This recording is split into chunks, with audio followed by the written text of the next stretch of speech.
It's 8 o'clock on Today. Coming up, safe and sound. The 9-year-old girl who vanished during a camping trip found unharmed and in good health. We're overcome with relief and gratitude for this gift to all of us. A suspect now in custody. We're live with new details overnight. Then, play ball. We'll talk to Kim Ng of the Miami Marlins, the first female GM to ever lead her team to the playoffs in any major sport. For young women out there, young girls who are looking at this, again, it's the old adage, if you can see it, you can be it. Now she's making history and blazing a trail for women everywhere. Plus, Monica's mission. Monica Lewinsky is here live to shine a light on self-bullying and what we can do to treat ourselves better. We'll take a look at her powerful new message straight ahead. And ready to pop from Taylor Swift's huge NFL numbers. Taylor is in the house. To an all-star apocalypse. There is no going back to normal. To a special day for fans of Mean Girls. On October 3rd, he asked me what day it was. We've got it all covered in a supersized pop start you do not want to miss. Today, Tuesday. It's October 3rd. 2023.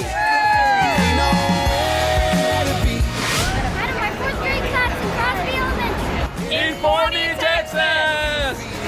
Celebrating our 24th anniversary. From West Palm Beach, Florida. Going to my grandma and aunt. Watching in Versailles, Kentucky. Today is Mom's 70th birthday. Here from Lake Jackson, Texas. Harbor Springs, Michigan. And Slinger, Wisconsin. Sending love to Mama and Papa. In Greenup County, Kentucky. From Brookfield, Wisconsin. Celebrating 4 decades of marriage. From Ada, Oklahoma. Been watching Today for over 40 years. And we finally brought Mom to meet Savannah and Hoda. Welcome back. October is Anti-Bullying Month, and this morning, Monica Lewinsky has joined us to put a spotlight on one of the harshest bullies we can encounter, the one inside our own heads. She teamed up with the ad agency Mischief at No Fixed Address to produce a powerful new PSA addressing self-bullying. Take a look.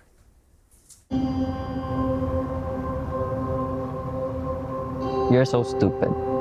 You're fat. You're a loser. You're fake. You are garbage. You are worthless.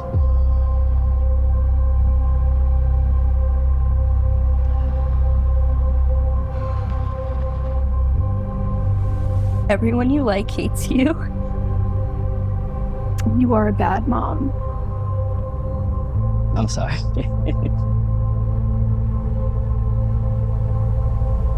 I hate you.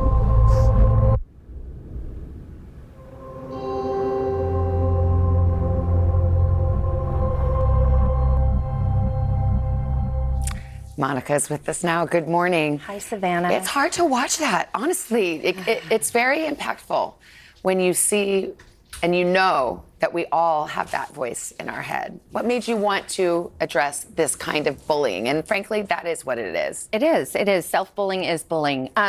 This year's campaign was actually really personal for me.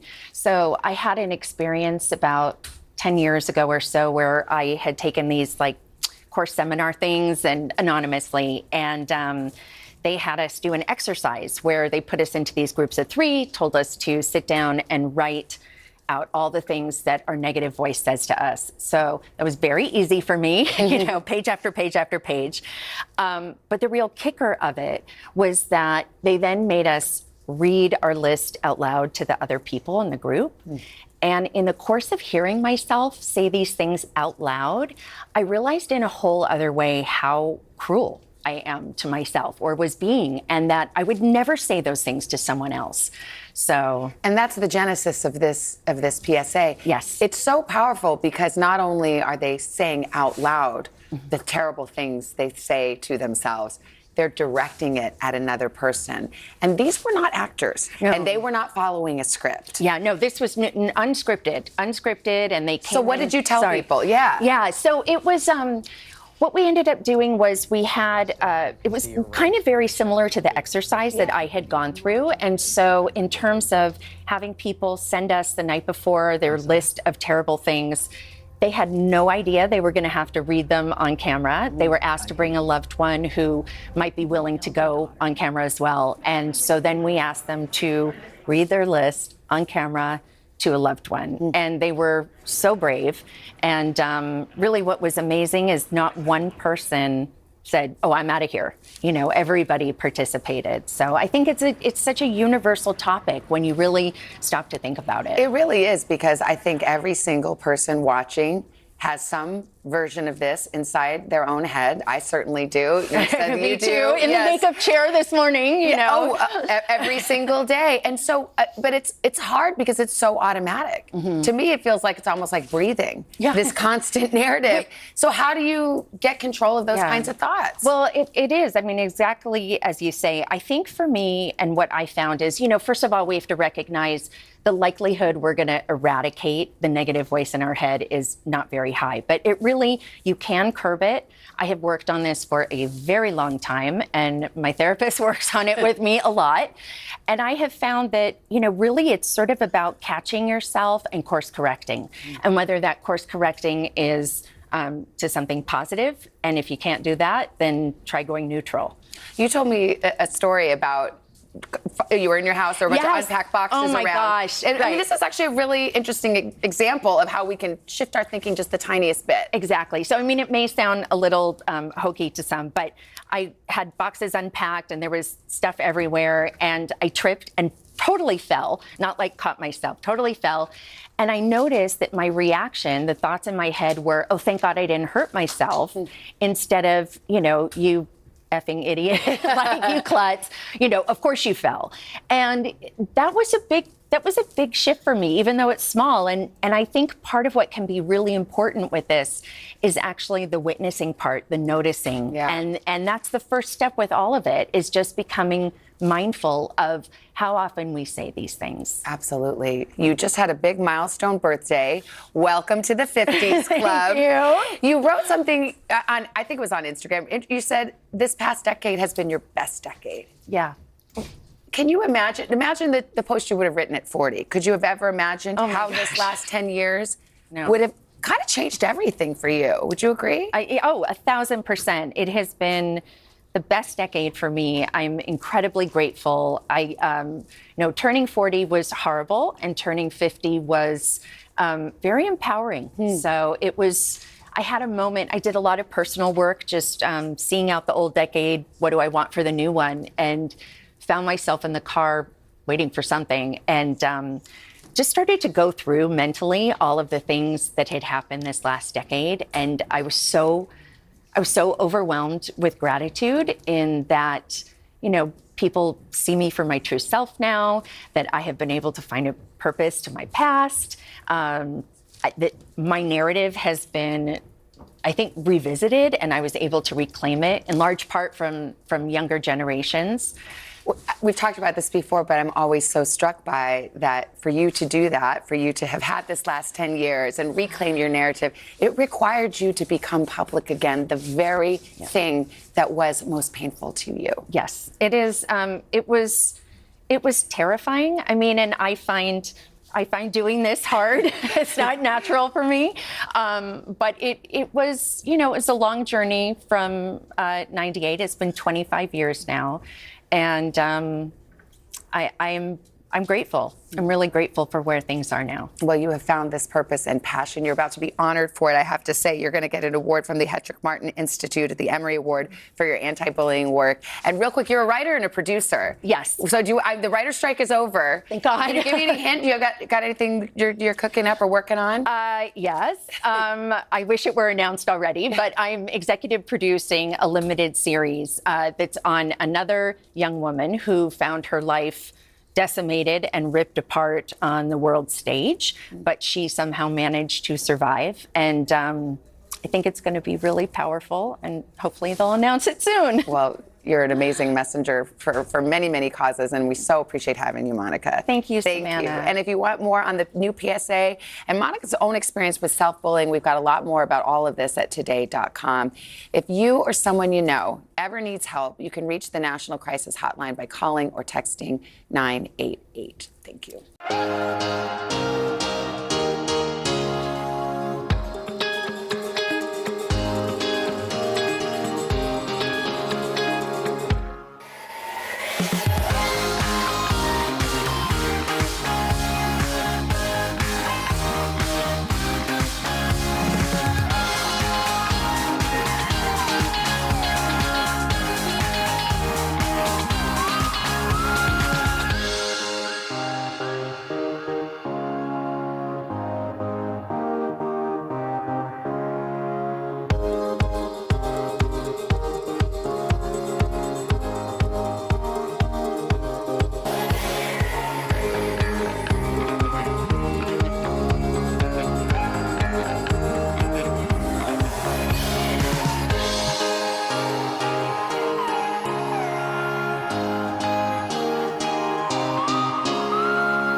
Back 8:36 with Today Bestsellers. Fall is here. The busy holiday travel season right around the corner. And this morning, we've got some great gear to enhance your trip, whether you're traveling by plane or train or car. Makode Onwuachi is here. She's our Shop All Day contributor. And remember, you can shop along with us, scanning the QR code. First of all, good morning. Dazzling. Thank I'm so you. into so everything do you, that's happening. as per usual. All right, speaking of dazzling, let's get into here. How cool is this collapsible water bottle? It is totally collapsible. All to use it, you just take the straps off, and then you open it up, and then you can just fill it up with water so you can reuse it over and over again. And then when you're done, you squish it back down. Put it right so let's in your open bag. up the top. That's how you get the water in there. And according to the brand, it is also heat and cold resistant, which I really love. Take it with you on the go. Brilliant. Isn't that great? Brilliant. And it's a great thing to tuck away. So you don't have let's to just throw stop it right bulky. there. All right, electronics. Okay, when it comes to traveling, though, you have to have your portable charger. I love this one because of how small it is. Now, this connects to your USB-C devices. That's your Android phones, your earbuds, but the brand does offer one for iPhones as well. So go ahead and scan that QR code so you can check it out. You know what review is Can really I tell like? you something? Tell though? me. The iPhone 15 now uses that charger. Look at that. That's the new, they're going back to that old charger, FYI. So if you're lucky to have that phone, go ahead and grab this. But look at how small it is. Tiny. It can just fit into your pocket, so you can put it into your purse as well. How long's the charge? The charge, so go ahead and scan that QR code so you can see, but you can have a charge for a couple of hours according to the brand. Sounds great. Okay. All right, so you're traveling through the airport. You got your coffee. You're stumbling around, just trying to make your way through. You got the answer. Well, listen, especially if you have kids, you know you rarely have a free hand. No. So enter the suitcase holder, the cup holder, which I really love. It gives you 3 compartments, which you can see here. You put in your water bottles and you can put in your small item. According to the coffee, your water, whatever it is. And in the back, you can see here, you can put in those items that you need to grab quickly, right? Like if you need your ID to get through TSA, you can have it handy dandy right there. And according to the brand, it is machine washable, so you can throw it in the washer when you want to reuse it over and over again. But I love how easy it is to just reach all your items and grab them. And it folds up easily. Folds it's not big and bulky. Yeah. Throw it right in your bag when you're done. I love that. You need a nice crossbody to keep all your goodies in the airport. So here's the thing. You don't necessarily want to carry like a big purse. So I really like this belt because it really is a nice and stylish way to keep. Is this a fanny pack? It's more than a fanny pack. Okay. It has an adjustable band that you can put around your waist. Okay. So you're putting in your credit cards, you're putting in your passports, you're putting in your money. And it also has a moisture wicking back. So it's going to stay cool against your back as you carry it. Right? Like Isn't that nice? Yeah. It also has something which is really important, something that they call RFID protection. Let's say there's like bad guys around and they're trying to scan your credit card. According to the brand, that RFID protection will stop them from scanning your credit card when you have it on. I know. Scan that QR code, read all about it, and look at that price point. Nice and nifty, right? And by the way, this adjustable. Is stretchy.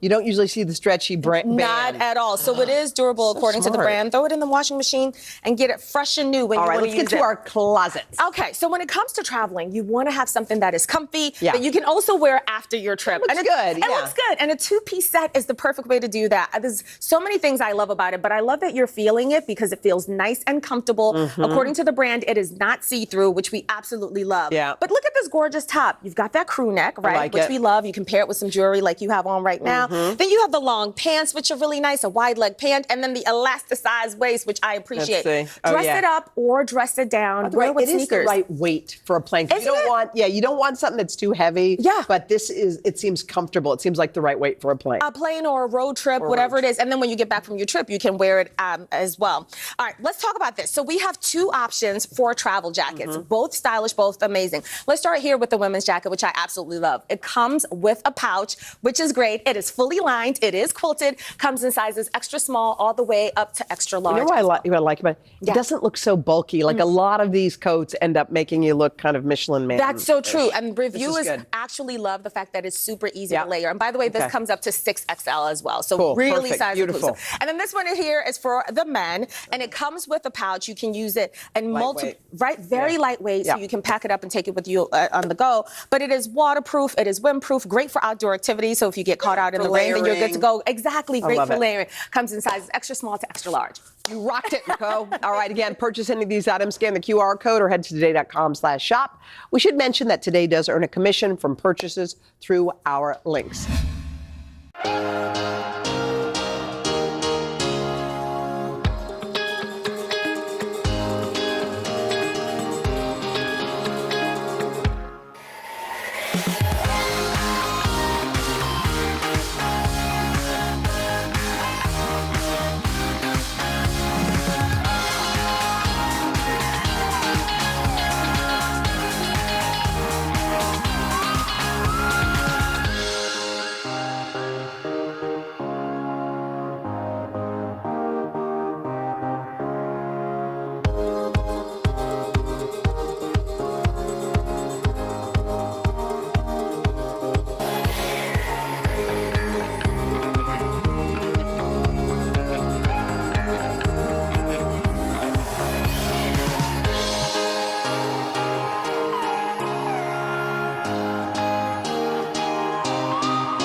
Welcome back this morning on Today Food. We are tackling the art of buying and cooking seafood with a world-renowned expert. Chef Eric Ripert is an award-winning French chef who spends his days at Le Bernardin, his 3 Michelin-starred restaurant here in New York. And many mornings you'll find him at the fish market shopping for the freshest quality seafood. So he took us to a fish counter to give us some pointers. Take a look.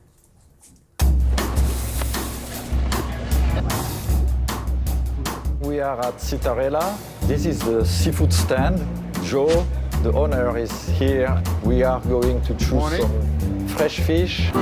Scallops are fresh when they have this kind of a beautiful color with a beautiful shape. They're almost like translucent. Shrimp looks beautiful. They should be very shiny, very appealing to the eyes. You can also speak to the fishmonger and ask him if you can smell the seafood. Joe, can I smell the shrimp? Of course you can. It's no smell. If it was smelly, fishy, it means it will be old, which is not the case. When you buy any fish that is whole, you should look at the eyes, the gills being very bright, and the flesh being very firm. Here we have a variety of a lot of different species that are already filet. When you look at white fish, it's very translucent, which means it's very fresh. And also when you have some bloodlines, they are very bright red.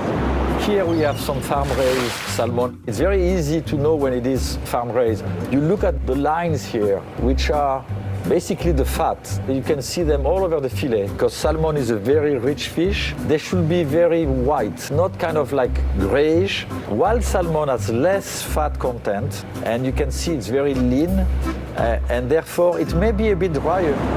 When you buy lobster, you want the lobster to be live. Also, you want the antennas to be very long. When the antennas are very short, it means the lobster was in an aquarium for a long time. You touch here as well, and it should be very like firm and plump, because it means that the flesh, it's perfect inside. I mean, that was like a masterclass right there. Chef, thank you so much. My pleasure, thank you. I have to say, I am intimidated when I look at the seafood, and I'm sorry if this just is so, I thought that all fish kind of smelled like fish. You're saying it's better to not, you don't want them. Fish never smell like fish. Okay. It should not be fishy at all. So when you go to the store, do not hesitate to put your nose on top and smell it. Okay. I mean, here is like sea breeze. Usually at the Today Show, when they say smell something, you say no. Because your head is going straight in like a cake or something, but I trust you. No, I'm not going to do that to you. No. Okay, so but Al, am I right? It's like one of the oldest gags Running we have gag. around here. Yeah. So, okay, Chef, you picked your fish. That was incredibly useful. Yeah. I put that on our website. That's incredible.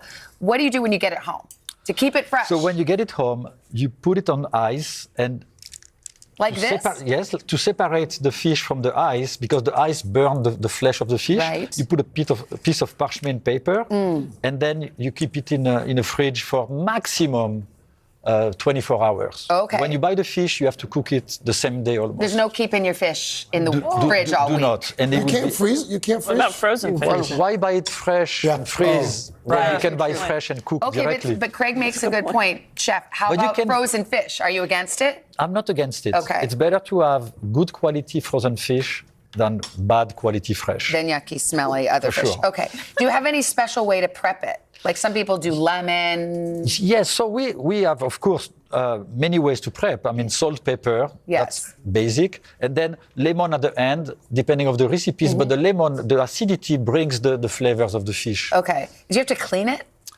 Well, no, you don't have to clean anything. When you buy the fish, you see like it's perfect. Yes. It's because some people use lemon to clean or whatever. You don't have to do that. No. When the fish is fresh, you don't have to do anything. Okay. All right. So see, this has been very useful. I think people at home are learning a lot. We're going to do a very simple recipe. Extremely simple but delicious and flavorful. By the way, when it's simple, it has to be good. There's nowhere to hide. No safety net. No. Okay. So we got dill. We have dill. So I started to chop dill before, but we're going to chop a bit more. So dill and salmon actually goes very, very well. Okay. I'm going to add that to my pile here. What about farm versus wild salmon? Where do you come down on that? When it comes, I'm putting some lemon zest. Yes. It's very difficult to find wild salmon today because in Atlantic it has almost disappeared and the stocks are very stressed in the northwest of America. So a lot of the salmon is farm raised. Okay. I'm putting some olive oil. A lot of olive oil. A lot of olive oil. What is this? Is this going to be a sauce or are we going to... This is going to be on top of the fish. To give flavor to the fish, I'm actually adding a bit more. Okay. Wow. And olive oil. Good olive oil. It's good for your health. Beautiful.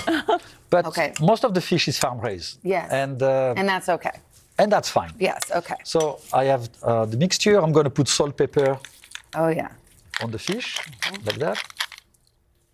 But not both sides. Oh, yeah, skin on or skin off. That's another thing. You cook with the skin on? Skin on if you're going to saute the fish. Okay. Because your skin will be crunchy, crispy. Yes. If you have the skin on the fish and you don't saute it, it's going to be kind of chewy, almost like a chewing gum. Okay. And it's not very pleasant. Yeah. So I'm covering the fish with the dill.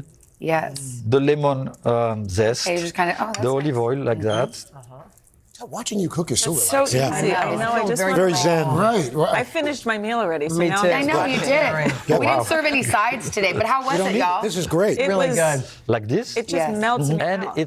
it's ready to go to the oven. Okay. So it goes to the oven. So you don't add any more oil or anything?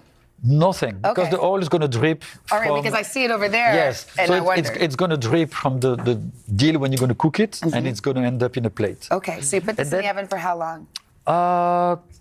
About 10, 12 minutes, depending on the temperature of your oven. Yeah. And then when it's cooked, what you want to make sure is that you have to remove the bones. So you check. Oh, geez, how do you do that? Like that. After. So Why after? Because when the fish is raw, if you try to pull it, you're going to need tweezers and it's going to be hard. But when the fish is cooked, look at that.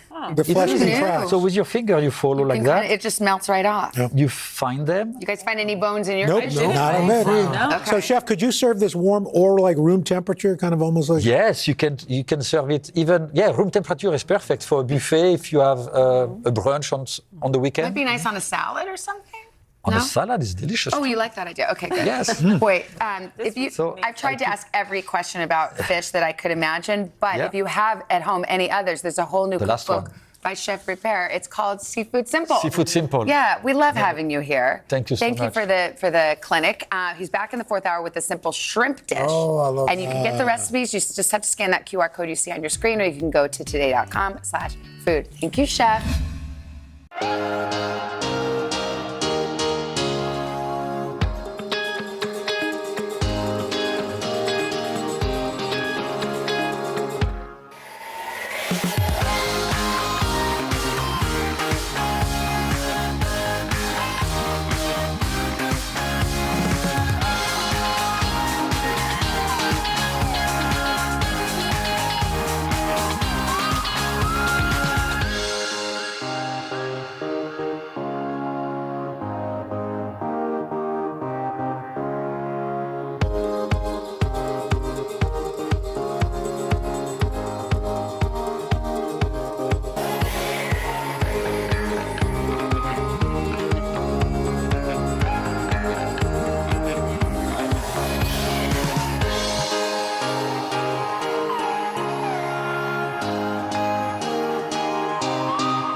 What do you say? Oh, hey. Oh, hey, guys. Are we celebrating some birthday? We're going to spin some jars. Hold up. Sorry about that. Okay, let's bring on the Smucker's jars. Slap it on some salmon and call it happy birthday. First up, happy birthday, 100th birthday to Faye Bond of Oriental, North Carolina. She's won several gold medals at our local Senior Olympics. We love that. Doris Chase of Marietta, Ohio is 100. She says the secret to longevity, eating a peanut butter and jelly sandwich with Smucker's jelly. Well, she didn't say that. I just threw that in. For lunch every day. Happy 105th birthday to Janice Lowry Henry of Farmington Hills, Michigan. A proud Rosie the Riveter in Detroit in the 1940s. Thank you for your service. Heading down to Smith Station, Alabama, where we find Raymond Smith, a World War II veteran, celebrating 100 years, served in the Army for 2 decades, and we thank you for your service, sir. Isaiah Ferguson of Troy, New York is 100. He says the secret to longevity, doing as much as you can on your own. Mr. Ferguson still cooks for himself. All right.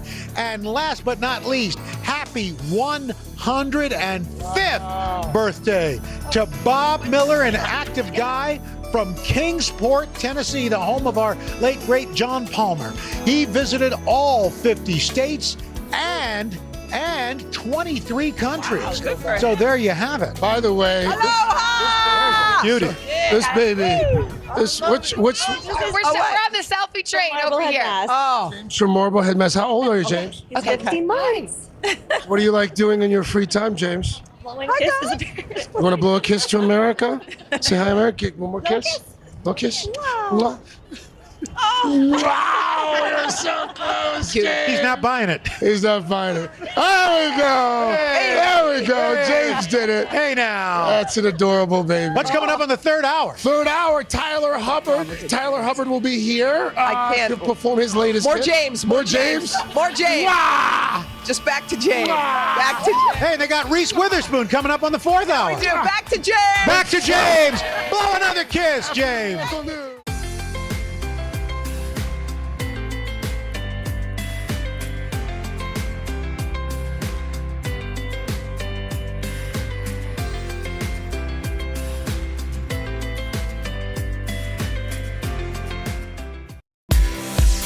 This morning on the third hour of Today, here's a late night.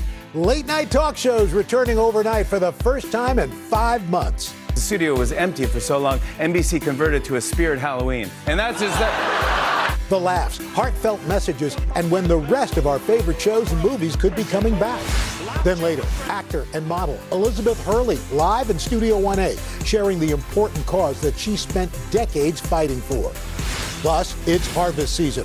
But we're not talking about pumpkin spice, thank goodness. We're picking hotels, some picture-perfect destinations for your fall getaway. And we loved him with Florida Georgia Line. Now, country star Tyler Hubbard branching out on his own. I'll take you dancing in a country. And he's live performing his newest single today, Tuesday, October 3rd, 2023. Live from Studio 1A in Rockefeller Plaza, this is the third hour of Today. Good morning, everybody. We're certainly trying to piece the band back together for the third hour of Today. So now Chanel is on assignment, but Al is back. We've got Craig here. You had quite the little weekend trip. Yeah, I took a quick weekend to visit my daughter Leela in Paris. Jean to Paris. Yes, it was right there, and just kind of hung out. The weather was perfect. I mean, Just it was the two of you? Just the two of us, just hanging out. I saw her boyfriend Sylvain and my grand puppy Clouseau. And I love the name. Is that the dog's name for him? And that's why I love my daughter, because she knows how much I love Inspector Clouseau, the Peter Sellers class. Oh, so she named the dog after Clouseau, after Inspector awesome. Clouseau. Does your dog bite? No. That's not my dog. It's good to have you back. Thank Welcome you. back. You did a little recon for our trip next year for That's the right, Olympics. for the Olympics. That's right, So- Paris 2024, baby. You know who else is back at work? Who? All the late night hosts and staff. They Yes. returned overnight, days after the writers' union ended their strike. So now the question is, when will the rest of Hollywood be up and running? NBC's very busy entertainment correspondent Chloe Malas is here with all the answers. Hopefully soon, and so great to see you guys back. And I love the dog's name, so cute. So that's right. So this morning, scripted shows, they've reassembled their writers' rooms. So that means that they've begun to crank out some new episodes. And the hope is to begin shooting as soon as this actors' strike can hopefully be resolved. But after being the first to shut down when the Writers Guild went on strike, the late night shows, they're back, and the hosts have a lot to say. 5 months off, and we are back. Late night is back after the months-long writers' strike. My writers got fresh air, and they don't care for that. The hosts bring the jokes. My dad called me up and said, finally, I can watch Kimmel again. It's been going on so long, I just don't know if I'll be back. You'll be back. Catching up on what they missed. And we have so much news to cover, but I'm going to sum it up all in just 2 words. Taylor Swift. Good night, everybody. But sharing some heartfelt messages, too. I never take this show for granted, but being away from it for as long as I've been away from it really hits home. Actors won't be promoting their films or shows during the strike, but are allowed to talk about side projects, like Matthew McConaughey promoting his new book on The Tonight Show. Welcome back. Thank you so much. Thank you so much. While on the picket line, a sense of optimism that the end could be in sight, as SAG-AFTRA negotiators met with the AMPTP for the first time in more than 80 days. And I think the studios finally realized that, they got to stop playing games. While the agreement the Writers Guild reached last week with the AMPTP may be a sign of progress, striking actors say that they are prepared to stay out on the picket lines until their demands are met. We have to stick together, and we cannot just take whatever they feel like they're giving us. Meanwhile, with broadcast and cable shows months behind their regular schedule, the race is on to get scripts ready for production. Writers' rooms have already reassembled on shows like The Simpsons, with teams on Abbott Elementary and Law & Order reportedly starting back up next week. An uncertain moment in the industry, with billions of dollars hanging in the balance. That producers group, the AMPTP, includes NBC Universal's parent company, Comcast. But, we're all excited for those shows to be back, and I'm ready for fresh conversations and those monologues. They're just so Well, and the fun. jobs, too. We're excited. All those people are going back to work. You mentioned something in your story there. 80 days since the studios talked to the actors. Do we know why they haven't sat down and at least tried to hash it out? Well, yesterday was the first meeting, and that did raise a lot of eyebrows. Why was it taking so long? But people that I was speaking to in those negotiations, in those rooms where it was all happening, really, the AMPTP that represents the studios and streamers, they wanted to hammer things out with the Writers Guild. And now that that's done, they can turn their focus to the over 100,000 actors that are on strike. So they met yesterday, taking a break today, and those big studio heads, they're going to be back there tomorrow. But look, that's why on late night, you are seeing actors being able to go on, but they can't talk about their projects. Right, just like for us. Here, yeah. Matthew McConaughey talking about his children's book, Just Right. Because, or Arnold Schwarzenegger talking about his parenting books. If Yeah. you want parenting tips, turn to Arnold Schwarzenegger. That's right. And so Get to the chopper. So that's really what you're seeing, is that you're going to see actors go on, but they can't talk about their projects. But hopefully, Craig, you guys, this will be wrapped up hopefully soon. But one of the big sticking points is artificial intelligence. Sure. Yep. Well, it's good to know that producers are just like us. They can't multitask. Very good. It is so great having you here because you've got all these sources, and it's just you're just really bringing it This for is us. why I have two phones now. I am very busy. Chloe Molas, you. thanks so much. Well, if you're looking for your own happy Hollywood ending, there's still a chance because nobody hit the Powerball jackpot last night. It is now worth $1.2 billion, the third largest Powerball jackpot ever. Next drawing, Wednesday night. So we have 24 hours to get our $20 to Gerard. You already took care of it? Already took care of it. All right. I guess these little T-Rex hands aren't so Well, short. that's great. Well, I guess because you were laying down coming off of COVID, you were able to reach in there. I did have a lot of free time. So George's got my $20. All right. I want to confirm it. So Well, I paid yesterday. Was there a drawing last? Oh, that was last night. So. Okay, I get it. All right. But now, to be clear, if you don't give me the money, then you're not in. No, we each take a. Yeah, I did we do it 20 for each last one of night. us. Oh, I didn't know You did that. 20. Yeah, of course you didn't know that because you never pay. I paid this time. For everyone. I did. All right. Even Chanel? Yes. Okay. All right. We have- No, she's not here. Speaking of big numbers. Okay, the ratings are in for Sunday Night Football, and the Taylor Swift effect is real. Swift was, as we know, in attendance for the game between the Chiefs and the Jets, and people tuned in. The game drew an average of 27 million viewers. Wow. NBC Sports says it was the most watched Sunday TV show since the Super Bowl. The biggest jump, girls ages 12 to 17. That's so funny. That demographic That's was great. up a reported 53%. That's amazing. I mean, it's real. It is. If there's crossover, that's great. Get more people on board. Do we think we'll see lots of Kelsey fans at Taylor's movie premiere? If so, I don't think they'll be wearing the jersey. I think they would do it subtly. There you go. Yeah, All right. yeah. Well, October isn't just football season. Also time for the baseball playoffs.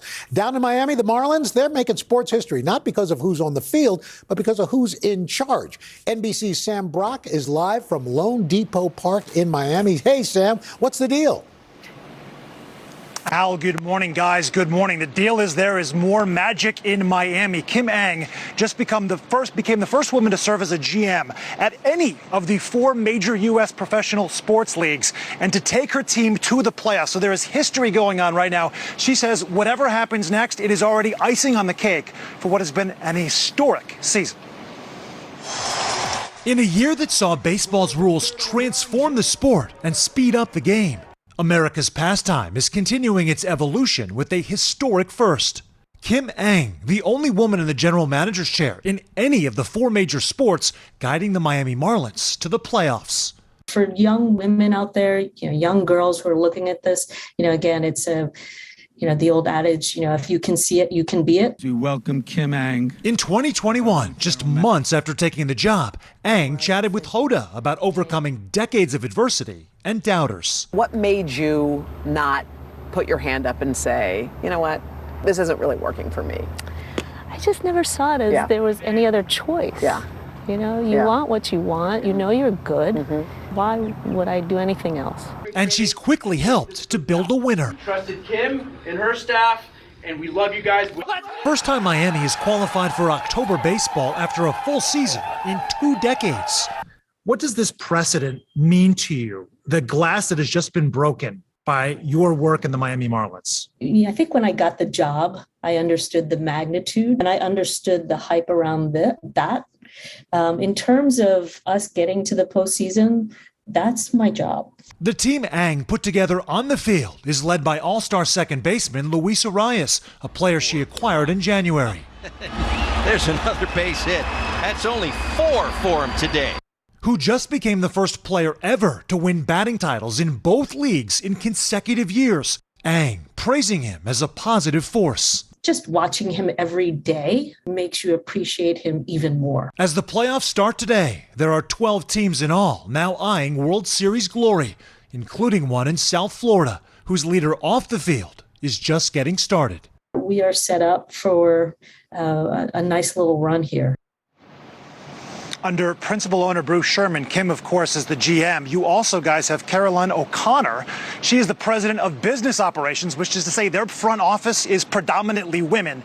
And the track record for Miami, they've made the playoffs 3 times previously. In 2 of them, they won World Series. So I like their chances here in 2023 to make some more history. Darn right there. All right, Sam Brock, thanks so much.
We are back now with our series On the Money, and this morning we are going to debunk some money myths for anyone who's ever felt overwhelmed or intimidated by finances. And here to help us do that, financial expert and creator of the podcast So Money, Farnoosh Torabi. That's a great name for a podcast. Thank you. Farnoosh's new book is out today. There it is right there. It's called A Healthy State of Panic. Follow your fears to build wealth, crush your career, and win at life. A great podcast name and a great book title. Thank you, Craig. Welcome. I'm so happy to be here. Thank you. Well, we're happy that you are here. Let's talk about this idea of making fear your friend when it comes to your finances. Make that make sense. You know, fear has had some really bad PR over the centuries. Yes. We want to attack fear. We want to be fearless as though it's something bad. I've never been able to be fearless. I'm actually terrified right now, but I'm working through my fears. And this book is all about how to harness your fears, learn from your fears in your financial life, in your career life, to make those really big, important decisions with confidence. One of those fears, I think, for a lot of folks is that money's just, it's too complicated. It is. They can't wrap their head around their finances. What do you say to folks who maintain that it's just too complicated? So fears and myths are sort of 2 peas in a pod. When we have fears, we cling on to myths. And one of those myths is that money is too complicated. But what I want everyone to do, if you're feeling like this, is to trace the source of where this myth first originated in your life, probably when you were a young child, probably as you are, growing up in America where we don't have great financial literacy and you become an adult and it's really complicated. I want you to trace the root of that fear or myth to its source and then rewrite the narrative to say this: I am capable of managing my money, because at the end of the day, it's very simple. It's living below your means. It's paying off debt. It's not complicated like everybody wants you to think, because all those people want your money. That's you know what I'm saying? Amen to that. So Farnoosh, I think in this age of social media, this one is just crazy to me. This is heartbreaking, actually, because it prevents us, this myth of our self-worth is our net worth, it prevents us from feeling really capable of doing anything. Yeah. You know, if you're one of the Americans out there living paycheck to paycheck, the majority of Americans, and then you're on social media, and we have this glorification of wealth in this country. We think the rich people are smarter. Rich people are more hardworking. I'm here to say money is not value. What's in your bank account does not mean anything about what Doesn't you are. define you. Does not define you. By the way, rich is not just dollars and cents. It's your health. It's your community. It's your resources. So let's remember that and debunk this myth. That's right. And you say, look, like you say, look at the big picture. There's so many resources. A lot of folks think, oh, I've got debt. That's bad. Debt is bad. Not all debt is bad. It's like a 4-letter word. We hate it. We feel bad about it. It goes back to self-worth and net worth. I think that there is good debt and there is bad debt. I don't want to say everybody get into credit card debt, but there is good debt that is low interest, not maybe right now, but that generally can help you advance in your life. If you can make those payments and it's helping you advance in your career and your financial goals, I think that's nothing to be afraid of. So you have to establish credit. Oh, yes, yes, that's important. That's a whole other segment, and I'll be back for that. Okay, great. Yeah. All right, let's talk about rent now. Rent is not just washing money down the drain. I mean, first of all, who is you're trying to buy a house? Like, it is, the math is not mathing for home ownership right now. The math is not mathing, Craig, exactly. And so I have very smart strategic friends who could own. They are choosing to rent. Why? Because it affords them flexibility, mobility, and liquidity. That's money that they're not sinking into a down payment and all those costs that your landlord would take care of. Plus, right now, maybe you're not sure about where you want to plant some roots. That's totally fine. Nothing to be afraid of or shameful around. So check out your picture now to see if that's right for you. Exactly. And finally, this last myth, investing is only for the rich. You know, one of the things I learned, fortunately, growing up is that you don't have to be rich to invest. You don't have to invest, you don't have to be rich to invest, but you have to invest to be rich. Good point. Which means that you have to just get into the game and start small. I know it can be overwhelming. It's volatile. $5 a day in a broad index like the stock market over 25, 30 years historically has returned 8 to 9%. That's more than any high yield savings account right now. So a little bit can go a long way. And it's just important to start and not think that you have to wait until everything is perfect. That's great. Compound interest. Compound interest. It's the 8th, 9th wonder of the world. Yes. Yeah. Well, thank you. Come back. Thank you. I'd be happy to. Come back. By the way, that book that we mentioned, A Healthy State of Panic, there it is. Once again, that book available right now. Looks so pretty, doesn't it? Don't you like seeing Her dress I love it.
We are back now with our Pink Power series during this Breast Cancer Awareness Month. And our next guest, as you know, has worked tirelessly to advance education and research. Elizabeth Hurley is, of course, a model. She's an actor, known for on-screen roles in films like Austin Powers, my personal favorite. But for nearly 3 decades, she's also been a global ambassador for the Estee Lauder Company's breast cancer campaign. And she is with us to share more about the cause. Elizabeth, good morning. Good morning. We always love when you're here to raise awareness about breast cancer and to remind folks who don't know your connection to breast cancer.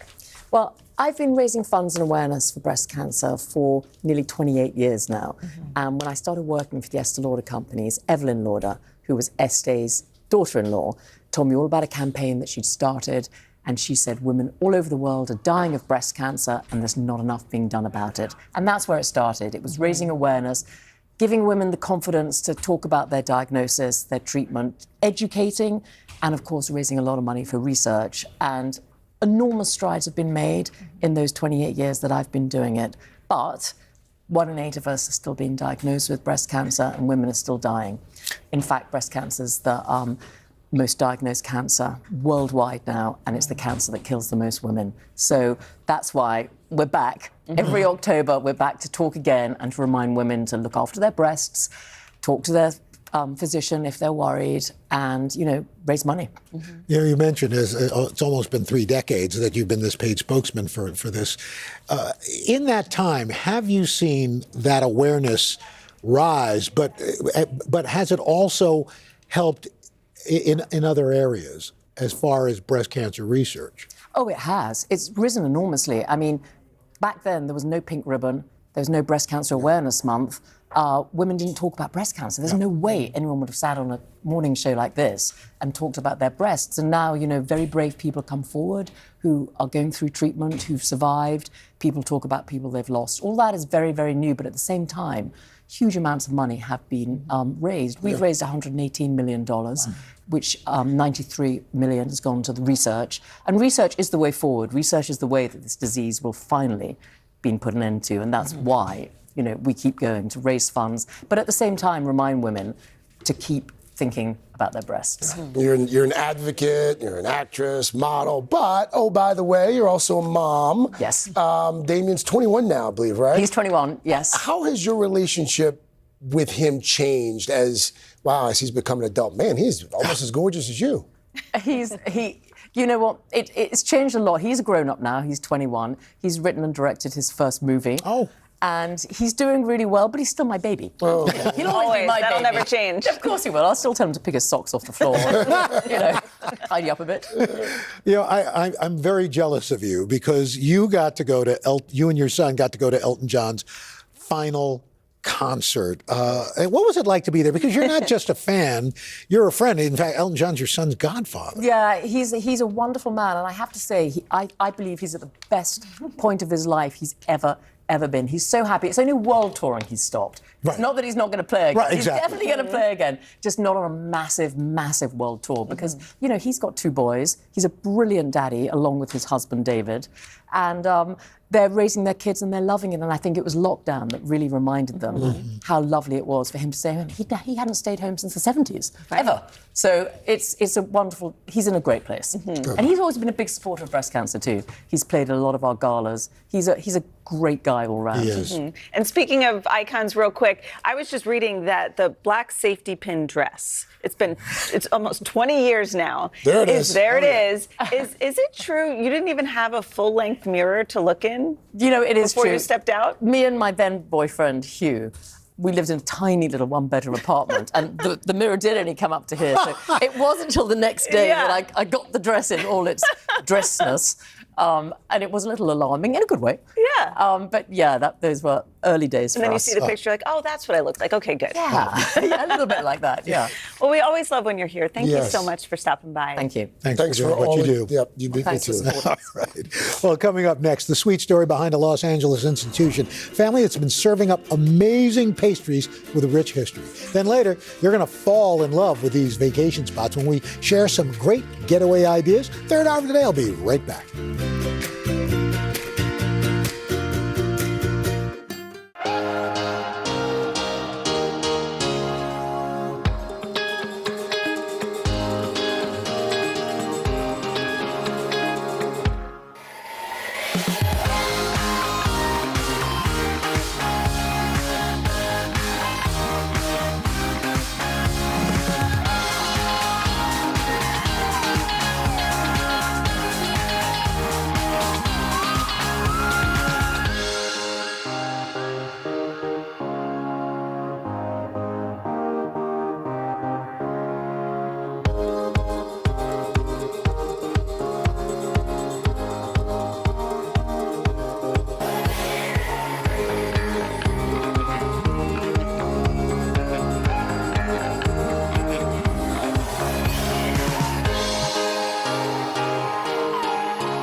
This morning, we are celebrating Hispanic Heritage Month with a look at the story behind a beloved family business in Los Angeles. They have been serving delicious pastries for generations.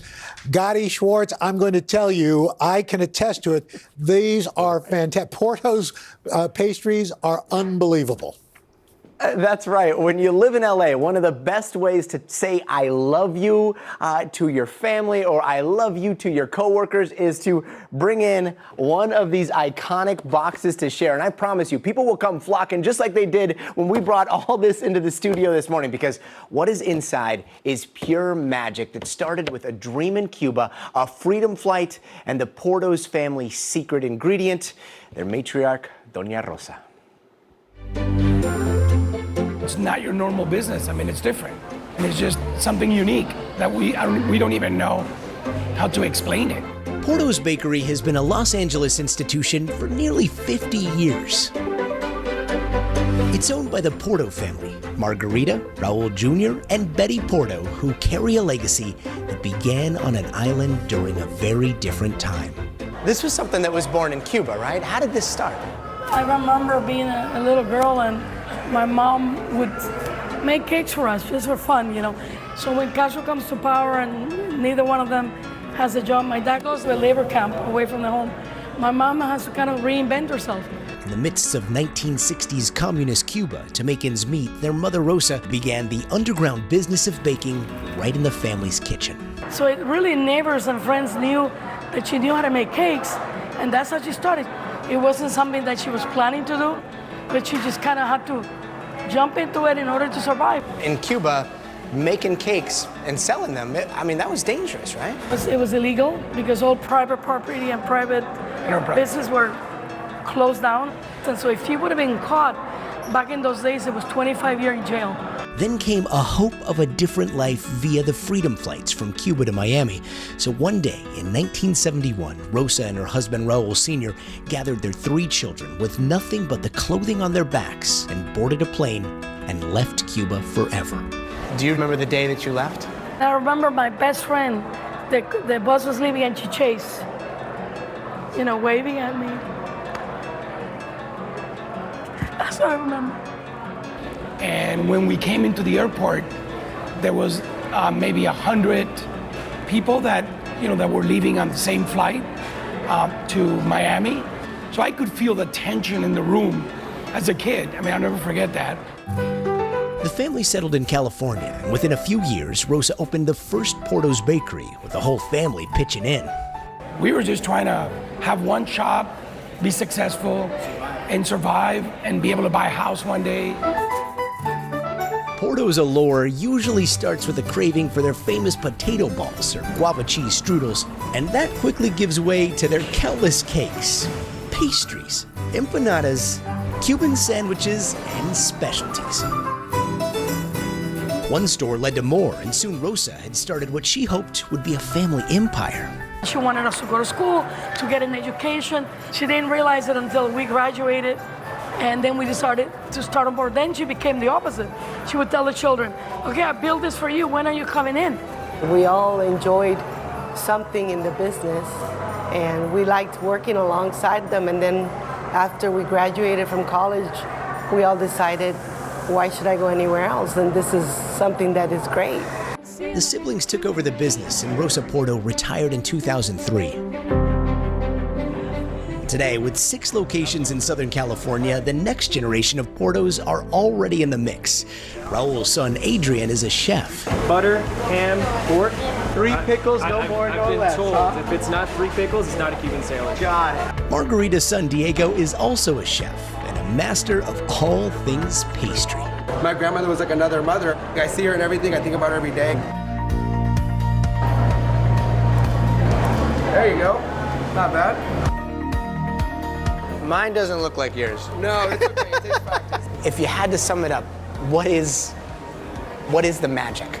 The magic is the fact that people can taste the love that we put into everything we do. and Doña Rosa Porto passed away in 2019. Until the very end, she was still infusing that very magic into those bakeries. Raul Porto, he is 91 years old, and in great news, there is Porto's Bake at Home for those that are watching that aren't living in Southern California. They're like, oh my gosh, I'm so hungry. They are now offering Porto's Bake at Home, which means that you can literally send out and bake these at home. They ship these to your house with dried ice. I have sent so many of these to my mother-in-law in Arizona. And since I am here in Los Angeles and you guys are there. Oh, wait, you guys have Porto's there too? Yeah, Look at that. Okay, wait, what are you guys eating? Hold on. How did you guys start eating without me? We've got the guava and cream cheese. The guava and the guava and cheese strudel is one of my favorites. The potato balls are a meal in and of themselves. Oh, wow. The cheese, gosh, where do we even start? Hold on here. Gotti, thank you so much. We were getting a little hungry, so this worked out. Well done, Gotti. Well done. Cheers. Thank the Portos. Thank you so much.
Well, it's officially harvest season, which makes it the perfect time to plan a little getaway and maybe see some fall foliage. Foliage? Foliage? It's foliage. Foliage. Guys, unless you're related to Reynolds Aluminum. Foliage. I meant foliage. I had COVID for 5 days. My brain's not working right. Vacation rental site Vacasa. Did I say that right? Yes. Vacasa. They say that 60% of Americans are planning an autumn escape. Here with some fall travel inspiration, Editor-in-Chief of Travel and Leisure, Jackie Gifford. Jackie, good morning. Good morning. This is going to be a fun one. Oh, yes, it is. All right. Especially ask about the Berkshires. It's Berkshires. I say Berkshire. I know we can debate. But you say Berkshires. I say Berkshire. But look, I say Berkshire. We can debate Berkshire. So we're going to start there. Massachusetts, really perfect for fall foliage, cultural attractions, outdoor adventures. We suggest going to the top of Mount Greylock. It's the tallest peak in Massachusetts, 3,500 feet up. You can drive up there through the end of October or take a hike. They also have the Berkshire Scenic Railway, which is a vintage car. You do like an hour-long train ride out into the town and really see the fall foliage. I think the Berkshires are absolutely beautiful. Mass Mocha, known for its contemporary art and some Kiefer Solowitt. And then the Hotel Downstreet, it's right in the heart of North Adams, $170 a night. You can walk everywhere. They've got a pool, a hot tub on site, contemporary rooms, and it's pet friendly. I think pet friendly travel is a real trend right now. A lot of people want to bring their dogs with them. So definitely don't miss the Downstreet, because they also bring in local artists into the studios and galleries on site to really embrace the contemporary art scene. That's great. All right, the next one is a trip for the whole family down in Louisville. Louisville, Kentucky. I love Louisville. We just actually covered it in the October issue of Travel and Leisure, and summer is really hot. So this time of year, it's getting into the shoulder season. The fall foliage is beautiful. There's Iroquois Park. What I love about this, they do the Jack-o'-lantern spectacular event for families. 5,000 pumpkins, all decorated by artists. Real pumpkins? Real pumpkins. Wow. And all the tickets that the proceeds go back to the park conservation. Conservancy. I don't know if you know this, but Frederick Law Olmsted designed Iroquois Park, which is really special. Oh. Something interesting. Also the Bourbon Trail, a little bit more adult attraction. Bardstown. Bardstown, which we featured in the magazine. I think you're a big bourbon. Love a good bourbon. The Bernheim Arboretum is really special. You can do a canopy walk. And then the Hotel Genevieve is in Nulu, which is sort of the up-and-coming, trendy area, $229 a night. Vintage finds in the rooms. They've got a speakeasy downstairs, so you can do a little bit more bourbon tasting. But I think this is a fun gem, and Louisville is definitely on the rise. One of the places I think every American needs to see. Mount Rushmore. Yes. And but I would have never thought about going there in the fall. This is the shoulder season because in the summer it's really, really popular with tourists and the weather is a little bit cooler. I really love this part of the country. You can go see Mount Rushmore. There are 5 National Park Service units in this area. Rapid City, South Dakota. Really, really special. You can go to the top of Black Elk Peak, see the Black Hills. It's 1 million acres. Really a sacred ground for the Native American community. You can go see the Crazy Horse Memorial. They're doing programming for Native American Day, Indigenous Peoples Day this year. And then the Hotel Alex Johnson is in downtown, $74 a night, a steal. Wow. Really. Wow. It's unbelievable. It's unbelievable. And it's a historic property. It was built in 1928. Presidents have stayed there. Celebrities have stayed there. They have this cool Germanic Tudor architecture and then also Native American heritage incorporated into the property, multiple restaurants, contemporary design. They've updated it. So have you stayed? I have. In fact, their presidential suite actually has had 6 presidents Oh my gosh. stay in it. And Al Roker. Really quickly, let's go to New Mexico because Santa Fe is really hot right now as well. Santa Fe, and actually I should say on my birthday, October 14th, the annular eclipse is happening. The Ring of Fire eclipse, celestial travel is really big. We're suggesting if you want to see it, go to Santa Fe. It's a great time of year to go. So many amazing museums like the International Folk Art Museum, the Georgia O'Keeffe Museum, and El Rey Court is a special Southwestern style motor lodge. It's on the old Route 66, $207 per person per night. Really unique property. Jackie, thank you. Really quickly, you mentioned shoulder season twice. For folks who aren't really plugged into the travel world, what is shoulder season? It's off-peak, so it's basically in between seasons. Like, you know, if you think about it, summer is really popular, winter is really popular, fall is shoulder season, and it's more affordable. You get more, get better rates. You always bring the goods, Jackie. Thank you so Jackie. much. And love the fall themed outfit. I had to Very match for you. All right. You match the foliage. Nicely done.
The City Music Series on Today is proudly presented to you by City.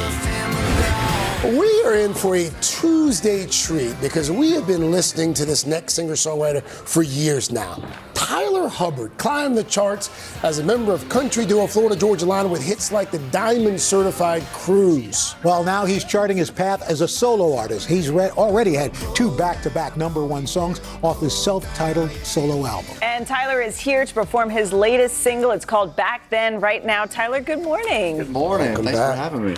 Full disclosure, I listen to your music with my boys all the time. I know you have a beautiful family, and this song is all about just living in the moment. Tell us about your inspiration. It is, right? And we all need that little reminder. Yeah, it's just a fun, carefree song about, making the most of each moment, being present, living life, and it just feels good. So it's one of my favorites. By the way, when your drummer hits that first note, we all jumped off our chairs. We did. Got to be ready. You played that drum. Ladies and gentlemen, Tyler Hubbard with Back Then, right now. Take it away. Guys. Do it.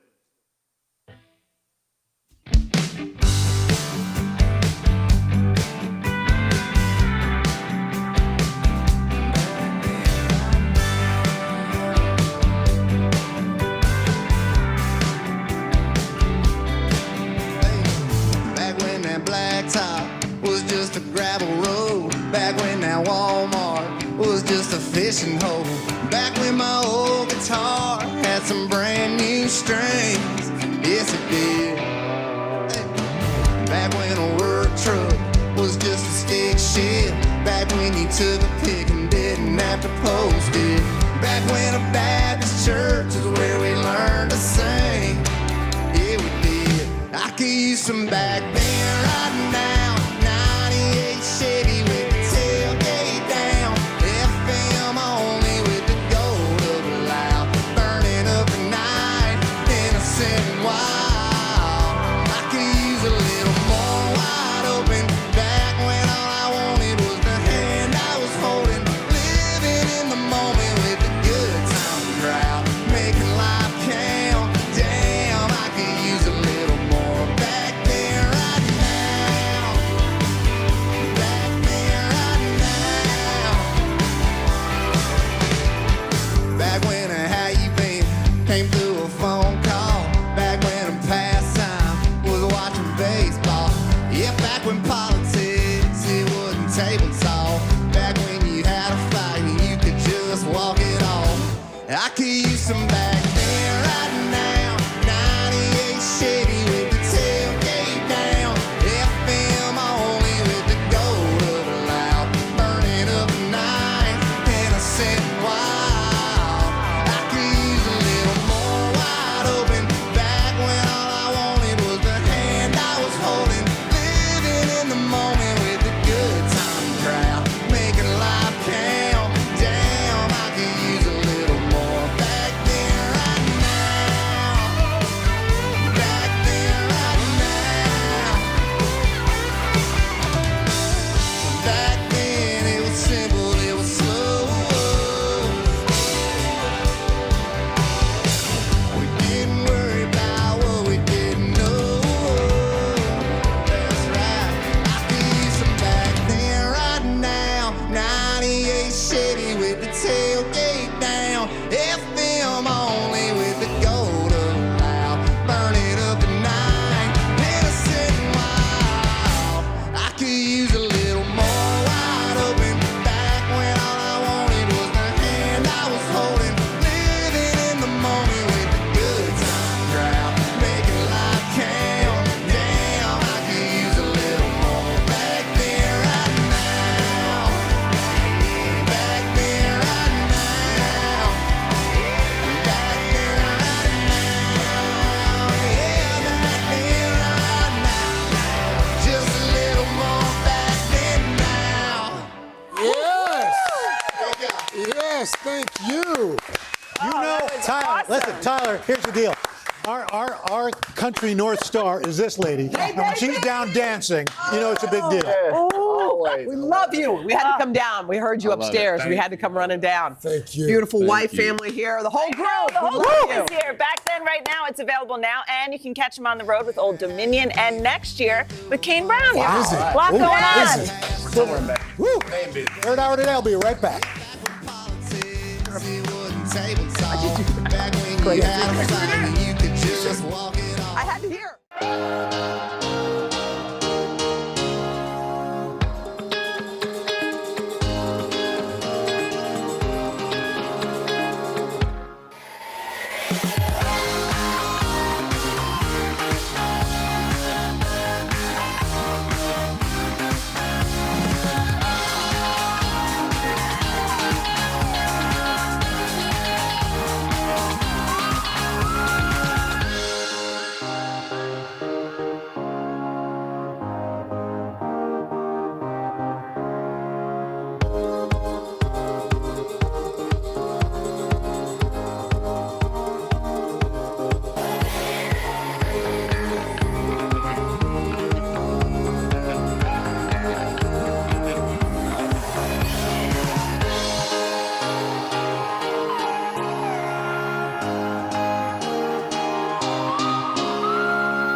Oh, man, can't wait. Tomorrow on the third hour of Today, we got Nick Offerman joining us live with his new book. And then coming up on Hoda and Jenna, Oscar winner Reese Witherspoon. Have a great Tuesday. We will see you right back here tomorrow. And let's look at that foliage.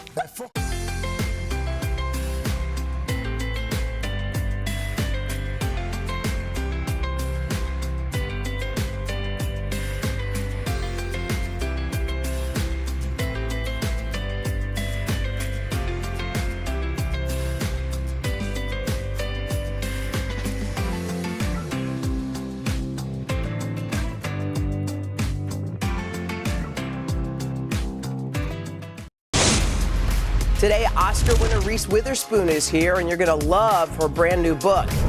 And HGTV's Aaron and Ben Napier on how to create beautiful spaces inside your home. Plus, is Pamela Anderson's makeup-free look sparking a beauty revolution? We're talking about it. From Studio 1A in Rockefeller Plaza, it's Today with Hoda and Jenna. It all starts right now. Let's go. Okay, it's Tuesday. It's the third day of October. We're right here. We are cooking. October's happening, y'all. Here you go. We have a great show today. Big show. One of our favorites is here. Reese Witherspoon. Yes. We love Reese. She's got a lot to talk about. She does. I think that she is like entering a new chapter. Yeah. Things are changing. Yes. And I like how she's kind of navigating the waters as she embarks on this. It's so interesting because her whole social media vibe is kind of like giving advice because I think people call for it from her because she's done so many different things. She's evolved. She's an actress, but she's also an entrepreneur. And by the way, I don't know that anyone works harder. No.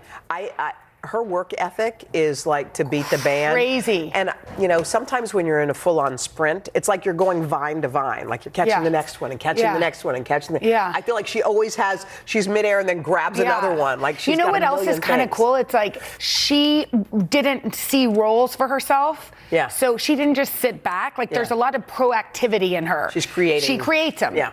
She didn't see this. She creates it. Right. She's very cool. Anyway. Speaking of inspiring women, y'all, so Pamela Anderson is making headlines, and I saw this headline because of Jamie Lee Curtis. Yes, totally. Jamie Lee Curtis posted a picture. This is Pamela Anderson, and she attended Paris Fashion Week. Big deal, splashy, always cameras, tons of fashion. Yeah. And she did it without a stitch of makeup on. And Jamie Lee then reposted the photos and wrote this. The natural beauty revolution has officially begun. Pamela Anderson, in the middle of Fashion Week with so many pressures and postures, and this woman showed up and claimed her seat at the table with nothing on her face. I am so impressed and floored by this act of courage and rebellion. I mean, hats off to Pamela Anderson, because there are some stages that you can do that on and you can make an impact. But this is probably among the biggest when it comes to fashion and beauty. But you see how gorgeous she is with nothing on. Yeah. I mean, it takes... I don't know. Like, I remember when Alicia Keys went makeup free and everyone was like, oh my gosh. For a long period of time. For a long period of time. And I think there's something about, like, this is how I was created. This is me.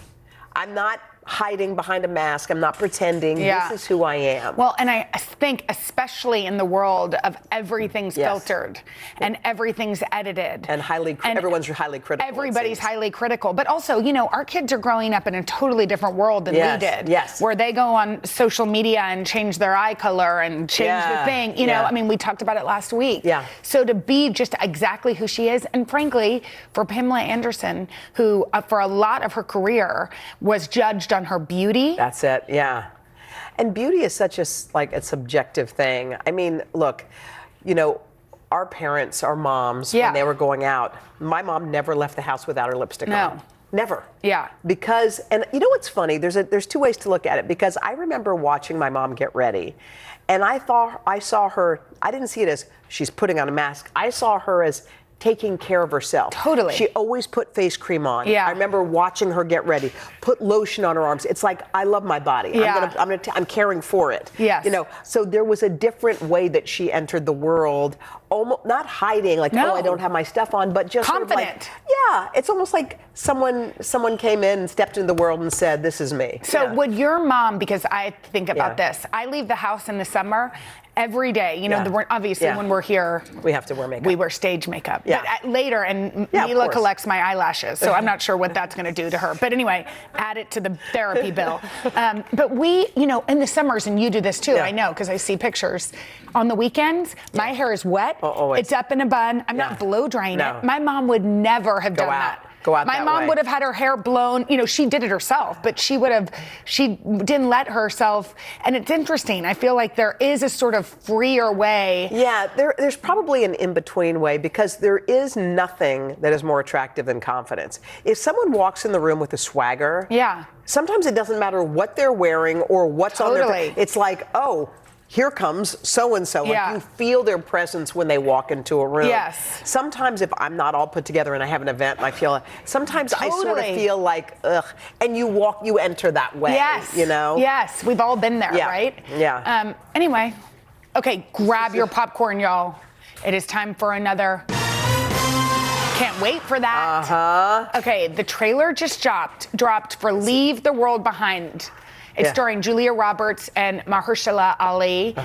I'm really excited. Well, you should be super excited. Because my friend Ruman Alam wrote this book. It was a Read with Chenna pick in 2020.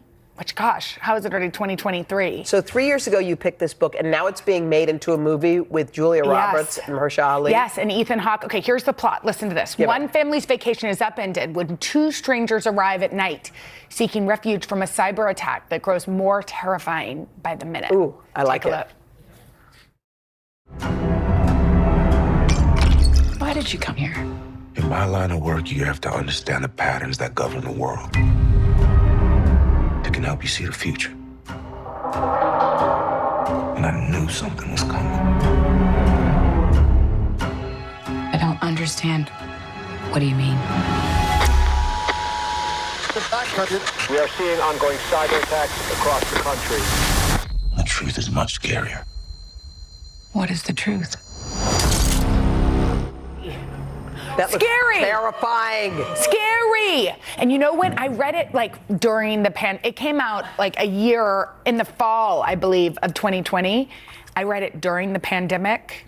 It was so scary. By the way, the idea that you're sitting alone in your house and you see a cyber attack and then everything goes black. Imagine So that. scary. Your phone, your TV, you're alone in your house. Scary. So scary. It's going to be so good. Wait, a couple of your picks are already being made into movies. Black Cake.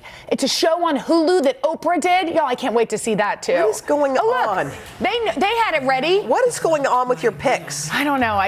You're on a roll. I'm so happy for these writers because, you know, guess what's going to happen, y'all? More What? people are going to read the books. So if you have not read Leave the World Behind, get your copy. Yeah, and it's going to be in theaters, if you're lazy, on November 22nd. And it streams on Netflix And in if you're December. even lazier, you can just wait till December and watch it on Netflix. There you go. All right, coming up, our girl Bobby Thomas shares an update from her dating diary. Yeah, what's happening now and how she's feeling about it right after this. That's really cool, though, that these books are being turned into. This is happening.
check in with our dear friend Bobby Thomas, our Today Style editor. It's a special series. It's called Bobby Dates. Yeah, for nearly 3 years, she's been a single mom, and she's bravely promised to take us along as she navigates life and dating for the second time around. So, Bobby, hi. Yeah, it's not easy what you've been doing. I think there are a lot of people who've lost a partner, a loved one, and they think, how could I possibly get back into it? But you have, and you've experienced a lot of cool And things. by the way, there are so many women out there who are dating in the second chapter of your life, divorce. I mean, there are more people I know over 40 dating, I feel like, these days. And it's just kind of a new ball game. And honestly, my producer Kelsey and I couldn't believe when I was putting together the diary update, which is online, that the last time we talked about this was the end of May. I know, my God. I So know. give us Well, some updates. because, you know, in June it was like, okay, let me just like feel this out. And You were dating somebody who you thought was. So to recap, I had met someone who was also a widower with a child,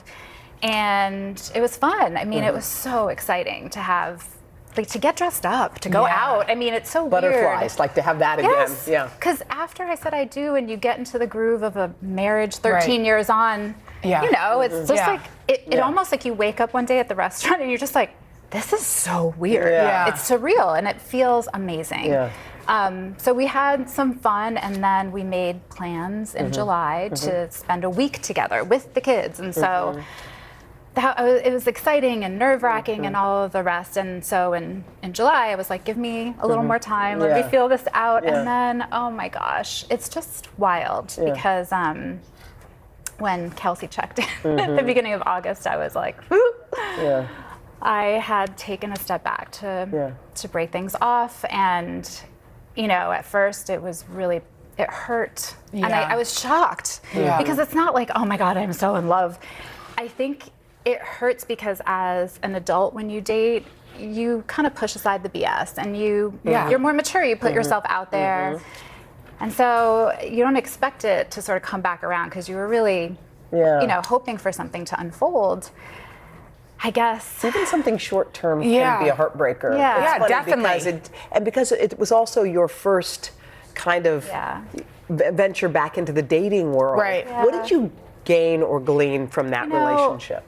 I also will say, for those going through grief, it's hard. A lot of things trigger it. And so, of course, the first thing I missed was like, it was so surreal. I'm like, I just wanted my husband to comfort me.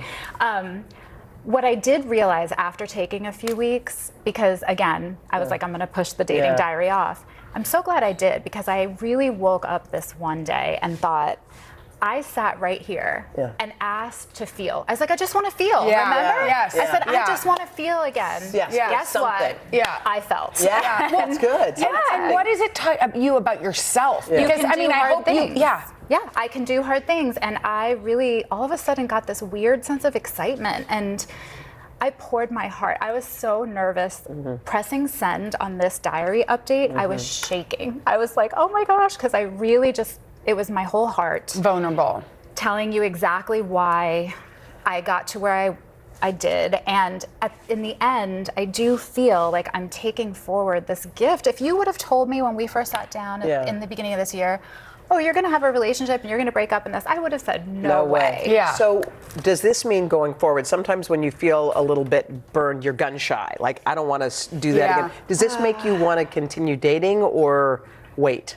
So initially, yes, you just think, I can't do this again. But I think having that sort of epiphany, and the whole reason I'm doing this is so other people may be sort of like nudged to say, let's put you can be open. And you know what, the one thing you can take with you is you've learned more about yourself. And I do feel like I know I am ready to open up. I feel like he taught you a lot. Totally. Like sometimes those relationships are the real teachers. Like, this taught you, I can feel. Right. I know what my heart can pound. It can feel like that again. And being hopeful and open is always the way to be. And that is you, Bobby. And look, and if somebody is dating and it isn't what they want, I hope this inspires you to say, it's okay to take a step back. It doesn't mean that relationship has to go away. One of the things that I really hope is, you know, he's like a unicorn that I found. He has a child the same age, and he's gone through the same thing. And so I really hope that, like, we can lean on each other as friends. And See what happens. So we'll see. Well, we love you, Bobby. We got so much more of Bobby's story in her diary, dating diary entry. Just head to hodaandjenna.com. Oh my gosh, I can't wait to read it. Coming up next, y'all, Oscar winner Reese Witherspoon is here. She's going to talk about a new project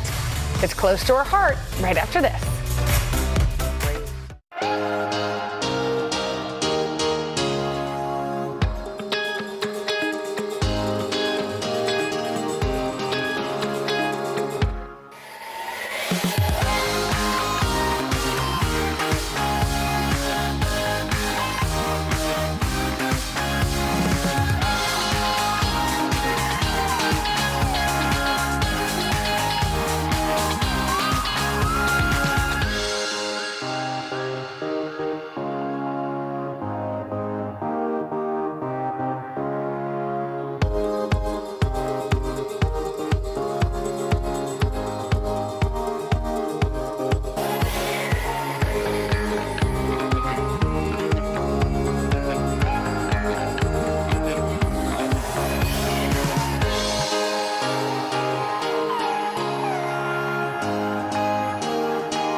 Good morning. Welcome to Today. Every day. We are adding to the star power in our studio. The biggest names, only on Today. See, it's worth coming in this early, right? Everybody, it's Today. Like I won the lottery. How do you feel at this age, this stage? Liberated. We're just getting started, folks. Anal stuff with us now. The boys are back in town. Boys are back in town. It's a miracle. It's a miracle. This has been fantastic. Everything and everyone you're talking about, only on Today. All right, fans adore Reese Witherspoon for all of her iconic award-winning roles across TV and film, and now she is adding a new children's book to her collection. It's called Busy Betty and the Circus Surprise. Oh, it's so cute. Of course, we love any reason to catch up with one of the coolest and hardest working women in Hollywood, the busiest. I said you guys are the busiest. No, we said you're the busiest, we Betty. Really do. We feel like, do you have your days scheduled? Let's talk about that for a second. And how much free time do you allow yourself or afford yourself in any given day? Look, a lot, because I do think it's important to take care of yourself. So I exercise every day. Okay, at that least. doesn't count. Okay, that doesn't count. Okay. That's workout. Hold on. My thing I've been doing lately is I do paint by numbers every single day. Paint by numbers, like Bob Ross style? Oh, it's much more simple than that. It's almost like doing a jigsaw puzzle, and I do it for 30 minutes every day, and it's so relaxing. So wait, what does that give you? Like, is your mind... You can't do anything else while you're doing this paint. So you just focus and you calm your nervous system, and it's been really fun. It's meditative. And now I have like all these 50, 60 paintings. What are you going to do with all of them? I don't know. You need to start a Reese Witherspoon gallery. I know. Well, they're all of flowers, so I don't know. Oh, sweet. That's so much fun. The other thing you do, which is sort of accidental, is my guess, is that you become kind of an online motivator. Yeah.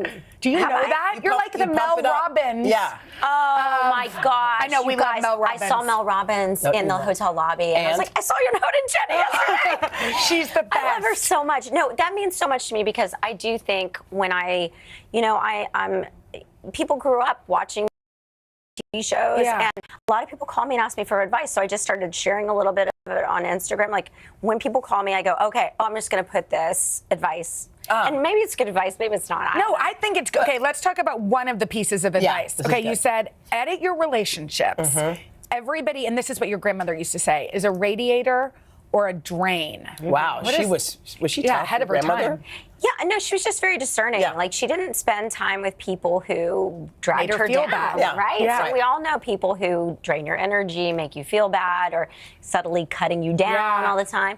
You got to cut those people out. Yes. Because your life is really, your time is precious. As moms, y'all know that. It's just, you got to really save your energy for people who lift you up. Yeah. And it's funny because I think sometimes those relationships come because you've known them for so long and they've just been with you for so long, and the idea of saying, oh, well, that's enough of that just seems foreign because you become used to it. Yeah. You can't really just cut out, someone who's been with you on the long haul, can you? No, I don't think so. But you can say, hey, you know what? This conversation has gotten a little bit negative. Yeah. And I really don't want to talk badly about other people. You know what we were just talking about that we want your advice on is raising. Okay, so we feel like we could be raising people pleasers in our girls because we're always like, make sure you're polite, be respectful. And I think our concern with that is people pleasers can become victims of bullying or of aggressive boys or, all those kinds of, because you want a kid who's respectful,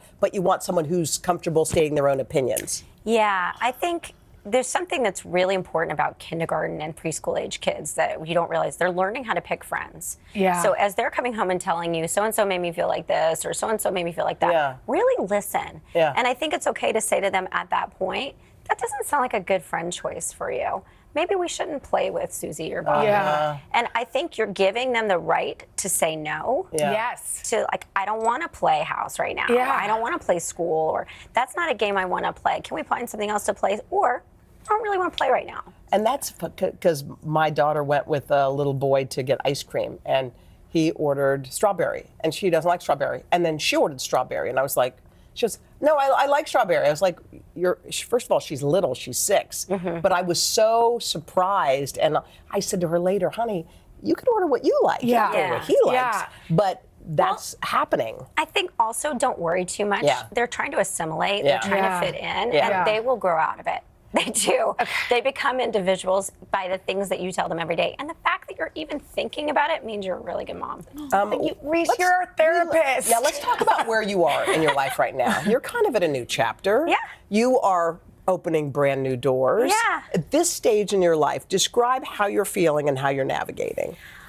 I'm really proud of the life decisions that I've made and that I made with kindness and grace and all you can do in this world is go through things. Everybody goes through ups and downs, but it's how you deal with them. Do you deal with them with grace and kindness or, nastiness? Yeah. And I think there's only one way to be in life, kind and throw love at things and really try to understand everybody's point of view. So I also always think of everybody who I'm having a conversation with as who were they like when they were 5 years old? Yeah, that's such a good... Is that who I'm talking to right now? Like the 5-year-old you or the 5-year-old you? Totally. Which, by the way, would be very cute. That would be a fun interview. Oh, wait, let's do it. That would be such a cute kid's book. What is it? I think why don't we all collab together? We've all had a children's book. Yes. Hold on. Maybe Busy Betty could have a talk show in her backyard. Oh my God. With her best friends, Jenna and Hope. Yes. Let's do it because also you know what a morning show is like. This is perfect. This is all happening. Okay, wait, we have to talk about Busy Betty. Yes, we do.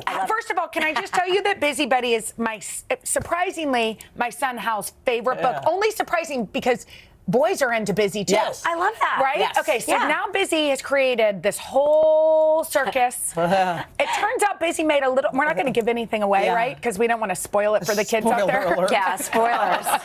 But okay, Busy made a mistake. Yeah. Yes. And she bounces back. Yeah. Yes. Well, the whole concept is that Busy Betty has a business in her backyard in every single book. And this was how I was when I was a little girl. I would be either selling barrettes or selling lemonade or selling brownies or going, by the way, I was really into selling Girl Scout cookies, as you can imagine. Did you get a lot of patches? Oh, guys. Oh, you were the queen. I was the top seller for Troop 1077. Oh, you were. Oh, and you were also a ballerina. I was, well, kind of. Sort of. Yeah, you were an entertainer. I wore the costume really well. I cut my own bangs. Guys, oh my God. I was very busy. But I do think it's important that kids learn from failure. Yeah. So my whole point was I wanted in every book, she messes up so badly, she thinks it's all over. And so she has to pull herself together, dry her tears, and figure out how to make it work. Solution. There's resilience, and so important that kids know, you don't have to be perfect. Totally. You can be good enough. By the way, I want to tell you something about your book. Your book came with glasses. It did. One of my daughters wears glasses, Haley. Hope wears her Busy Betty glasses because she so badly wants to have glasses like her her sister. sissy. So she's like, where are mine? those purple, round, cute as can be glasses. I mean, I wore the biggest glasses when I was her age. I saw your sweet daughter in the glasses. I wanted to normalize that for kids too and make it kind of cool. It's cool. I also used to go around and tell everybody that my glasses were magic and I could see into the future.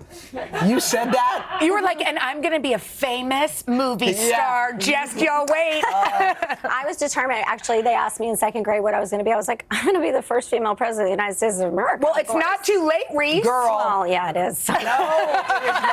It's not too late. It's not too late, but I've thought a lot about it. Maybe you could give me some tips. Yeah, I think Jenna can. I think it might be a little harder than it looks. Don't go anywhere. Reese is going to stick around. She's going to help us settle some viral debates coming up after this.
How I know.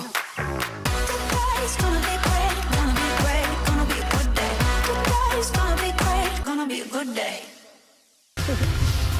We are back with Reese Witherspoon, and we know she'd be the perfect person to help us settle some viral hot button food debates. It's a new game we're calling Reese Witherspoon or with her fork. All We found these incredible pictures of you holding My giant actual fork. Okay, here's how it's going to work, Reese. You've never done something so intellectually stimulating. Under these domes are classic foods that some people use forks to eat, while others use spoons. We're going to reveal them one by one, and then, Reese, we need you to give a definitive answer, okay? So here is the first food. You're going to tell us, is it a spoon or a fork? Now listen, we know you're from the South. We know that this could be one of your favorite foods. Okay. Only you could settle this debate. Yes. Would you eat it with fork? Yes. Why is that? You got to get in there. Do I have to eat it with the fork? No, you don't have to eat anything. No, with the giant blue fork. I mean, it looks delicious. Let's just eat it. Is it good? It's delicious. Is it warm? Let's hope Oh my God, y'all. to a warm mac and cheese. Is it good? It's warm. Okay, good. Good job, y'all. All right, wow. Okay, move on. thank you for settling that debate. All right. Done. We've been wondering. Okay, the next one is... Birthday. I know, but y'all, it's not just any birthday cake. It's ice cream cake. Okay. Oh, that's a merging of two foods. Okay. I'm gonna go. Oh, I can't wait. Spoon! Yes. Now, why is that? I don't know. That way you can get all the ice cream. Oh my God, this looks so good. Hold on, right after the mac and cheese. Now you're wishing you went with a fork. Hold on. Wait, you know what? That blue spoon is not good for scooping. This is not a red great. spoon. Whatever. Chocolate. Is that good? That's Do you like it? good. Okay, that way you get all the ice cream when Is it that melts. a frozen cherry on top? No, that is so good. You're frozen- gonna want to eat that. Okay. We are? Can we save that for later? Yes, we can. All right, here's the next one, Reese. Only Reese could make this game Spoon cute. or a fork?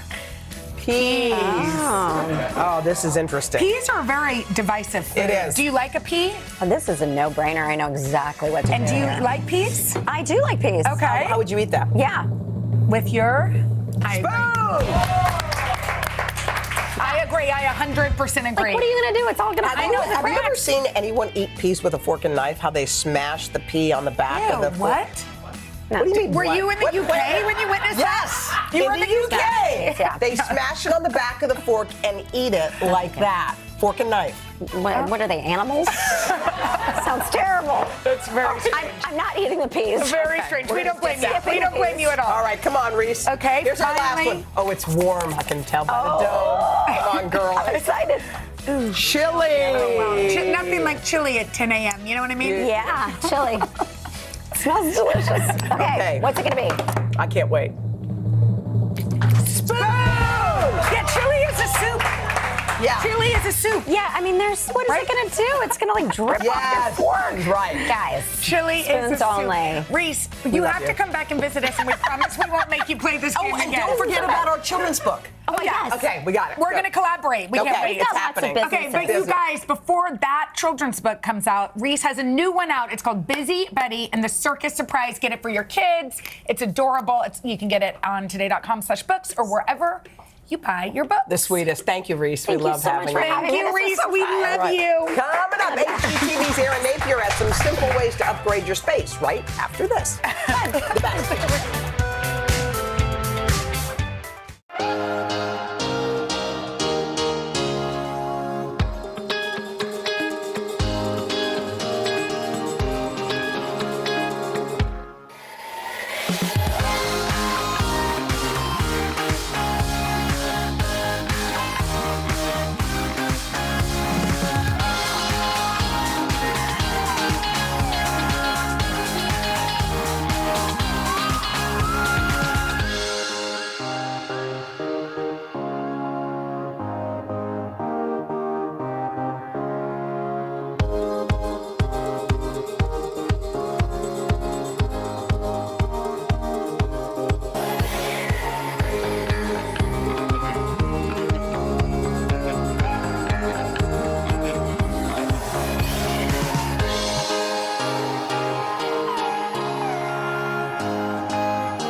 Welcome to Today. So happy to see you guys. Would you like my boost? Yes. Back. Here we go.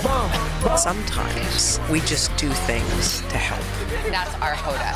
Happy birthday! We got an awesome crowd, y'all. Aaron and Ben Napier have been HGTV fixtures for 8 years. The married couple restores Southern houses in their hometown of Laurel, Mississippi. All right, Erin's releasing her third book. It's called Heirloom Rooms. Ooh. It's a collection of essays about some of the spaces in Aaron and Ben's homes, as well as the homes of some of their family and friends. We got lots of reasons to celebrate. We sure Y'all had a couple of birthdays that you celebrated. We did. How was it? Big one for me. 40. Yeah, 40. How do you was feel? that? I'm not like weird about birthdays. He is 40 and fine, you know? Yeah. Yes. Yeah. He's living his best life. I think I'm looking at the picture. I didn't. How are you feeling at 40? I feel good. I'm never weird about age. Yeah. The weirdest thing is that in my mind, my parents are 40. Yeah, totally. Exactly. And we're 26. Yeah. And Aaron, by the way, you posted this topless. I mean, is that right? Topless, I guess. Topless photo. Yeah, there he is. There he is. Pumping He sent iron. it to just me, and I like kept opening this picture, and I was You're like, like, babe. You're Babe. babe. The best part is that he sent it just to you for like your eyes only, and then you posted it for the world. You're like, to see. why not? I was like, do you care? He said, And no, he's like, I don't. I'm not self-conscious No about shame in my anything. game. All right. Okay, we have Speaking to. of pictures. Yes. I know. come Look, on. he's moving it. Look at this. Okay, your book is filled with the most beautiful ideas how to really personalize a home. Let's talk about a gallery wall. This idea. You have it in your entryway. Yeah, let's see. I mean, we've exactly replicated it here. Oh, this is that cool. is so Isn't that great. nice?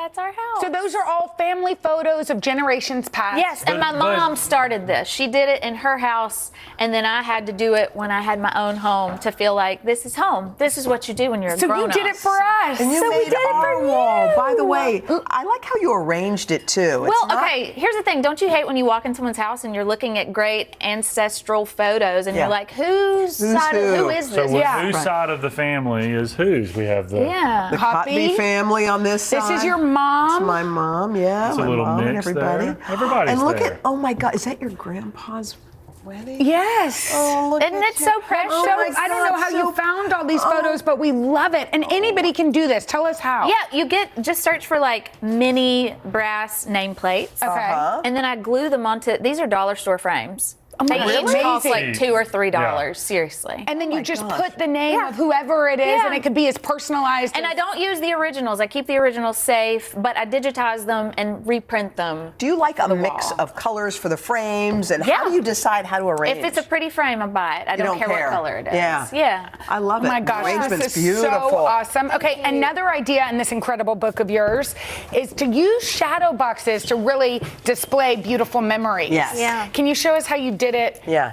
Oh, there it is in your house. Yes, those were leaves that were used for place cards on Thanksgiving one year that had our names on them. Oh. And I shadow boxed them. A good friend of mine wrote the names on it, and I wanted to remember them. But for you guys, it would be something like, what we have your tapes from your very first. How cool is that? Is that crazy? Some old tapes. In New Orleans, right? New Orleans was one of the So places, here's the crazy thing about this is our DP on our show worked with you in New A million Orleans. years ago. What? Yeah. Who's your DP? Tim Harland. Tim works with you guys? Yeah, he's our DP. Don't you love that? Okay, that was 100 years ago. No. And then here we have Jenna's first day cue card. Oh my first cue card. So how do you make a shadow box so you keep things looking as beautiful as clean. this? Show us how you do it with I mean, this is easy. You can use You can buy pens. these at like a hobby store. I mean, this is just from Hobby felt? Lobby, my favorite Right. store Just ever. felt. But look, we got to tell them about the leaves. So When the we leaves are got special. married- These specific leaves. You know, some people throw rice or popcorn when Y'all you're leaving threw leaves. We got married in November and we threw ginkgo leaves. We didn't. They did. Yeah. But I kept. These are from the same tree. Oh my gosh. These are from that tree. And all you're doing is putting a little push pin into You can it. do a push pin, or you can tape it or you on can there. use double-sided. By the way, that's a good anniversary gift if It we're is. asking. Yes. Ben Just is the saying. king of anniversary gifts. He would know. Ben is very, very Ben is romantic. He very leaves That's right. lovely The notes. most romantic. I know that because I follow you on Oh, he Instagram. leaves you lovely notes. He writes me a letter every morning. Every morning. on a typewriter, Every morning. and I keep every Type her a one of note. them. You got to You keep do. courting them. I mean, like, that's the thing. Keep is- courting. Y'all need to do a Valentine's segment for us. All right, so then what do you do? So you just pop it in there. Then. That's it? Yeah. Easy peasy? And then look, you could even do one of the little brass nameplates if you wanted to say leaves Yeah. from our wedding. How beautiful by the way, is how that? cute. Super cute. Okay, this book Yes. is incredible. It's filled with incredible ideas like Yeah. this. I can't wait to see y'all and Laurel. I'm coming down. Oh, yeah, she's got a book sign. I'm bringing my sissy. I'm gonna see you in a few weeks. I can't wait. It's gonna be I've been always wanting to go there. Okay, so to get your copy of Heirloom Rooms. Heirloom. Heirloom. Her heirloom. I don't know how to read. Y'all got it's it. okay. She's got You it. can go to today.com/books Coming or up. wherever you buy your books. Yeah, you like independent bookstores. Yes, I know I sure you do. Coming up next, seafood made simple. World famous chef Eric Repair. He'll cook for us coming up after this. All right. Heirloom tomatoes. Heirloom spray.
Hi, everybody. Good morning. Welcome to Today.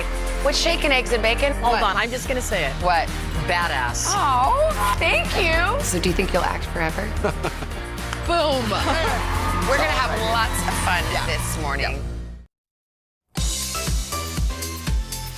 So it's a great day when Eric Riparo stops by our kitchen. The 3 Michelin star chef heads up one of the best restaurants in the world. Oof. We know it, Le Bernardin, just a few blocks from here. It's lovely. Okay, so lucky for us, he's making one of the many delicious recipes from his newest cookbook. It's called Seafood Simple.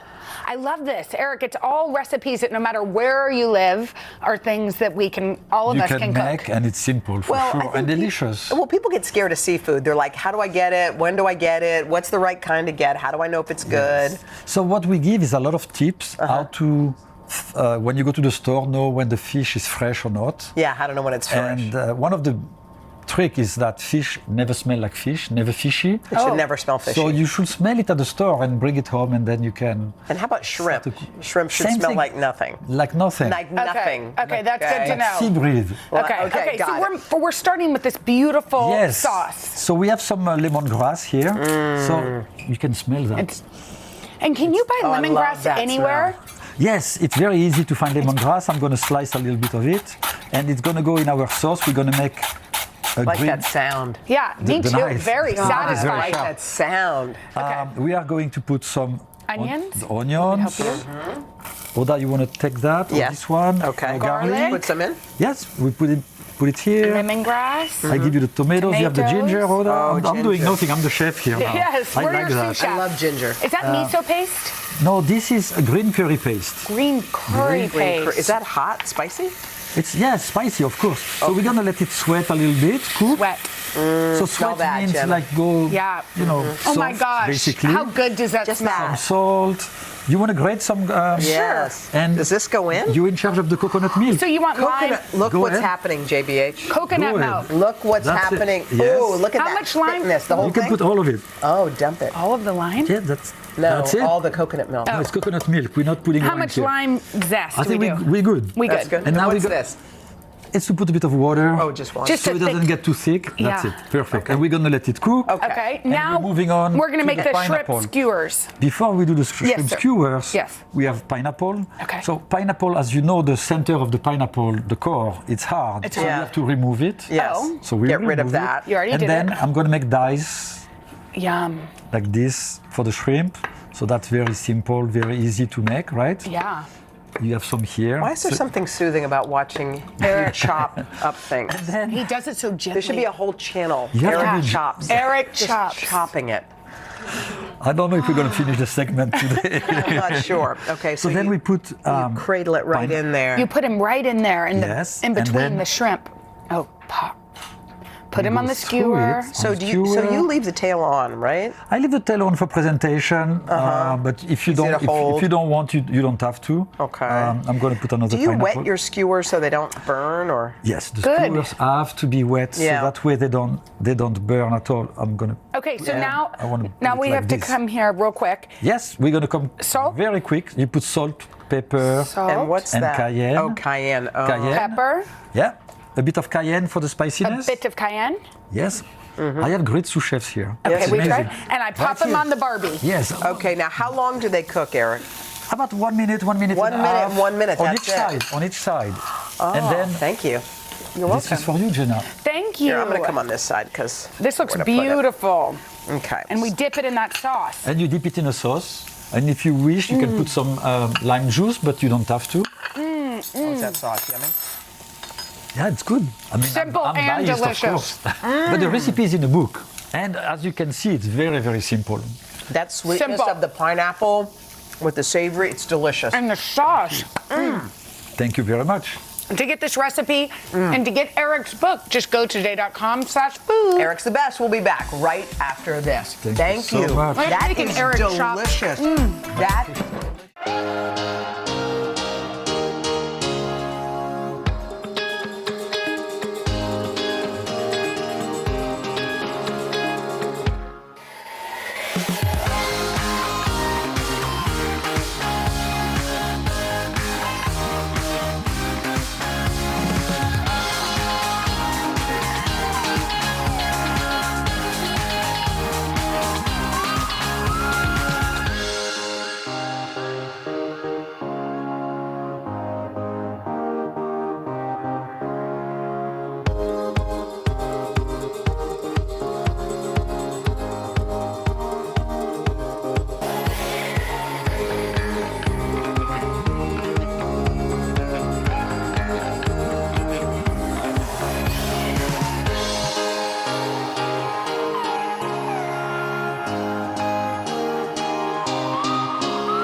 bar. We got a double dose of Spice Girl power. What? Oh my gosh, that's right. Victoria Beckham gives us a behind-the-scenes look as she preps for Paris Fashion Week. And Jerry Hollowell Horner shares her latest passion project and some new music. Oh, we love her. Okay, y'all, guess what? What? Today's Tuesday, tomorrow's...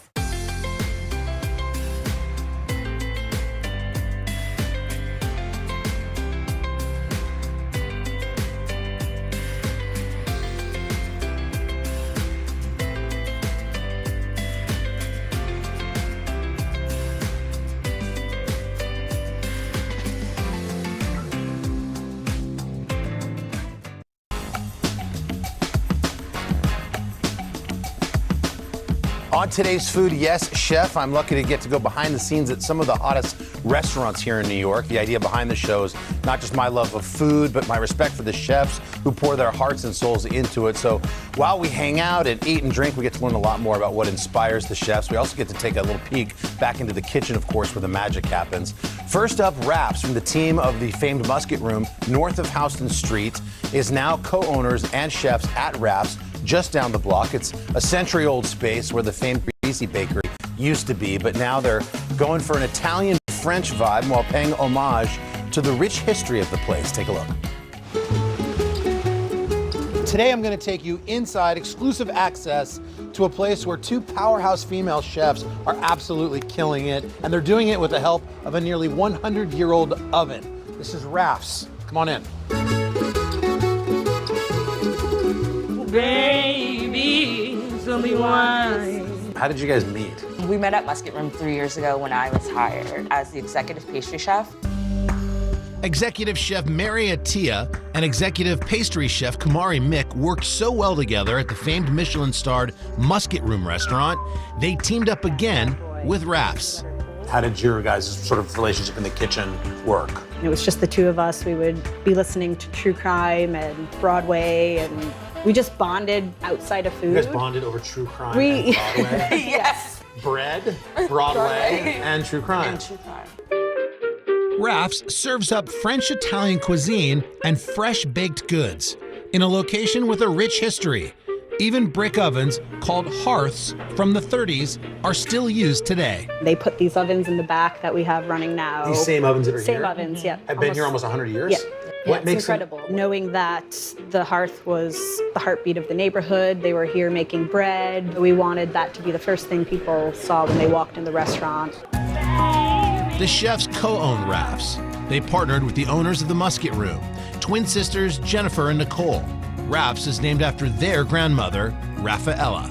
The sort of, empowerment that's happening with women in this space, not just your partners that are sisters, elevating women, that's a really cool part of this story. How important is that to you? I think it's really important. I think that we come to work every day not thinking, oh, we're women doing this job, but it would also be irresponsible for us to disregard the role we play and the example we set for younger women wanting to do this and see that we can be successful and accomplish our goals. So yeah, I think it's important. I'm a girl dad. I got three girls. You can do anything. These stories are important.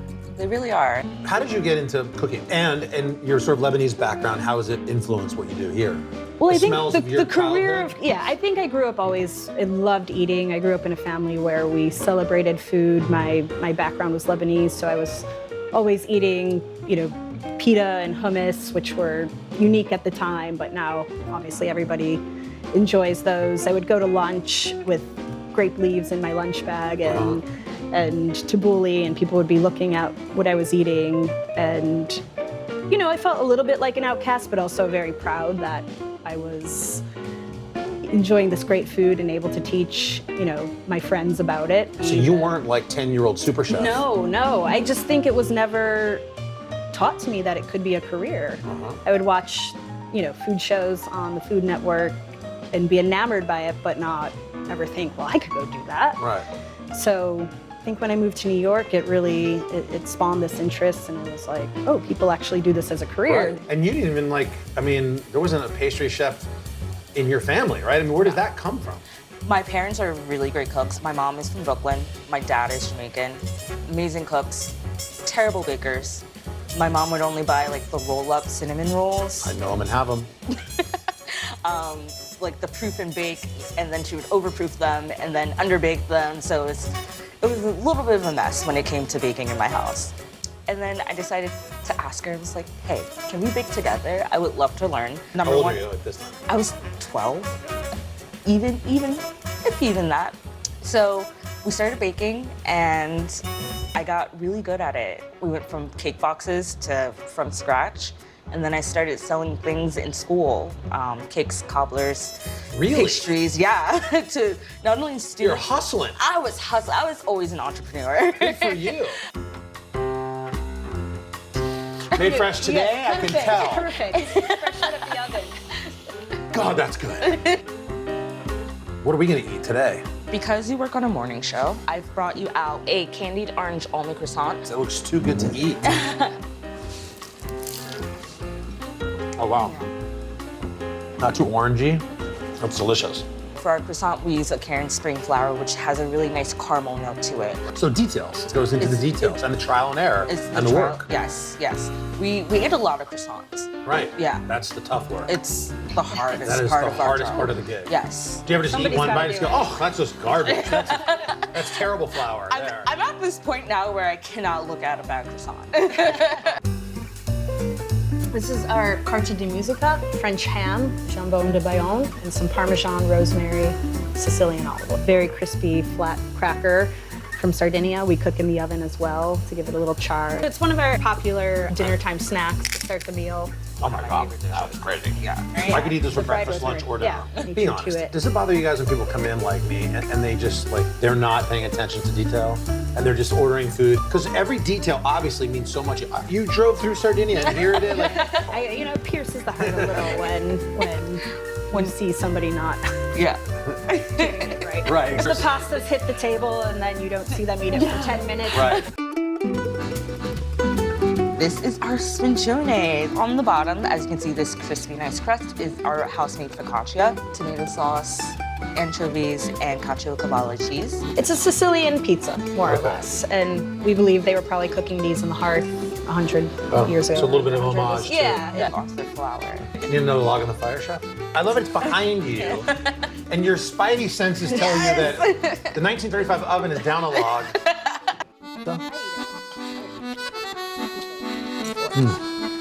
Wow. Can we cook something together? We will. We'll let you by the fire. We're going to show you the sfincione. Yes. Let's do this.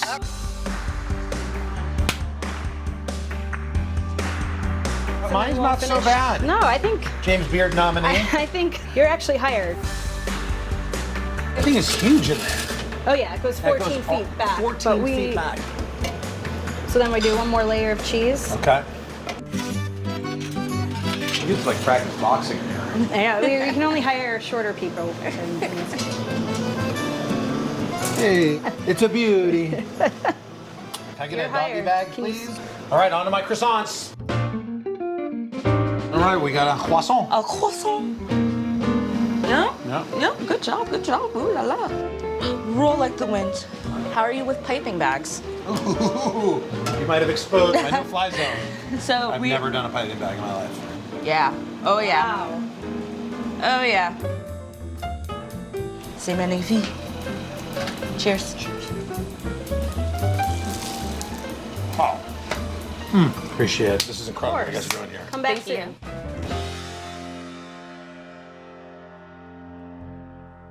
Tell you what, their food really does taste better out of that 100-year-old hearth. Next up, Sia's and Charlie, 3 Korean-American guys who grew up in Atlanta, opened up their dream restaurant. The food's fantastic, but their story is even better. I headed downtown to find out why it's so hard to get a table there.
are in for a good one today.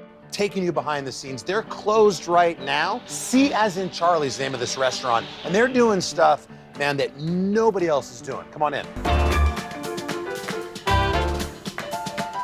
So David, if I walked into this restaurant and I've never been here before, what's the vibe? So as soon as you sit down, even before you get a water, you get a sake shop. Let's go!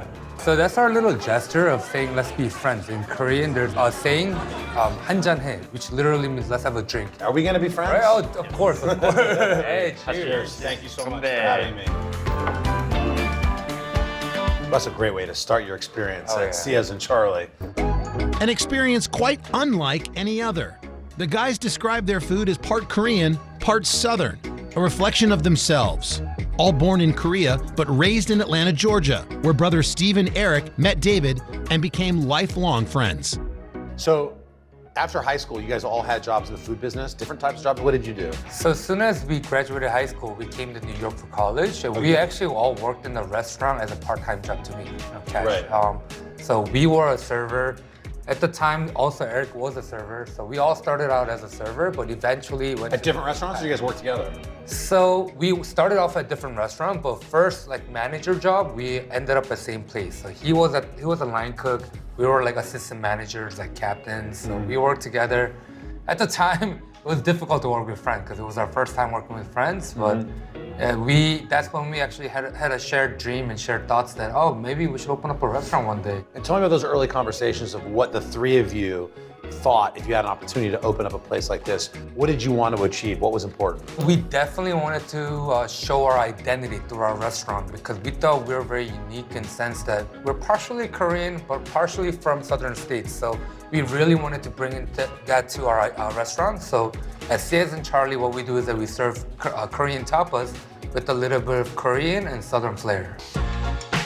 The guys grew up in the food industry. You can taste the foods and flavors from their childhood in their cuisine. Most of our dishes ties into our history or childhood memories. We wanted it to be like us three. It's like you're meeting you when you come in here. Right, yeah. So, for example, Salisbury steak, our childhood memory of our parents used to bring leftover hamburger patties to home and cook us a Korean food with it. So chef wanted to kind of infuse that memory into and develop and make a dish out of it. Salisbury steak, like Seoul as in Korea, Seoul. So with that, right, nice play on that. Yeah. We usually eat it with rice, but because we wanted to have a little southern kick to it, we serve it with the grits on the bottom instead. And we get to try some. And there was food in your family? You were always sort of in the food business? Yes, our parents used to own a diner back in Atlanta. So we were always exposed to this kind of like a restaurant industry and, we were always, he was always cooking because he's the big brother. So I was always cleaning the dishes. What do you remember about that diner? Just being very hard. The work? The work, yeah. Our parents used to always come home really exhausted and one of the things Eric used to do was just cook, just a small thing for them to make them happy, cheer them up a little bit. Right. Chef, did you always want to cook food? Yes, I was exposed to just cook for my brother while my parents were working. So at that time, and then I was kind of getting interested in cooking and also being a chef. And in that sense, I always want to take my path to being a chef. Do you remember the cooks at your parents' diner? Did you have an interest in the kitchen? Did you go back there and watch, short order food get made? Yes. What does C as in Charlie stand for? Where'd that come from? So as an Asian immigrant, letter C and R is really hard to pronounce. So back in the days, our parents would always say C as in Charlie, R as in Romeo over the phone or when they make communication. So we were debating between the two, but R as in Romeo, I don't know, it kind of sounds like Italian restaurant at that point. So it was going to be R as in what? R as in Romeo. Oh, Romeo, yeah. Yeah, and we thought that sounded Italian, like an Italian It's New York, restaurant. you don't want to do that. Yeah. So we decided to take C as in Charlie. So that's the name behind it. Everyone that comes in, they ask us, oh, so which one of you is Charlie? None of us are Charlie. It's such a cool name for a restaurant. Thank you.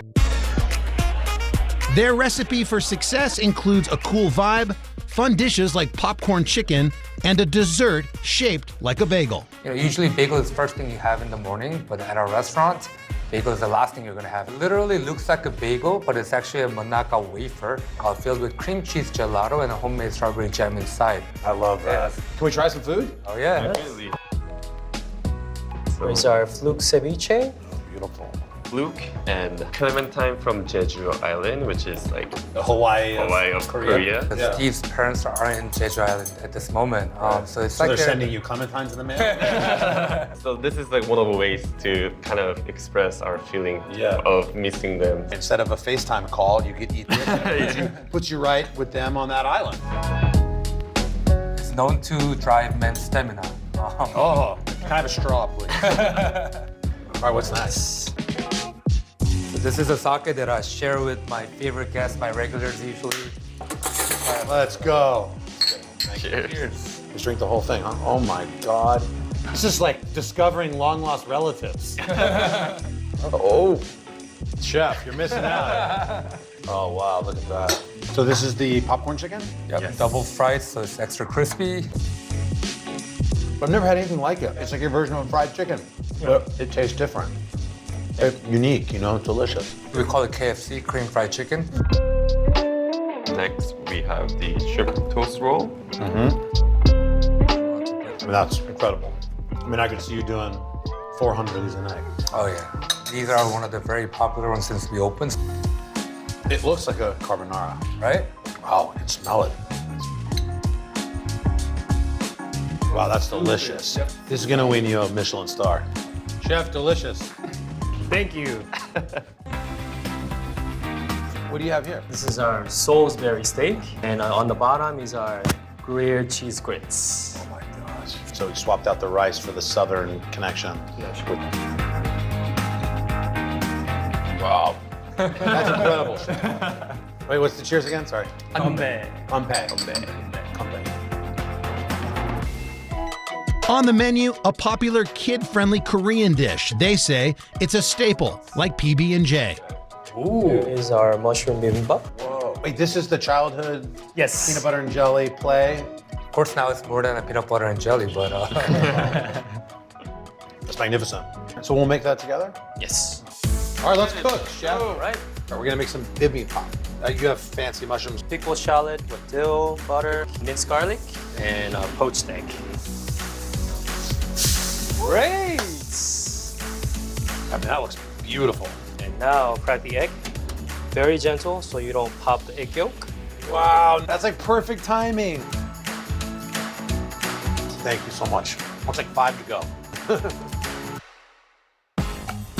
Oh man, was that good or what? Coming up next, an old school Italian eatery with a huge wait list, and this place is beloved by celebs.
We are in Greenwich Village, and we're gonna see the Pope of Greenwich Village food. That is Mario Carbone. We're gonna sit, we're gonna talk, we're gonna cook. It's like a time portal when you walk through this door. I can hear Sinatra already. Come on in. Thank you for having me. Thank you for being here. What's it like to sit in here after 10 years? You know, where did this start? This started with the idea that what if Italian-American food, this food that I grew up eating, loving, being me, what if I took all of my training and my knowledge from being a kid and my love for this and put it towards refining it a little bit. Take all I have and really bury myself in the theater of it all and make it something that's a really beautiful work of art. Do you ever sit back and go, God, I wanted to do that. I wanted to refine those meals that I remember as a kid, but like now you've done it at the highest of levels, you know, in the country, certainly here in New York with this spot and all the other spots. Do you ever sit back and go, God, I can't believe I actually did it? Sometimes you get some moments where you're just like, wow, I can't believe it's going like that. Or you're sitting in the dining room yourself and you're watching, you know, the theater, magic the show take place in front of you seamlessly, beautifully, and like, wow, this thing really worked. It feels like a movie in here, and I feel like I'm immediately transported into a scene of Goodfellas or into an era, into a time, especially in New York City, in Greenwich Village. That was the whole idea. How do I take basically Ray Liotta's 40-second scene in the back of Copacabana? From when they open the front door, they get hit with the music, the smell of the food. Waiters are coming by, the waiters it's are coming chaotic. by. There's like a random flambe happening in the corner, just happens to be happening. People are yelling, they're bringing in a table, making way. Excuse me. Like the tray of desserts is way too big for the size of the hallway, so you just gotta kind of, excuse me, like, and it's all part of it, right? The bar is way too small for the number of people we have, so then you're compressed in this little environment. Right. You wanted to take that vision and make a cinematic experience in a restaurant. I needed to extend it for 6 hours, right? You get a perfect 40-second scene that they spend all day working on that lives forever. I need to give that to 250 people over the course of 6 hours. Wow. Keep it going, keep it going, keep it going. Right. It's a lot more than just the food. Now you're concerned with the textures, the everything on the walls. It's a play set. It's a theater set, right? We're the actors. The customers are the changing element of it, right? So every night we put on the same show, the exact same show for a different audience every night, right? We're cats on Broadway. Right. Like that's how we think about it. That's how you have to think about it. Yeah, but you care. Not saying that the Broadway actors don't care about the people in the seats, but you care about these patrons that are here. That's why they keep coming back. That's why they're uber famous. You've created a home for at least, or this is the best play running, like, you know, well, as you with know, the tender love and care. As you know, the Italian table is a consummate home base, right? Whether it is your family or it's someone walking in the door, it's, hey, can I get you something? You know, like the Italian table is home for everybody. And I think that this is the extension of the Italian-American table. You know, I want this to be a functioning museum of the Italian-American food culture, home culture. Right. So you can witness the woolly mammoth that was the Italian-American in 1958. Chef Mario Carbone opened his celebrity hotspot 10 years ago. Now, it's nearly impossible for mere mortals to get a reservation. There's this whole celebrity factor in here. There's Jay-Z sitting in the corner any given night. I mean, that's part of New York and it's part of the allure of it all. But how do you feel about all of that? It's hugely flattering, right? I mean, because the people that we're talking about can make a call to go anywhere right now and get in the door, right? Like, their people will call somebody and they'll get in anywhere. So I think that for me, why do they want to come here, do you think? Anonymity is really important to us, like that everyone kind of gets their own experience and nothing's interrupted, and something we preach here and make sure that, you know, each table, whether they're a celebrity or they've saved up to spend their anniversary here, are treated equally. But there's a million Italian restaurants right even around here. What makes Carbone stand out so much? I think it's the sum of all its parts, right? Like there's so many people and parts that make up a restaurant, right? It's an old business, you know. It takes a lot of hands, a lot of buy-in. We have an amazing group of people that have basically been here since day one. We put a ton of care into the food. We buy the absolute best ingredients. We try really, really hard to give you dinner as the show every night. Mario's vision comes from his upbringing. Raised in a traditional Italian-American family in Queens, surrounded by home-cooked food. Who was cooking for you growing up? My mom cooked every night. She's a fantastic cook. Her parents were born in Italy, and they were sort of amongst my first babysitters. So I would be with them and invariably in the kitchen where they were cooking all day long. I was always in the mix. Carbone's magic has spread to Miami with a restaurant and star-studded pop-up called Carbone Beach. So we got a plot of actual sand on the beach, in the South Beach. We put up this huge tent, made it as luxurious as possible, and really turned the show of this restaurant that we've been I talking was about to say, about. are you thinking cinematically when you set that, Yeah. What is it like when you walk in? Is it cinematic in a movie and Yeah, a script? it's an over-the-top Carbone meal that takes what we do at Carbone and just amplifies it. It's Frank of the Copa of the 60s. You sound like the Martin Scorsese of food. Ricky Tonelli is Carbone's day-to-day face, a larger-than-life personality. Ricky takes care of everybody. Can America meet Ricky? AKA the face. How long have you been here, Ricky? Since day one, yeah. Can you whip up a little something? You know, we'll bring out a couple of classics. How's that?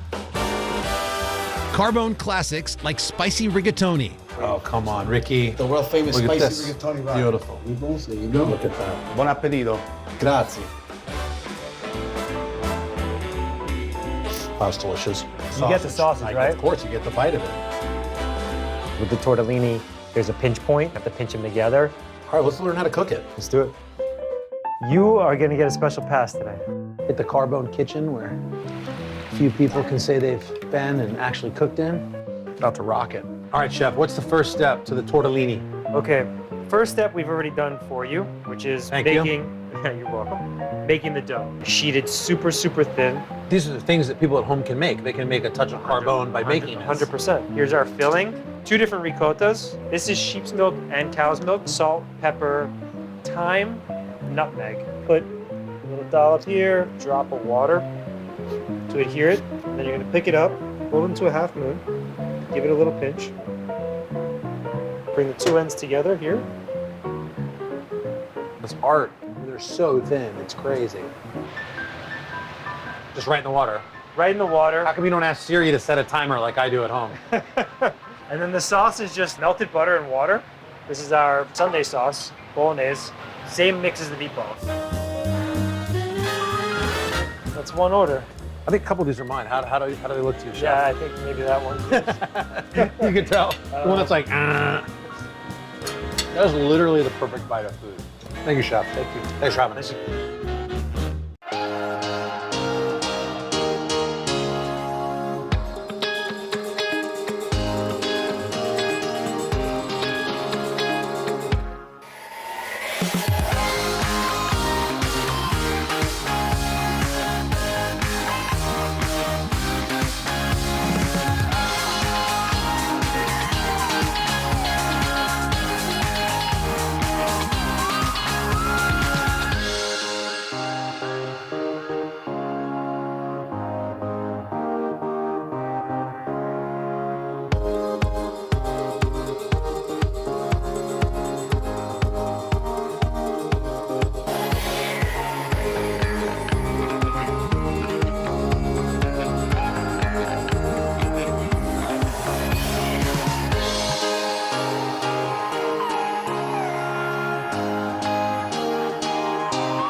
Our guide this morning, the one and only Padma Lakshmi. Hi, everybody. Padma, of course, host on Bravo's Top Chef. Tonight is that hit show's 19th season finale. Chef's getting one last chance to compete for the grand prize.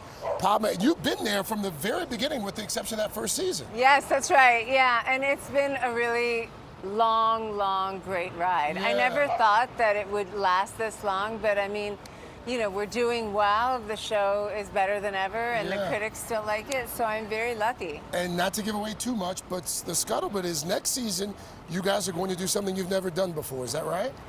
Yes, we're going to go international for the whole season. We have been international for finales. Okay. We've But the gone whole to season this Singapore and Macau and everywhere else, but the whole season is outside America. Don't ask me where yet. Okay. All right. Let's cook. Let's eat. What are we making this morning? We are making the healthiest dish possible. So I'm going to make a sauce, and it's a Balinese baked fish. I first had this dish when I was in Bali over 20 years ago, and it's so simple. And the reason I like it is because it's very low effort. You'll see. We love that. It's very healthy, it's very high protein, and it's easy to make. Okay. You know, people always ask me how I stay lean. Yes. You know, when I do all this eating on Top Chef, it's not easy, but it's eating like this that helps after I finish. So we're going to start with onions in the blender, and to the onions, we're going to add garlic, ginger, a little bit of tamarind paste. Now, tamarind paste is wonderful. You can get it at any good supermarket. It'll last in your pantry. It's going to add like a tart and sweet tang to it. Okay. Also, I'm adding toasted sesame oil and cumin powder. Cumin powder. And a little salt to taste. That is really it. And about 2 or 3 tablespoons of water. Okay. Go ahead. We'll mix that up. You're going to mix that up. I'm not going to do it because of the noise, but this is what it looks like. And what kind of fish are we using here? We're using red snapper, but honestly, you could use cod, you could use flounder. Any white fish. Any white fish. This is so easy. And they're already digging in over there. What's the verdict? How is it? Yummy, got a lot of umami to it. Oh, you love the umami. And then all I'm doing is pouring this. This is going to go into an oven at 350 degrees for 20 or 25 minutes, and that's all. And foil? No foil. Foil. Okay. Foil. So you cook it covered. Cook it covered. And then when it's done, I know it doesn't look very appetizing, but it's so delicious. All you're going to do is take fresh mint and garnish. Okay. And a little bit of lemon juice. And this has literally like less than 250 calories a serving. Yeah. And you're going to pair it with bok choy? I am. I find cooking bok choy intimidating. Why? I don't know. It's probably because I'm not a very good cook. So good. So you want to get bok choy and you just want to quarter it like this. Depending on the size, you can cut it smaller. Okay. And all we're going to do is dump this bok choy and blanch it literally for 90 seconds. And why do you blanch it? So that it cooks evenly and you don't get weird spots when you're sauteing it. Okay. But you don't want to cook it for that long. Like this is going to cook for literally 90 seconds, 2 minutes. And then you take it out and you take immerse it in the coal. You don't even have to. Oh. I mean, look, if it's a weeknight and the kids are hungry and you gotta go, don't worry about immersing so it. You're good. not in a restaurant. It's got a little fine. kick. So Yummy. this is what it looks like when it's blanched about 90 seconds. I have butter melting here. This is so easy as well. And again, all I'm doing is adding some Asian ingredients to it, which is the toasted sesame oil. See a theme emerging. Soy sauce. Well, it's going to go with that fish, right? Onions. No onions, sorry. That was garlic. Garlic. That was ginger and a little bit of red chili. There's your bite. It's There's really your bite. good. It's yummy. Yeah, and then you just saute this up. And I mean, I literally made it in real time. I made this whole meal in real time, except for the 20 minutes that the fish took. Right. That's how easy it is. That's And really good. I love it. I like the flavors. Never thought I Yummy. liked do bok this choy. recipe. You don't cook a lot. She has but a even cooking you, show. Savannah, I Okay, have I'll confidence try it. that can do this. So good. I could eat a whole plate of that bok choy. Oh, that is Yeah, really good. Really good. Thank really you. Palmer, Thank congratulations, by the way. Thank you so Folks who much. tune in tonight for the finale, what can they expect? Yes, they can expect a lot. We have 3 contestants who all have different styles of cooking, and we're in Tucson, which is a UNESCO Food Heritage Site. So I'm very excited. Tucson? Yes! That's nice people. I loved it. That's my It was great. hometown. It Yay, was so Tucson. nice. Padma Lakshmi, thank you so much as always. Thank you. Congratulations.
today food. Summer does not have to be all burgers and hot dogs, you know, and it can still be delicious. If you are looking to bring more veggies into the rotation, you're in luck. All the way from the Butcher's Club at Palm Beach's PGA National Resort. We've got Top Chef Season 13 winner Jeremy Ford with some veggie recipes to spice up the dinner. Hi, good morning. Hi, I'm I such guess a we huge should fan. change. I'm a fan. Yes.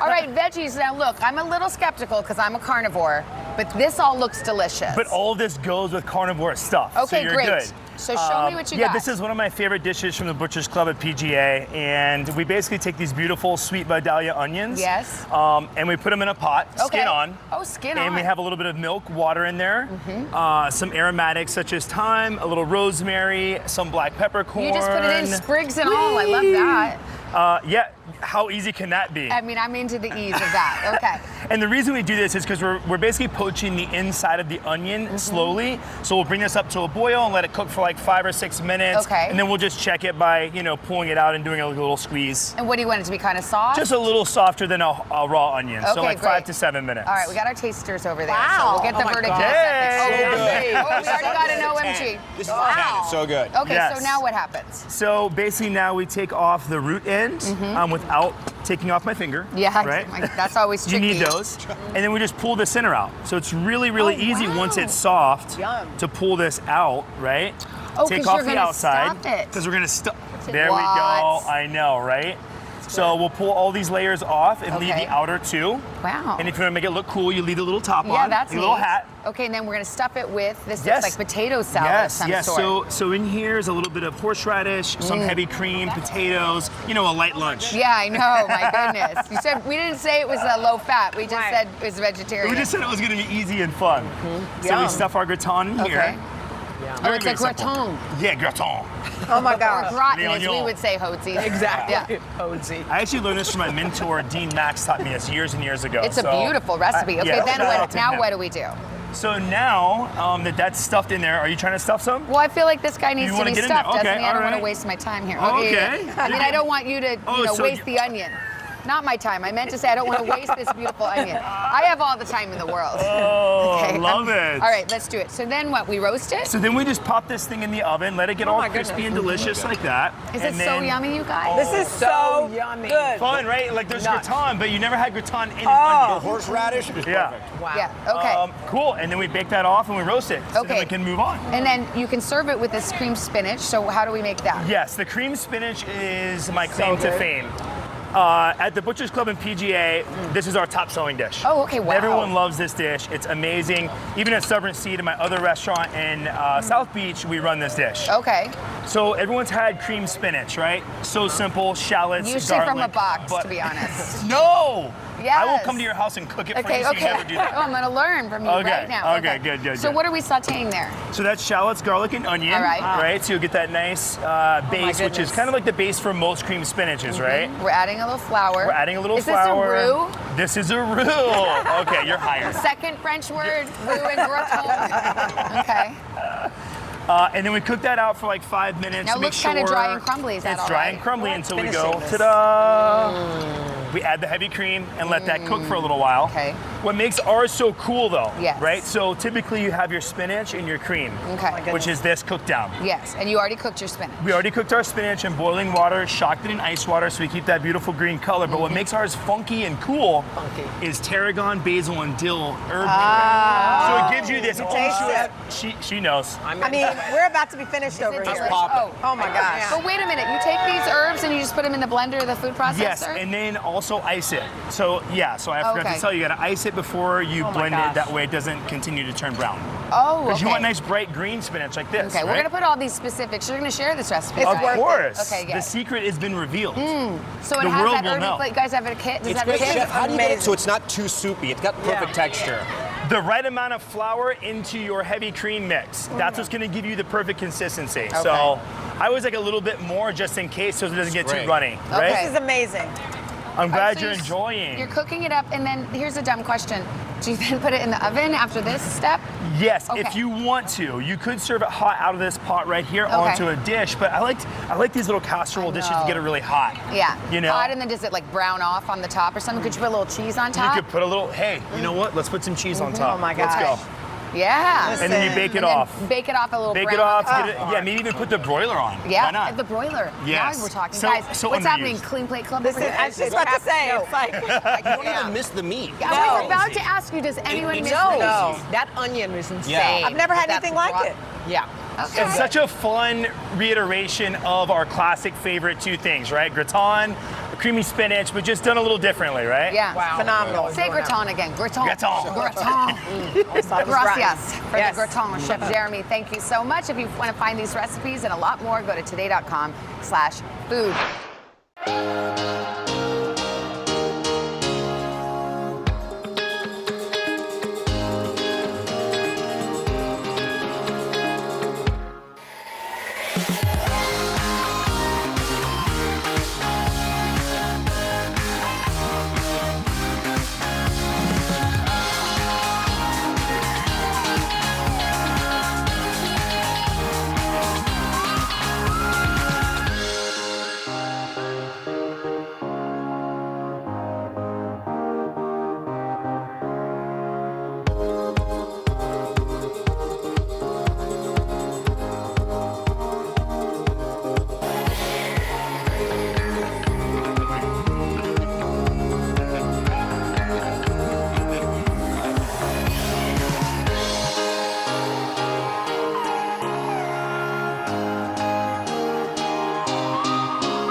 And we are back with Today Food. This morning's guest, Kwame Onwuachi, a James Beard Award winner. You may have seen him as both a contestant and recurring judge on Top Chef. He's also, by the way, opened 5 restaurants, all before turning 30. And now he's out with a follow-up to his acclaimed memoir. It actually is his first cookbook. It's fantastic. It's called My America, Recipes from a Young Black Chef. Kwame, so good to see you. Man, I'm so curious about how you, in this book, have taken your whole history, like from Nigeria to the Caribbean, to Louisiana, to the Bronx, and how this book has been just basically your lifeline. For sure. You know, it's my version of what I found American cuisine as a kid. When you're a kid, you're not asking like, what ethnicity is this when you're eating food? You know, I know I'm in America and I'm eating something, so that was American food to me. So it shows a lexicon of how diverse American What do cuisine you can remember about being in little Jamaica in the Bronx eating food that you're about to make for us today? Jerk chicken. I remember sitting on the side of the road with my father, getting jerk chicken out of a barrel and getting sauce all over my face. What is jerk sauce? What is jerk? So jerk sauce, you know, it started as an act of like preservation, but it's a sauce that has so many different layers of flavor. It starts with a marinade, and you marinate this chicken or pork or vegetables in this sauce, and then it's smoked and grilled. Let's get to it. So the jerk sauce, I always recommend making this from scratch. So I have a pepper sauce here. It's pretty much a Scotch bonnet puree. We have thyme. We have a little bit of tamarind, we have scallion, ginger, garlic, and soy sauce. And then allspice, cinnamon, and bay leaf and clove. We're gonna put that in the blender.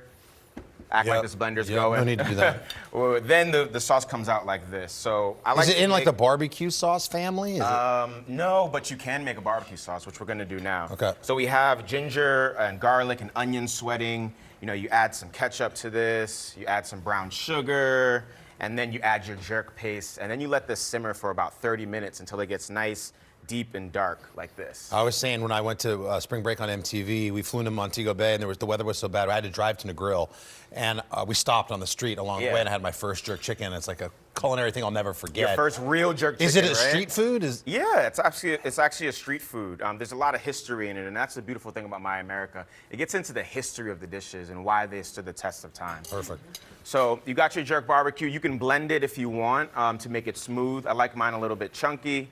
The difference between my jerk chicken recipe is I like to brine the chicken. I like to infuse the flavor deep into it. So Like an overnight brine sort of thing? Overnight brine. You have your flavors of your jerk paste in the brine as well, and then you'll marinate it. Throw it on the grill. I love it. We're in the studio. You like to outside cook this, though. Yeah, because you got to add some smoke to it, you know. What kind of wood chips do you like? I like to use pimento wood.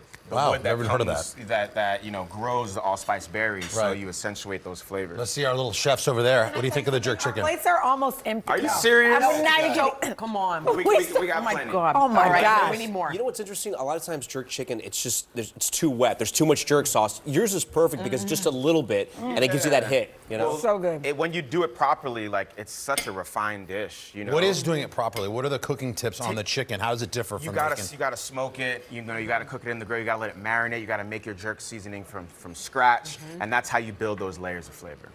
Is this what you're gonna make it? But we have to plug the family reunion because it's so Yeah, cool. the Just family say reunion. what it is, everybody. So the family reunion is this, 4-day food festival at the Salamander Resort and Spa. We get some of the best chefs together in the country and food professionals and entertainers as well. So it's really exciting. Tickets drop today, everybody. Of course they I want to do. see all of you Oh at my the God. family reunion. That's gonna be good. What is the side dish, by the way? The side dish is sauteed cabbage and carrots. Oh my God. How's that, guys? Good. I mean, are you kidding me? Amazing. You know what we need? We need rum punch. A little rum punch. I got Well, congratulations on everything, man. Thank Looking you. forward to the Thank family reunion. The book is beautiful, too. Yeah. So much. Great writing, great recipes, and this looks delicious. So there's a good lesson on jerk chicken. Kwame, thank you. That recipe, by the way, is on our website, today.com/food. And for the cookbook, check out today.com/shop. It is awesome. Dawn Burrell made a name for herself competing in the long jump at the Sydney Olympics. Look at her back in 2000. And the next year, she won gold at the Indoor World Championships before she tore her ACL and decided to turn to another passion, which was cooking. Well, as a chef, Dawn's been nominated for a James Beard Award, Wow. a finalist in season 18 of Top Chef, and set to open her restaurant late August in Houston later on this year. But first, she's here to show us how to eat like an Olympian. Hi, Dawn. Good morning. Good morning. Good morning. I mean, I guess you're just a star at everything you try. Impressive. I mean, I've been told to do the best I can in every endeavor, so Nice. I'll try to do Okay, yeah. just like you do. We are not Olympians at anything except for eating. Yeah. We actually excel at that Yes, we sport. do. So Awesome. we want to start the day with breakfast. Right. You say there's 3 things we have to have every single day. So I like to say that you should have some nuts for really rich proteins and nice proteins and good fats, for your body. Raw fruit.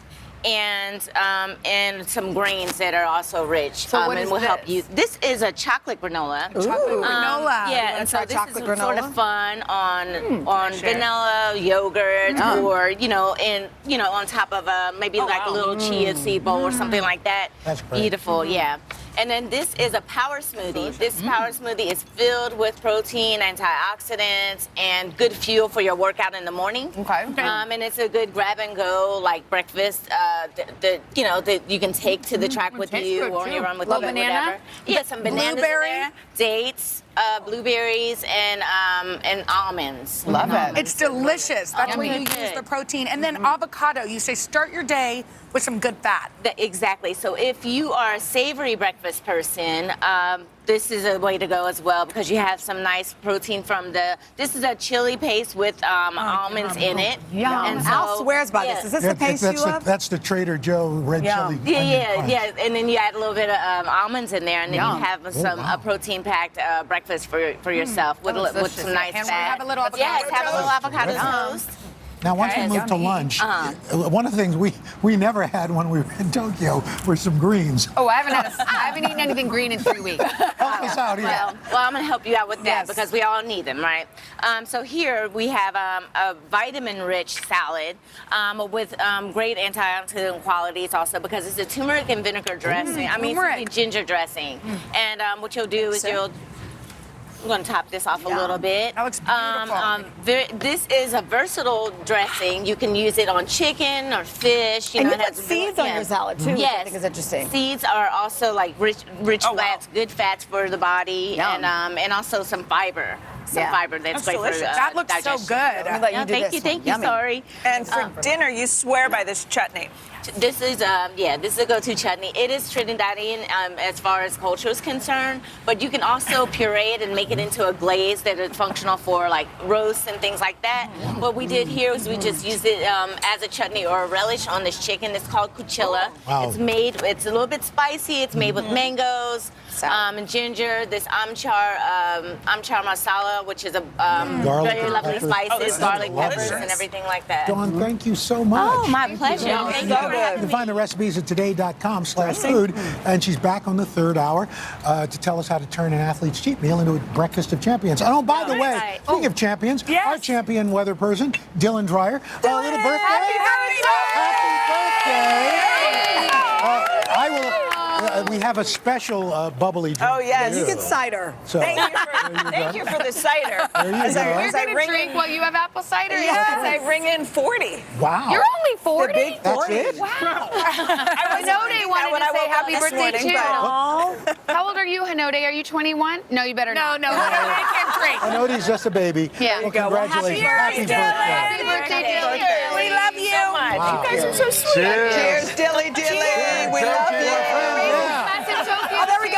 Thanks, guys. Yeah, like they need a reason to drink in Tokyo. I know.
We are back with Today Food, and it is inspired by a trip to London, so we thought Nicholas Holt would like to stick around. Plus, he said he's never had a popover. So we've got Gail Simmons, our culinary expert. Not as you know it as a That's popover. right. Food writer, permanent chef, judge on Top Chef, now in its 20th season. 16 former competitors from all around the world head to London, facing off for the ultimate world all-stars title. Gail joining us now to make a traditional Sunday roast using lamb. Gail, good morning. That's right. Good morning. Good to see you guys. That's right. So London. So London, Top Chef. This is the first time in 20 seasons that we did our entire season overseas. We lived in London for 2 months shooting over the summer and fall. Must have been wonderful. It was wonderful. I And most of all, I have to admit, like, I love British food. I think it gets a bad rap, but first of all, London is an incredibly global city. Yes. But I really Nicholas love laughed at Sunday that. roast. What was the Sunday roast is a beautiful tradition, I Isn't think. it? And I'm Sun- very excited about Yes, this. yeah. and it really goes well with Easter, obviously coming up, or Passover, or Right. whatever you may be celebrating right now. This time of year, spring. So I decided usually it's done with a big beef roast, Right. but I'm making a leg of lamb. Okay, so this is a boneless butterfly leg of boneless lamb? and butterfly. Can you ask thank your butcher to Oh. get this You like absolutely this? can. It's very standard. Okay. And I'm going to start with making the marinade for it. So you're doing mint, which usually people pair with lamb. Exactly. It goes so well. I'm using lots of fresh mint. I'm going to throw it in a bowl with lemon juice, and Al, Okay. you're going to help me out Okay. here. That's cool. So in the bowl, I'm going to dump. You can dump in lemon zest, Okay. garlic, and a little Aleppo pepper. You can use just chili flakes if you have. Let's season it up. Is that spicy? They are spicy, but Aleppo has a beautiful mellow chili Okay. flavor. And then, Al, if you want to whisk, Okay, I'm am going I to pour adding in some olive oil. Yep, Okay. I got salt. This is absolutely delicious. Oh, good. I'm glad you dig in. Like, gotta eat it when it's hot, especially Thank the you. popover, which, Nick, you will know as Yorkshire pudding. Well, is it the same essentially? As Exactly the same, Okay. but they just cook them in these crazy tins that we'll get to in a minute instead of in one big dish. Okay. So you've got your marinade. So I've got my marinade. Now, pour it over my leg of lamb, but not all of it. Save a little bit of it, which will act as the extra sauce later. That's Okay. gorgeous. All Thank you right. very much. You've done this before, Once sir. or twice. And how long do you let it sit in the marinade? At least 4 hours. You can put it in the fridge. You can leave it overnight and cook Okay. it the next day if you Mhm. want. You're going to toss it around and make sure that it's nice and coated. Okay. Leave it, cover it, and then you're going to take it out, pat it dry, and throw it right on a very hot grill. Gail, should It's you let big. should you let the meat get to like room temperature before you throw it on? Yes, you want to take it out at least 45 minutes, and actually you want to season it because there's no salt in that marinade. Uh-huh. But we'll do that as we go. Right. Season with salt and pepper. Mhm. You want to pat it dry after it's come to room temperature, and then you're gonna let it grill. I've never cooked lamb. Do you want a little redness inside, or do you? A you have to little, cook it but through? I find, and this is personal, that unlike steak that I like really medium, rare, like totally pink inside, lamb can be a little tougher, a little chewier. So I like to cook it slightly more medium Right. than medium rare. So now we're and gonna then I make the make my Yorkshire- popovers. the popover, Exactly. which so is important. in one bowl, I have flour and salt. In Mhm. the other bowl, I have 4 eggs. I'm gonna whisk with, I like to add a little maple syrup. I'm traditional, but I'm Canadian. This is what I was excited about because I took a bite and I love Yorkshire pudding, but this has got a nice sweetness to it. That's right, a in the crust. little bit of sweetness, I like this some addition. melted butter. Nicholas cooks, so he's taking notes. I am. I love that. I love that. Puddings I've ever had. I'm I excited. feel it's very, it's serendipitous that we have a Brit to eat my my Sunday roast. Usually you make it with beef fat, but this is a Yes, wonderful. I'm using melted butter here, and then I'm just gonna put my dry ingredients whisked in. It's like a very moist pancake. That's Yes. exactly it. But It's like a when good they come pancake. out of the oven, they're actually Oh my gosh. huge, as you saw earlier. They deflate a bit, but they're so much Tell fun. them about the shrinkage, Jerry. Like a Precisely. All right, so I mix that all up, put it in a pouring tin. Now here's the key to Yorkshire pudding. The Okay. key to popovers is you want to preheat this pan. This is a fancy popover pan. You don't need it. You can use a muffin tin. Okay. But you can see that there's already sizzling melted butter at the bottom because I've preheated it. Take it out of the oven and immediately while it's still hot, pour in 3/4 of the way 'Cause you don't your wanna fill it up popover too much or batter. else That's it'll- right. Because So they it get does huge. expand over. Yeah. And that is the name. So you pour it in, and then you put these in the oven about 15 to 20 minutes at 425, This and is they come out delicious. so puffed up and serve huge. immediately. Serve immediately. I mean, already they have. They deflate. But Yeah, they are but they're so crickly good. and I'm very delicious, happy. and they go with the Glad I lamb. Are you stuck happy, around. Nicholas? I'm very happy. I'm We're glad I glad stuck you around. stayed. Thank you. And then you have the extra Much better marinade, than the of course, crickets. Oh, that's right. Azure sauce. This is. How's my That's right. Sunday roast? Delicious. It's incredible. Is this the best interview you've ever had? It certainly is. I'm very happy. It's taken good. the bad taste of the crickets out of my mouth as well. Nicholas couldn't came to leave you play. without. I like that. All right, Gail, thank you so much. Nicholas, thank you so much. And Thank for you. these Thank you. recipes, head to today.com/food.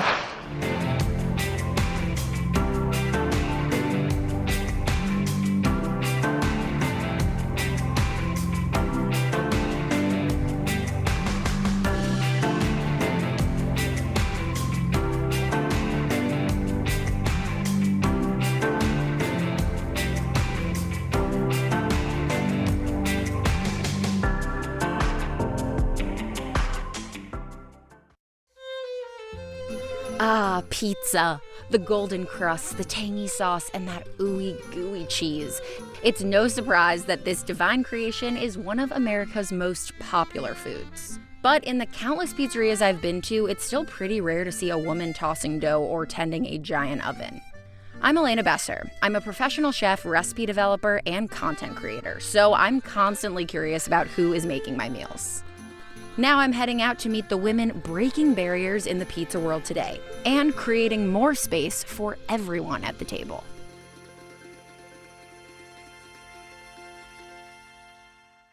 Mankind has been eating flatbreads for centuries, but the modern pizza was invented in Naples, Italy. It was popular among the working class who needed meals that were quick and cheap. When Queen Margherita of Savoy visited Naples in the late 1800s, Chef Raphael Esposito served her a pie inspired by Italy's national colors. The Queen's approval turned this humble street food into a royal favorite. So you could say it was a woman who really put pizza on the world map. I think the love from pizza is something I always say, I think is my blood. Georgia Capruccio owns Manhattan's Don Antonio, known for its classic Neapolitan pies. While New York City has thousands of pizzerias, very few are actually owned by women. What do your guests say when they walk into the restaurant and they see a woman standing at the pizza oven making their pizza? So some of the people are really, I can see from the face, they're surprised. And they bring the kids, they bring their daughter to have, pizza, and it's super fun. Georgia is one of only 2 women to ever win one of Italy's largest pizza competitions, a feat she accomplished at just 21 years old. Her victory surprised everyone, including Georgia herself. It was crazy. My father signed for me. Wait, so he signed you up to compete in this competition and you had no idea? No idea, 0 idea. 5 minutes before the competition started, he came to me and said, oh, by the way, I signed up for you. Georgia placed first in the classic pizza category, cementing her love for the craft and giving her shop a major boost. I never imagined that I can win. I was super happy. That moment, it was unique because I remember feel free, feel super light. Growing up on a dairy farm in Terracina, Italy, Georgia's love for pizza started early. Tell me some of your earliest food memories. So my grandmother, for example, she was making pizza for me every Sunday with just tomato sauce and oregano, so really simple. So that's true grandma style pizza from grandma herself. Georgia's grandmother may have introduced her to pizza, but it was her father, Roberto Capruccio, that made it a true family obsession. Roberto left his family and moved to Naples to study the art of pizza making. Georgia was just 8 years old, so she rarely saw him growing up. By the early 2000s, Roberto's culinary chops brought him to the US. His restaurant, Keste, is touted as serving some of the best pizza in New York City. Did you ever think that you would end up in food one day? Never. Also, when I first arrived over here, I come in New York for learn English and never imagined. So the only option for me to know my father or to understand what he was doing is stay with him. This is why I started to make pizza. So Georgia moved to the States to reconnect with her father. Georgia was the only woman assembling pies in the kitchen, so she was motivated to prove she belonged. And also everybody, all the co-workers was making fun of me because I don't know how to make pizza, I don't cook at home. So you're like, I'll show you. She shadowed her father for 3 years, but Roberto wanted his daughter to train harder. He sent her to Naples to study with his former mentor. She was the only female apprentice in her class. What were the responses from the other people that were learning alongside you, those men? So they don't feel that I can I can be successful or I can be reach a high level of be a pizza maker, because they say, oh, one day you have kids, so you stay home. Did you ever respond to them or did you just ignore them? I ignore. My pizza is my business card. Georgia returned to the US with a renewed determination to make pizza her profession. She opened Don Antonio with her father in 2012. When did you have that spark where you realized, oh my goodness, this is what I'm gonna do for my career? When I opened Don Antonio. And I was really in charge of everything in the kitchen. But in that moment I say, I need to be the best. There's this term going around right now called Nepo baby, where it's the concept of nepotism. But you have really taken time to learn the craft and do the work to prove yourself. So do you feel like you've been able to move outside of your dad's shadow? Not yet. Georgia says customers are still surprised that she's running the shop these days, not her famous father. You never saw a lot daughter follow, pizza maker, father pizza maker. After working 13-hour days for nearly a decade, she's had to take a step back with her first child on the way. Working in a kitchen, I can speak from experience, it is incredibly physically demanding. So how have you had to adapt as you've seen your body change? So I changed completely. I need to change completely. So before I was really strong. I don't need to eat, I don't need to sleep a lot. Today, 10% of people working in the food and hospitality industries have access to some type of parental leave. Georgia is keenly aware she's in a unique position. I'm really lucky because I can organize myself in my job. The other woman cannot. Right, you're the boss, so you can call the shots, and that actually works to your advantage. Yes. At Don Antonio, I was ready to see this boss get to work. Italy, just like the US, is home to many different regional styles of pizza. Georgia specializes in Neapolitan pizza, which is prized for its simplicity and high-quality ingredients. The dough, the tomatoes, the types of cheese, and the techniques are all strictly regulated by two associations based in Naples. Georgia used to train chefs with the Associazione Pizzaioli Napoletani, so I was ready to learn from a true pizzaiola. What is the first step? So we start with the tomato. Neapolitan pizzas must be topped with tomatoes grown close to Naples. So basically I crush like that. Ooh, that must feel nice. Yes. The base of the dough uses water, fresh yeast, salt, and imported 00 flour, which refers to its super fine grind. This dough has been fermenting for a full day. So you can see the bubbling. Nice. So Neapolitan pizza, the characteristic is the bubble crust. The dough is cut and shaped into little balls, which rest for another 5 hours. Now we need to start to make the pizza. This is semolina. See the... Look at the bubbles, it's alive! So now what Neapolitan pizza maker do is like just push the air. Okay. Oh wow, and you can see all of that air is pushing out to create that crust. Can I try? Yeah. It feels so fluffy. After the dough is stretched, it's time for the toppings. First up, the tomato sauce. So 1 exactly spoon. Now we put basil, pecorino. Okay, and that's a little saltier than traditional Parmesan. The pizza is finished with a hefty handful of mozzarella and a generous drizzle of fruity extra virgin olive oil. Then it's ready for the oven. And that's it. I love it. Ready to go. To the oven. The key to a stellar Neapolitan pizza is an incredibly hot wood-burning oven.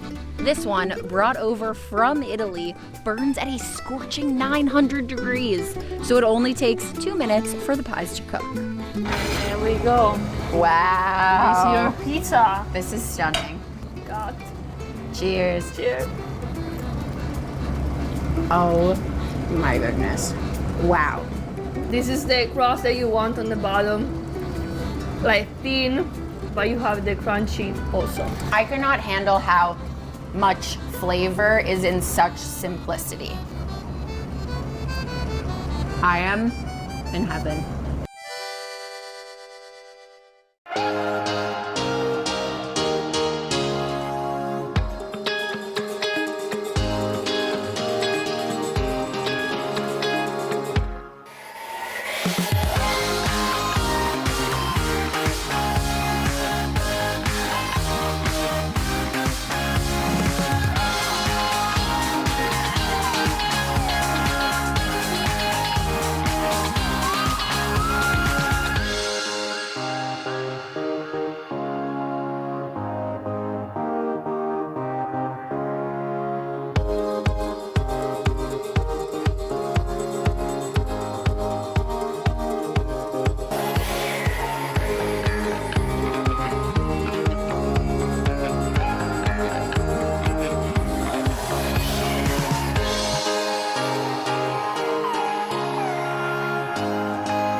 At Don Antonio in New York City, I couldn't wait to try Georgia's award-winning Montanara, a fried pizza. Fried pizza is one of the oldest pizza. It was invented, created in Naples. And you No can find way. It. Yes. Wow, I had no idea. So if you see the movie with the Sofia Loren, The Gold of Naples, Okay. she was fried on the street.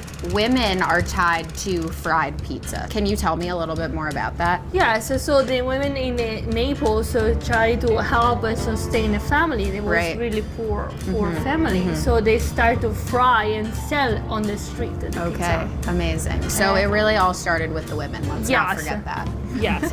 Georgia fries the same traditional dough to a golden brown. Then she tops it with tomato sauce, pecorino, basil, and smoked buffalo mozzarella. To get that gooey melted cheese, she finishes the pie in the oven for less than a minute. Wow, it looks so puffy. It almost looks like focaccia. It's the most delicious and simple. You get that crispy crust on the outside, but you're still getting such a doughy, light, fluffy center. You need to try at least one time in your life. Absolutely. Are you kidding? I had no idea that this exists. Despite her success, Georgia knows there's still a long way to go when it comes to representation in the pizza world. In 2019, she helped co-found Women in Pizza, an organization that helps support and connect chefs, restaurant owners, and food entrepreneurs. Two of Georgia's closest friends from the group stopped by Don Antonio. The friendship that we create is more really tight, much deep friendship that you can create in the pizza world. Alexandra Mortati was inspired to start the group after talking to many women in the restaurant world with shared experiences. Alexandra, you've talked about how women are often hidden in pizza shops. Can you tell me a little bit more about that? Yeah, I think a lot of times women get slotted into roles that people think they're best fit for. Because you're a woman, maybe you seem more nurturing, they want to put you in management. Or maybe you're really good with people, they want to put you as the hostess or somewhere in the front. But what you might be interested in is making the pizza. And you have to fight a lot harder for them to give you that space to prove yourself. Nicole Russell, a pizza maker who hosts the show Pizza Wars, agrees. Women just have different challenges and different barriers to entry than the average guy. And it's like, you know, one thing about being in Women in Pizza is that a lot of times when we do the show demos, I'll be the only woman with all the guys. And they're just so dominant and like, you know, we're also passionate about making pizza, you know? And we all can't wait to just make the pizza. But sometimes you just gotta, get out the way. You know what I mean? So I think it's important that, you know, you always hear about a grandma slice, but actually you see a grandma representation. Yeah. Like you hear the grandma slice, but where's the grandma? Where is the grandma? Right, Yeah. right. Nona's at home, right? Well, bring Nona out. Yes. So that's what Women in Pizza is kind of about. All love for just showcasing more, you know, how much women are a force in this industry. And I think now there's a lot more room where men are mentoring younger women and women are mentoring younger women and empowering them. And it wouldn't be possible without women like Georgia and Nicole. Cheers, ladies. Cheers. Cheers. Cheers. Pizza. Women in Pizza. Yeah, to Women in Pizza.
Where I live in the Big Apple, there are plenty of incredible pizza restaurants with pretty much every type of slice you can imagine.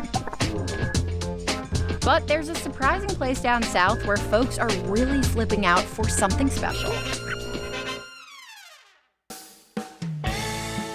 I want to be throwing dough. I want to be covered in flour and pizza sauce. It's kind of like my serenity. Welcome to Tulsa, Oklahoma, where the famed Route 66 runs right into the historic downtown. This city is known for its Art Deco buildings and world-class museums dedicated to music legends Woody Guthrie and Bob Dylan. But unlike many visitors, I'm not here to dive into memorabilia. I'm here to meet Tara Hadden, a rising star on the national pizza scene. Oh my gosh, it's so great to finally meet you. I'm obsessed with the door, master of this domain, Tara Hadden. That's epic. I love it. Look at this beautiful restaurant. So we're just kind of a late 80s, early 90s themed pizzeria. That's what we love. As a 90s baby, I'm all here for it. And you're a 90s baby as well. Barely. Barely. At 26 years old, Tara already owns 2 locations of Zaza's Pizza and Wings, a brand she founded.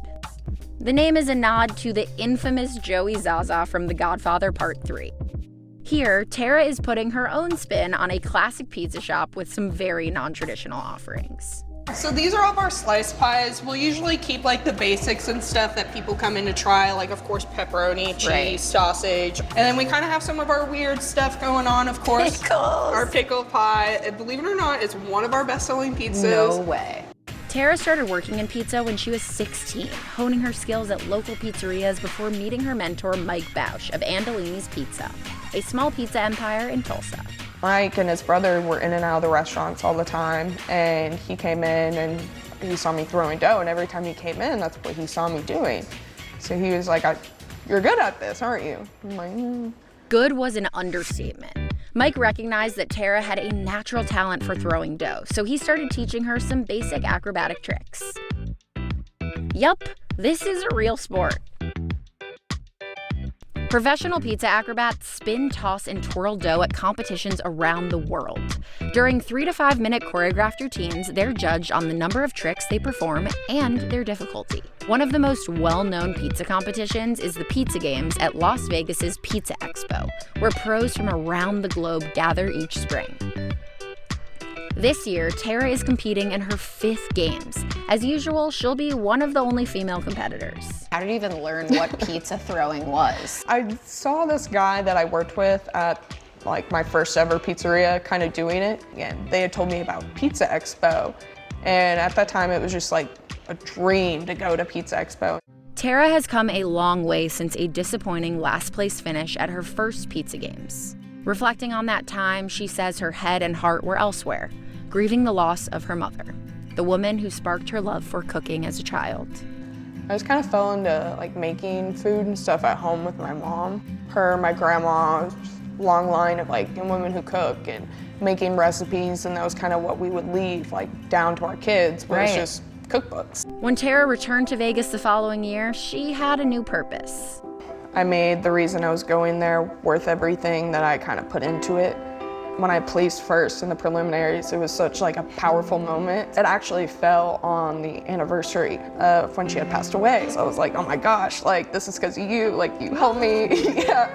And it was kind of at that moment where I was like, everything is like paid off. When Tara's not wowing crowds, she's busy making some of Tulsa's most unique pizzas. So we headed to her prep kitchen where 500 pounds of dough gets made into over 1,000 pies every day. So our dough, we're gonna start with a local milled flour. And then we of course got our yeast, salt, and olive oil. Great. Best way to kind of start dough is by activating the yeast. Okay. So we usually activate it in some hot water, warm water, like 101 is usually ideal. It's gonna smell really nice in here very soon. Yes. So give it a whisk. Great. And then once we kind of wake the yeast up in here, we're gonna put it to sleep in some ice water. Your turn. It's cold. That's how you check your pain tolerance. Yeah, exactly. You know? It's funny that the whole point of this is to put the yeast to sleep when I'm feeling more awake than ever with how cold this is on my fingers. Now this is pretty bubbly, So we got a nice little foamy layer in there. And then we'll just throw this in with our flour. We already got some dough that's been mixing this morning. The dough Tara uses for tricks doesn't have any yeast, so it stays dense like Play-Doh.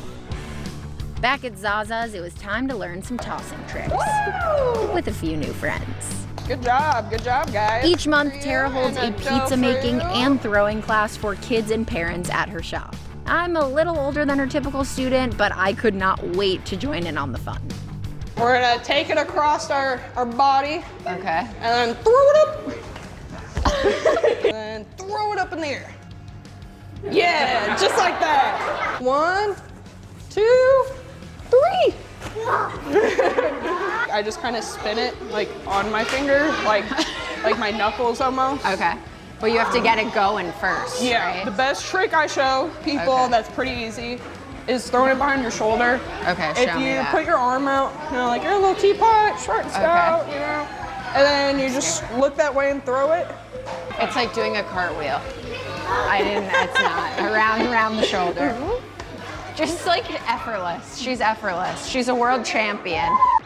With the competition in Vegas fast approaching, I joined Tara and her mentor Mike for a practice session. Pleasure to meet you.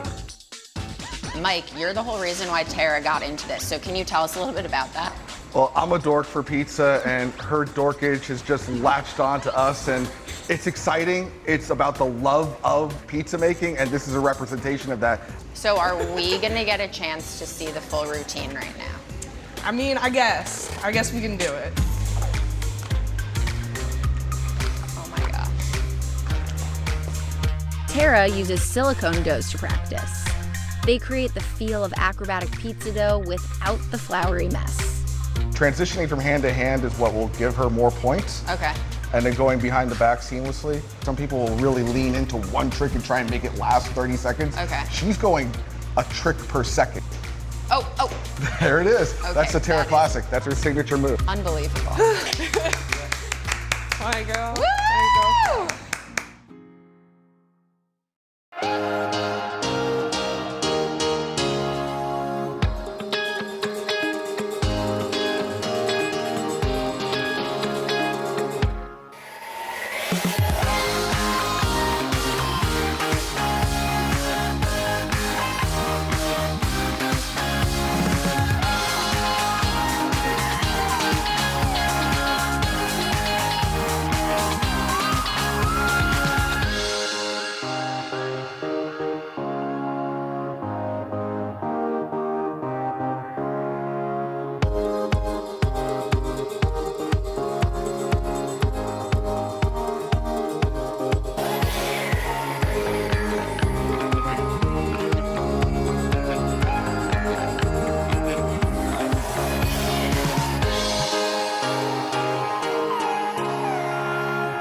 Here at Zaza's Pizza in Tulsa, pizza acrobat Tara Hatton is making waves with her signature moves and unique pies. I couldn't wait to make one of her fan favorites, a chicken and waffle pizza. So you're essentially taking the Zaza's pizza and wings and you're creating a child with them of chicken and waffle pizza. Yes, they are all my precious pizza babies. We love. This pizza uses a blend of margarine and butter as a base on top of the olive oil. So this doesn't have a sauce on it, does it? No, it's just gonna be like the oil and the butter. Okay, The sick. olive oil is just gonna be like a sheen to protect the dough itself. And then the butter will kind of melt and create these little soup pools that'll be perfect for when we put our waffles on. And it'll just like soak up all that butter. Baby is it's gonna speaking be my delicious. language. With our buttery base ready, Tara and I add boneless chicken wings and Mott's cheese. Then it was time for something sweet. Our secret little ingredient, we're gonna add Yes, some syrup look before. at this. It's so wrong, it's right. So a little bit of a swirl. Swirl.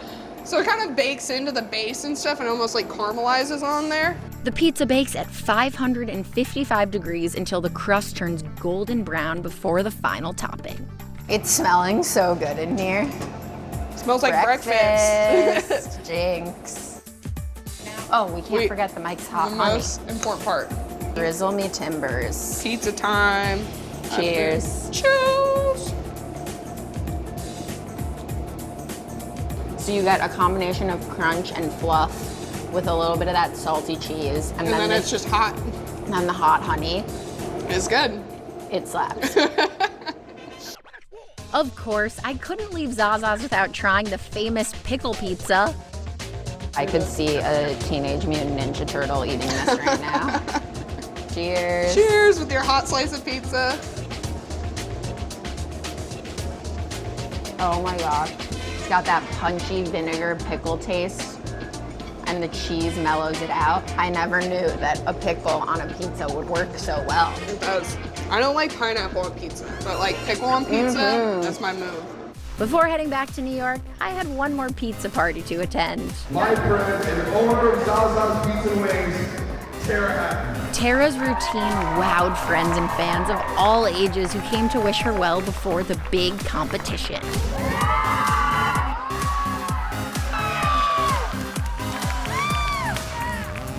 Taking it all the way back to where you first began in the kitchen with your mom and grandma to where you are today. If they could see you now, what do you think they would say? I would like to say that they are definitely proud. I don't think they would expect what I'm doing now compared to where my original game plan was in life. I think they would realize it's not just pizza to me. It is my life, it is my world, and I love it.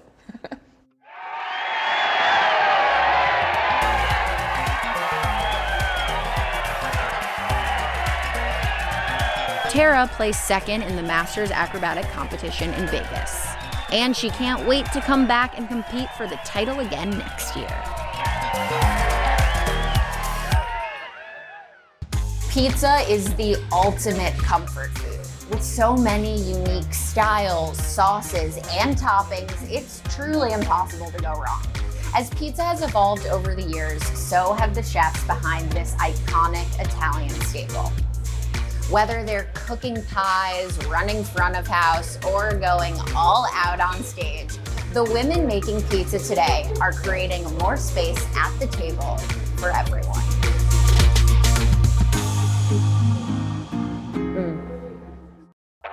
The rush of the water, the thrill of the catch. For many, fishing isn't just a hobby or a career, it's a lifestyle.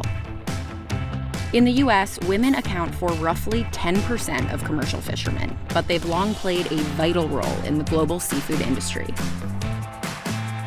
I'm Elena Besser. As a chef, recipe developer, and content creator, I'm always hungry to learn more about the people who keep our food systems running. So I'm heading out to meet two women making waves in the fishing world and creating more space for everyone at the table.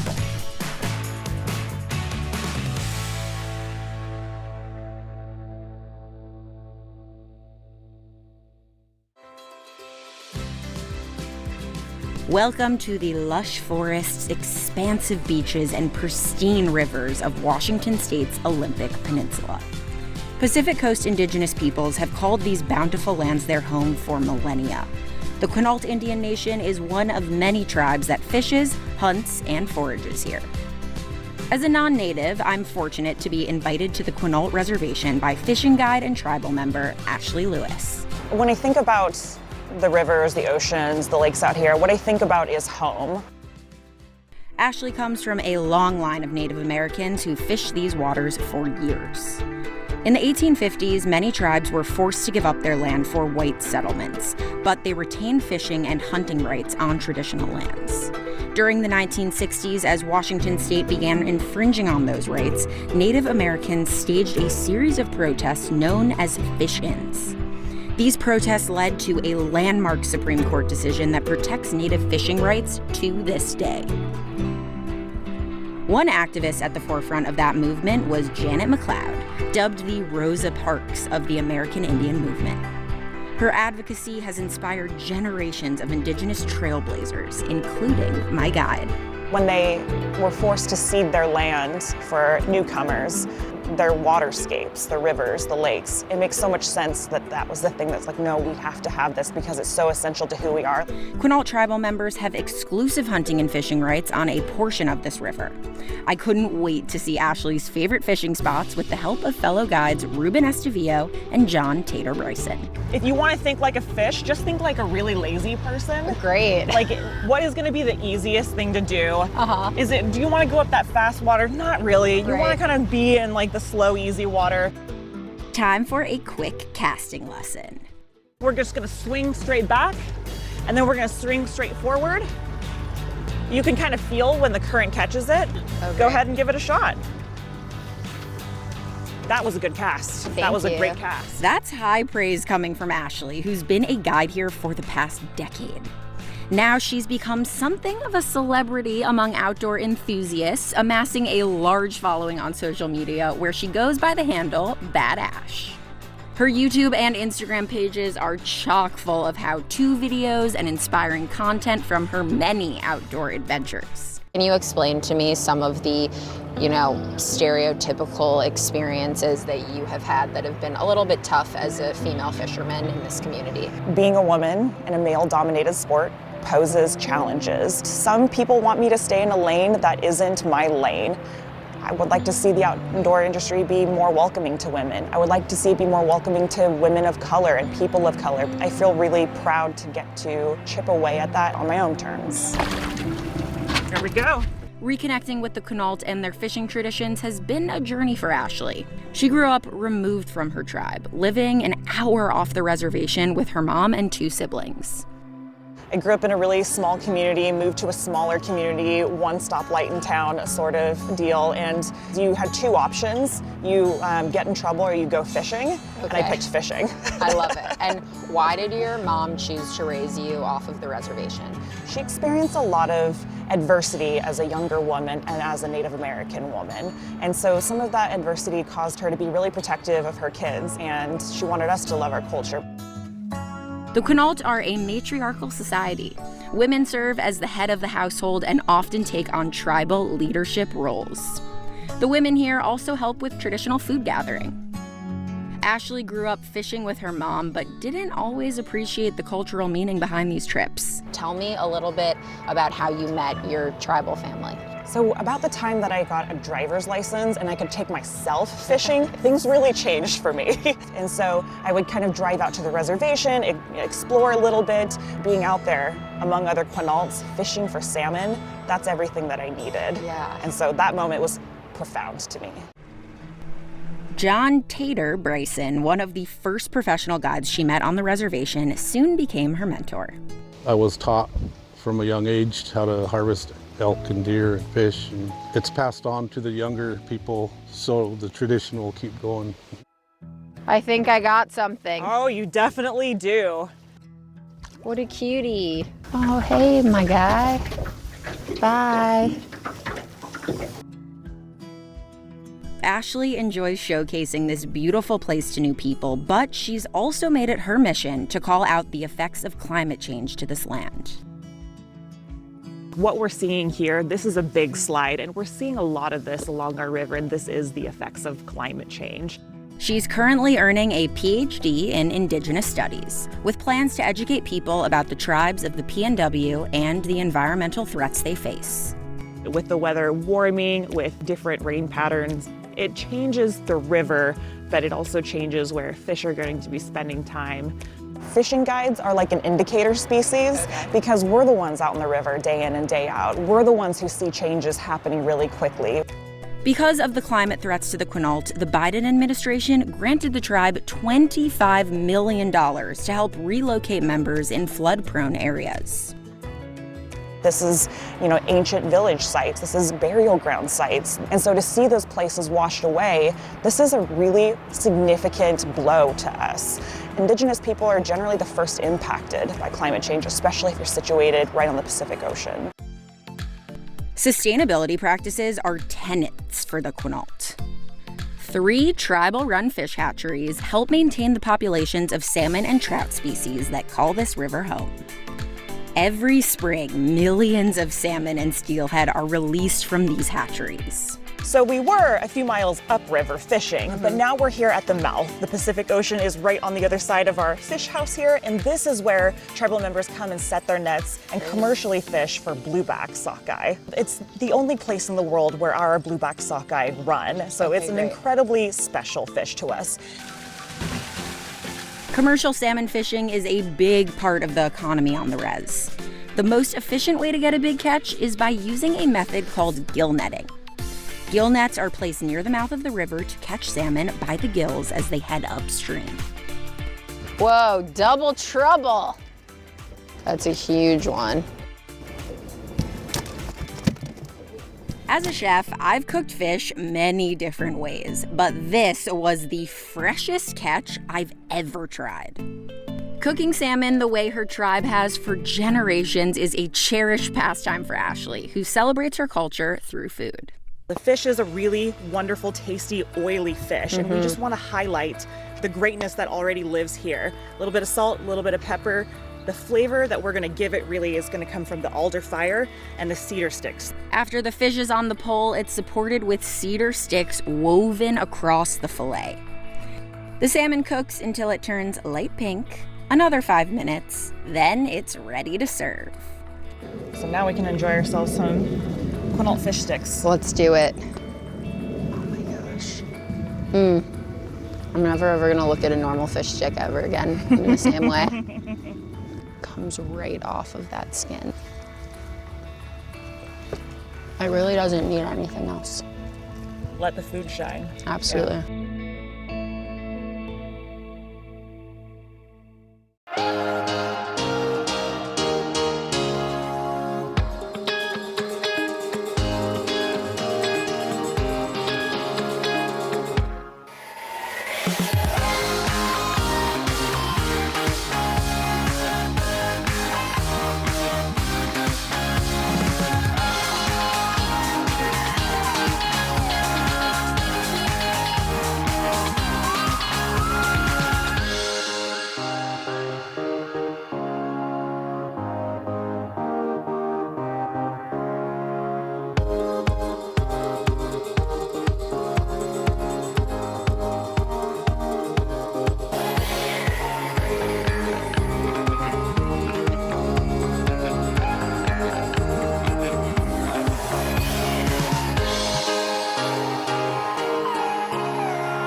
After an incredible day of catching and cooking fish on the Quinault River, it was time for a trip to the beach.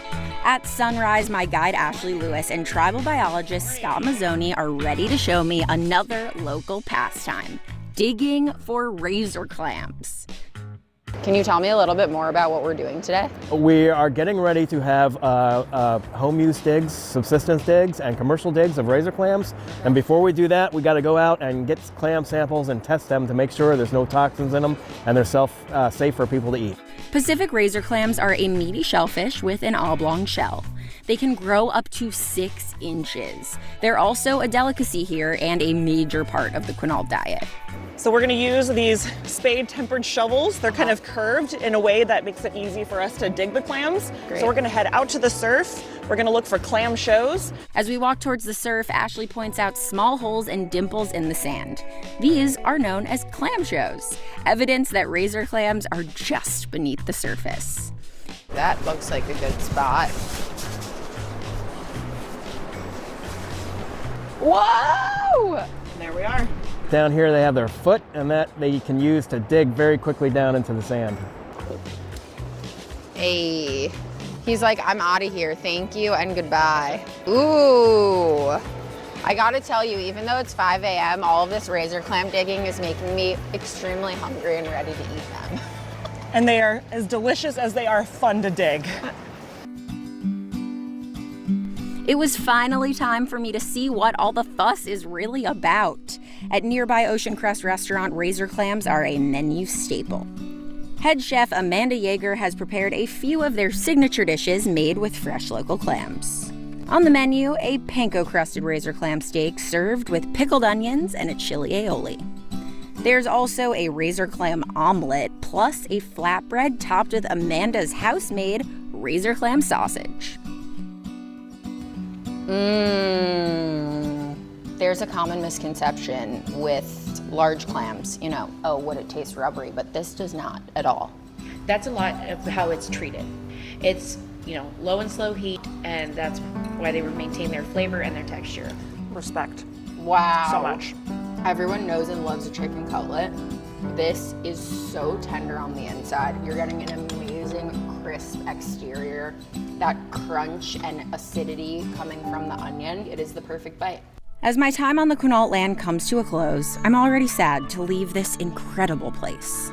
Ultimately, at the end of the day, if you could say one thing to the people that are watching this, what would you want them to know about you and about this community? My very favorite piece about guiding is not actually the fishing. It is the way that it changes the way people start seeing the natural world. It could tell a lot about history, it could give you a lot of information, but I do know from my experience that when people are there and experience it, they're gonna become curious, and that's what I want the most.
When it comes to high-end seafood, lobster is pretty much king. Maine is the largest lobster producer in the country, with catchers here harvesting over 100 million pounds of the crustacean every year. I've just always admired the fishermen, and to even be able to say that I'm a fisherman just means so much to me. Sadie Samuels is the only female commercial lobster boat captain in the small town of Rockport. Her day starts before sunrise when she buys bait for her traps. Hey, Sadie. Welcome. Oh, it's so great to find you. Look at this stunning place of work. Are you kidding? With its rocky underwater terrain and cool waters year-round, the Gulf of Maine is a perfect home for lobsters. Bye, guys. The lobster industry here generates over $1 billion for the state. But those big bucks aren't made easily. Fishing for lobsters is one of the most dangerous professions. The fatality rate is 2.5 times the national average. Can you tell me a little bit more about how dangerous this job actually is? It's one of the most dangerous jobs in the world. The first funeral I ever went to was one of the fishermen in my harbor who went out by himself and he got roped, die on, so he drowned. lobstering. Yes, he drowned. Why do you stay in this despite all of the pain and dangers that you experience on a day-to-day basis? I've literally never imagined doing anything else with my entire life. Sadie's passion for fishing stems from her childhood. Her father, Matt Samuels, has been catching lobsters for over 60 years. He was up before sunrise and out the door, and then he'd get home and he'd just work until dark and come in and eat dinner and pass out. So the only way I could really hang out with him was if I wanted to get involved with what he was doing. And then I just stuck around and I never left. When she was just 7, Sadie got her student lobster license. She began working right away, dropping a couple traps off her dad's boat for extra cash. By age 14, she saved enough money to buy the boat she still fishes with today. I don't think I fully considered that it was my career or gonna be my career until a little bit later in life, until I was 14, 15. I love how you said later in life. When I was about 14, I was to start getting serious about it. You were 14. That is hilarious and amazing. After studying art in college, Sadie quickly returned to a life at sea. When I'm out here, I'm just this is where I'm supposed to be. This is what I'm supposed to be doing. Today, Sadie doesn't just catch lobsters, she also dishes up fresh lobster rolls at her sea-to-table restaurant, also named Must Be Nice. I would like you to walk me through your day from start to finish, so lay it on me. So my average day is waking up around 4 o'clock, quarter to 4, go to the boat, and then we haul about 250 traps, crate up the lobsters that we're bringing over to the restaurant, and then the restaurant closes at 7. In Maine, just 15% of lobster licenses are held by women. But anyone who catches lobsters is called a lobsterman, which Sadie stands behind.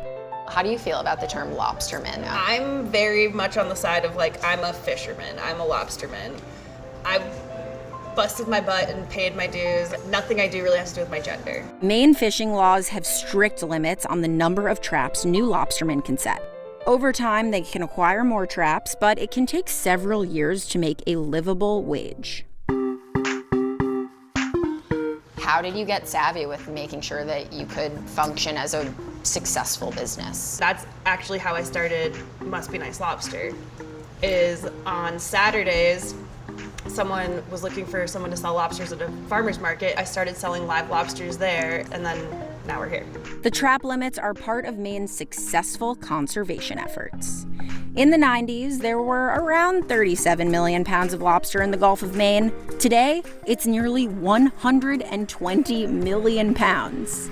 Fishermen actually were the ones who started to put a lot of those practices in place. Those regulations impose strict sizing guidelines. Sadie actually throws back many of the lobsters she catches. That one will be good next year. Small lobsters are too young for sale, while many older, large lobsters get thrown back to breed. So this is a big hard shell female. You can see on her, if you turned her the other way, it's the second to right swimmerette has this mutilation on it. Got it. Which means that someone else has caught her before with eggs on it. A keeper lobster has a body that measures between 3 to 5 inches. It can take a lobster about 7 years to reach that size. Finally, a lobster that was just right. Look at those claws. Nice male, really gorgeous lobster. He's definitely a keeper. Yeah, you're coming home with us, babe. Climate change is making these size regulations more crucial than ever. The Gulf of Maine is one of the Earth's fastest warming bodies of water, which can make lobsters more vulnerable to disease and less likely to reproduce. Why is sustainability so important to you? We're so connected with nature and so connected with our environment that it like feels like our duty. At Sadie's restaurant, she's dedicated to sourcing her ingredients sustainably. The lobster chowder uses a seafood stock made from an invasive crab species, and she's adding a new locally raised item to the menu. This season we're adding in oysters, and I'm super excited because we're trying to focus as much as we can on female-owned farms, and also the quality of the seafood is like outstanding.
To get a sneak peek at her new menu offering, Sadie took me to meet farm manager Bonita Johnson at Wright Cove Oyster Farm.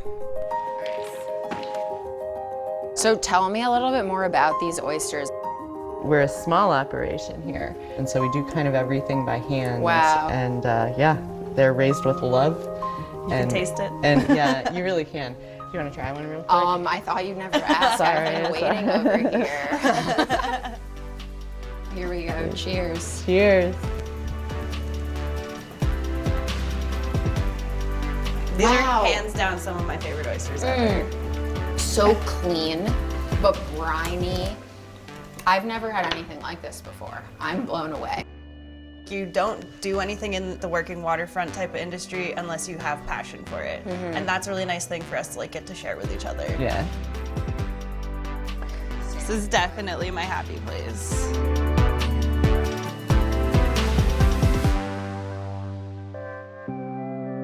Back at Must Be Nice, Sadie is steaming our catch before picking meat for her signature lobster rolls. Hey, fresh caught, fresh cooked. I just had to know the secrets behind the Sadie sauce lobster roll. So how did you come up with the sauce? So I've had plenty of people, you know, from away say that Maiden's lobster rolls are really boring. And I kind of took offense to that. I was like, you know what? I gotta come up with something that like packs a punch, has a bit of a spice. It starts with shallots, celery, and parsley blended in a food processor. Sadie then adds a not-so-secret blend of dried herbs and spices. Can you reveal what's in this spice mainly blend? Paprika. The spicy part is cayenne. A mix of lemon juice and rice wine vinegar kick up the acid. And then there's a generous squeeze of stone ground mustard. Now we just add in the rest of this olive oil, and then I'm gonna blend it for a little while until that just seems totally incorporated. There we go. Ooh, that is gorgeous. And that is the Sadie sauce. Sadie packs each toasted bun with a hefty handful of lobster meat. Look at this. Are you kidding me? To finish, a sprinkling of homegrown chives. I can't wait to try that. I'm so pumped. Inspired by Sadie's creativity, I wanted to make something special, a lobster BLT. One of my favorite foods in the summertime is a BLT, and it really screams summer. And also what screams summer is a juicy lobster roll, so I figured they would pair beautifully together. We're starting with cherry tomatoes, and the reason why I slice the tomatoes first is because I like to hit them with a little bit of salt. Yes, I brought a little flaky salt. And what this is gonna do is it's really just gonna pull out all those flavors and make them taste as juicy and delicious as possible. This is my best pal mayo. I spice up my mayo with grated garlic, the juice and zest of a lemon, black pepper, and chives. It's such an honor to cook with the lobster that you have caught. So I just first of all want to say thank you because this is the coolest. You are more than welcome. It is my joy. This is a meat lover's dream. So we're going to add 2 pieces of bacon, one on either side. We're then gonna take a gorgeous lettuce leaf, and that's the boat that's gonna catch all that sauce for us. Just add the lobster, cherry tomatoes, and a final sprinkle of chives. Voila. Well, that is gorgeous. And there you go, BLT lobster roll. I love it. Oh my gosh, this might fall Cheers. over me. If it does, it's part of the fun. Cheers. Holy moly. Oh man. This is insane. This Sadie sauce is slamming. Hubba hubba. I'm honestly having a hard time hearing what you're saying because I'm having a moment with this one over here. Oh my God. This is literally perfection. At dinner, I couldn't wait to learn more from the women here who support each other through their passion for fresh, local seafood. When people see that this is a sea-to-table restaurant, and then they find out that you ladies were the ones that actually caught and grew the food that is being served here, what do they say to you? I feel like people, they're super excited about it and really happy that they found us. Then they can taste it with the quality of our seafood. Or they're in complete disbelief in okay, yeah, but your dad caught these. So they're literally saying to you, no, this is a man's job. Well, I think some people have been a little too sheltered and just haven't gotten to see what us women can do. Amen. And it's up to us to show them. Honestly, that's Cheers. another opportunity to toast. I love it. Time to dig in. I'm really into this BLT one. This is going on the menu, by the way. Elena's roll. We're gonna call it Elena's roll. Ladies, this is a dinner I will never forget, so I truly can't thank you enough for all of your hard work in making this happen, and thanks for hanging out with me.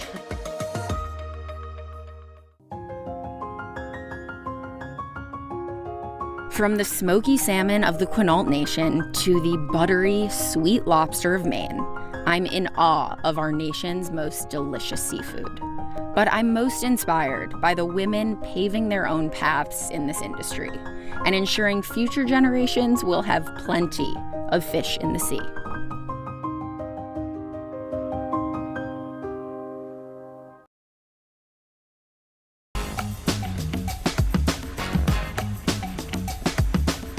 On today's Food Yes Chef, I'm lucky to get to go behind the scenes at some of the hottest restaurants here in New York. The idea behind the show is not just my love of food, but my respect for the chefs who pour their hearts and souls into it. So while we hang out and eat and drink, we get to learn a lot more about what inspires the chefs. We also get to take a little peek back into the kitchen, of course, where the magic happens.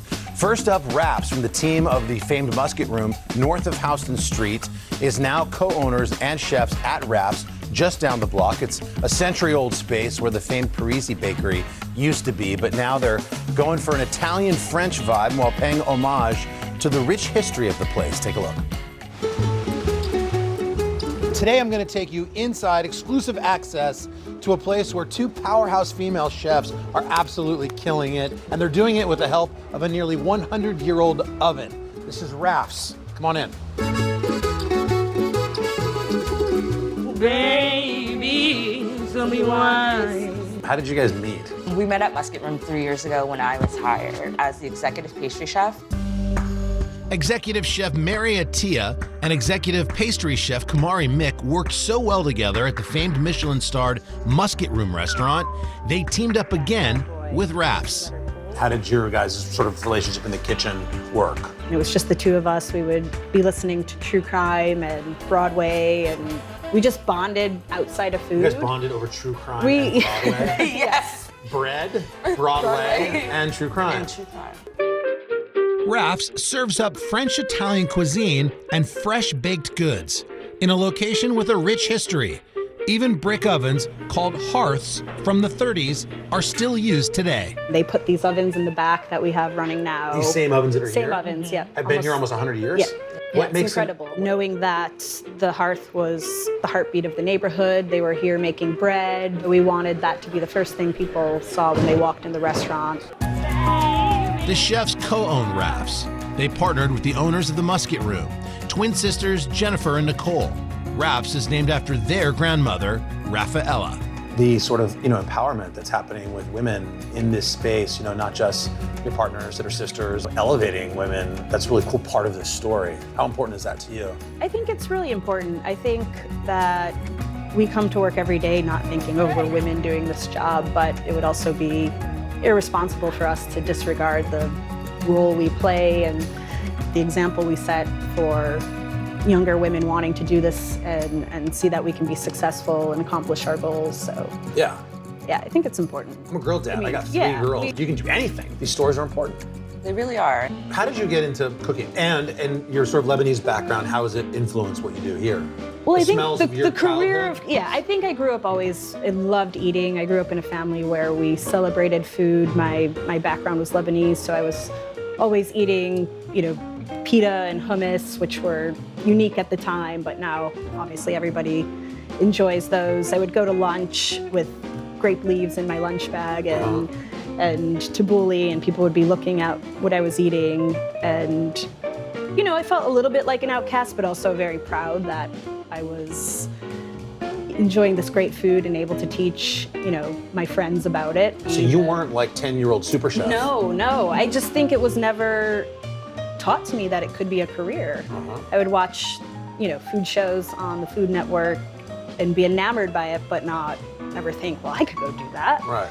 So I think when I moved to New York, it spawned this interest, and it was like, oh, people actually do this as a career. Right. And you didn't even there wasn't a pastry chef in your family, right? Where did that come from?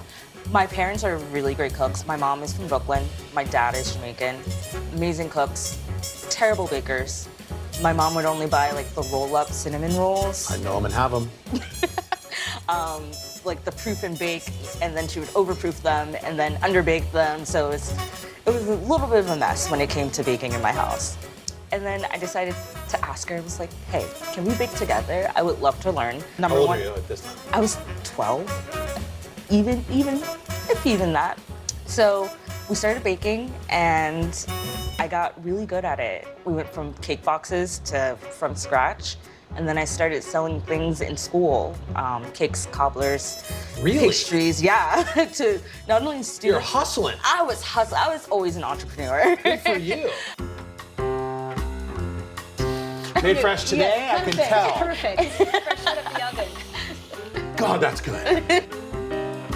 What are we gonna eat today? Because you work on a morning show, I've brought you out a candied orange almond croissant. That looks too good to eat. Oh, wow. Not too orangey. That's delicious. For our croissant, we use a Karen spring flour, which has a really nice caramel note to it. So details. It goes into the details and the trial and error and the work. Yes. We ate a lot of croissants. Right. Yeah. That's the tough work. It's the hardest That is part the of our hardest job. part of the gig. Yes. Do you ever just Somebody's eat one gotta bite and do go, it. oh, that's just garbage. That's terrible flour there. I'm at this point now where I cannot look at a bad croissant. This is our carte de musica, French ham, jambon de Bayonne, and some Parmesan, rosemary, Sicilian olive oil. Very crispy, flat cracker from Sardinia. We cook in the oven as well to give it a little char. It's one of our popular dinner time snacks to start the meal. Oh my God, that was crazy. Yeah. I could eat this for The fried breakfast, lunch, or rosemary. dinner. Yeah, Be me too, honest. to it. Does it bother you guys when people come in like me and they just they're not paying attention to detail and they're just ordering food? Because every detail obviously means so much. You drove through Sardinia and here it is. It pierces the heart a little when you see somebody not. Yeah.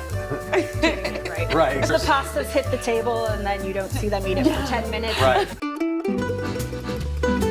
This is our spincione. On the bottom, as you can see, this crispy, nice crust is our house-made focaccia. Tomato sauce, anchovies, and caciocavallo cheese. It's a Sicilian pizza, more or less, and we believe they were probably cooking these on the hearth 100 years ago. So a little bit of 100 homage. Yeah, off the flour.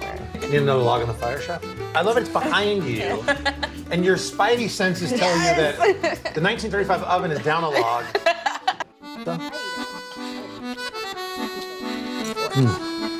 Wow. Can we cook something together?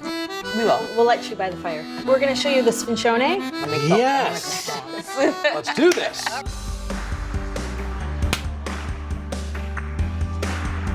Mine's not so bad. No, I think James Beard nominee. I think you're actually hired. I think it's huge in there. Oh yeah, it goes 14 feet back. 14 feet back. So then we do one more layer of cheese. Okay. It's like practice boxing in here. I know, we can only hire shorter people. Hey, it's a beauty. Can I get a doggy bag, please? All right, on to my croissants. All right, we got a croissant. A croissant. Yeah? No. Yeah, good job, good job. Ooh la la. Roll like the wind. How are you with piping bags? Ooh, you might have exposed my new fly zone. So I've never done a piping bag in my life. Yeah. Oh yeah. Wow. Oh yeah. C'est magnifique. Cheers. Oh. Appreciate it. This is incredible what you guys are doing here. Come back soon.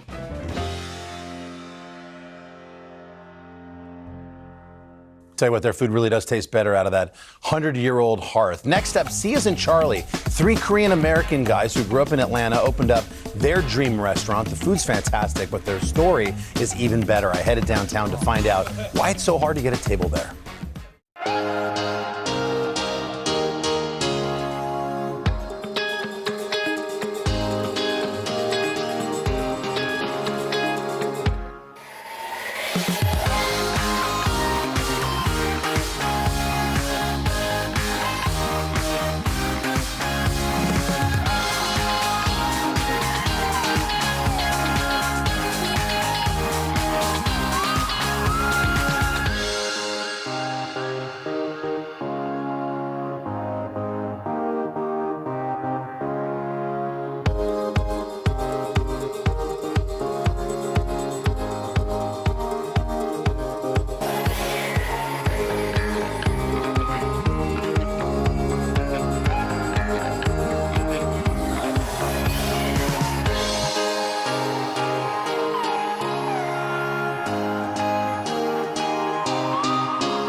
You are in for a good one today.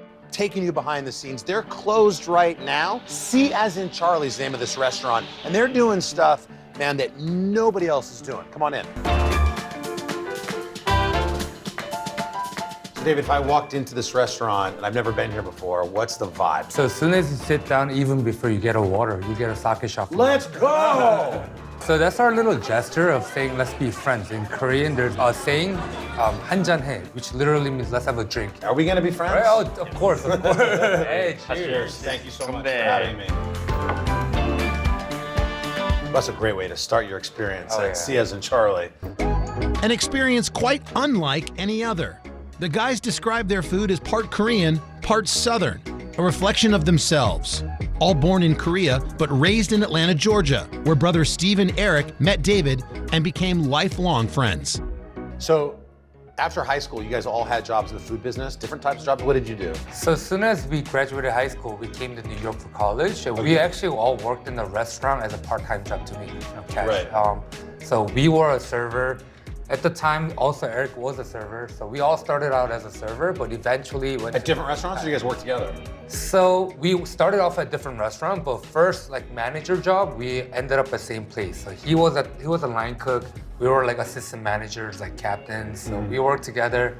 At the time, It was difficult to work with friends because it was our first time working with friends, but that's when we actually had a shared dream and shared thoughts that, oh, maybe we should open up a restaurant one day. And tell me about those early conversations of what the three of you thought if you had an opportunity to open up a place like this. What did you want to achieve? What was important? We definitely wanted to show our identity through our restaurant because we thought we were very unique in the sense that we're partially Korean, but partially from southern states. So we really wanted to bring that to our restaurant. So at Sia's and Charlie, what we do is that we serve Korean tapas with a little bit of Korean and southern flair.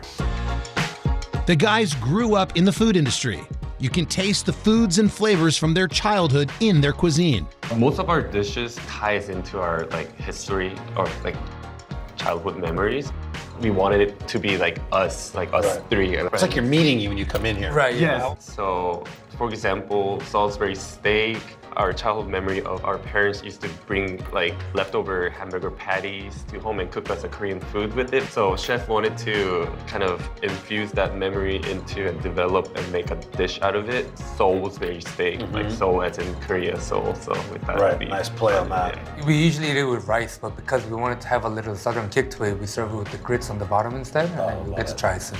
And there was food in your family? You were always sort of in the food business? Yes, our parents used to own a diner back in Atlanta.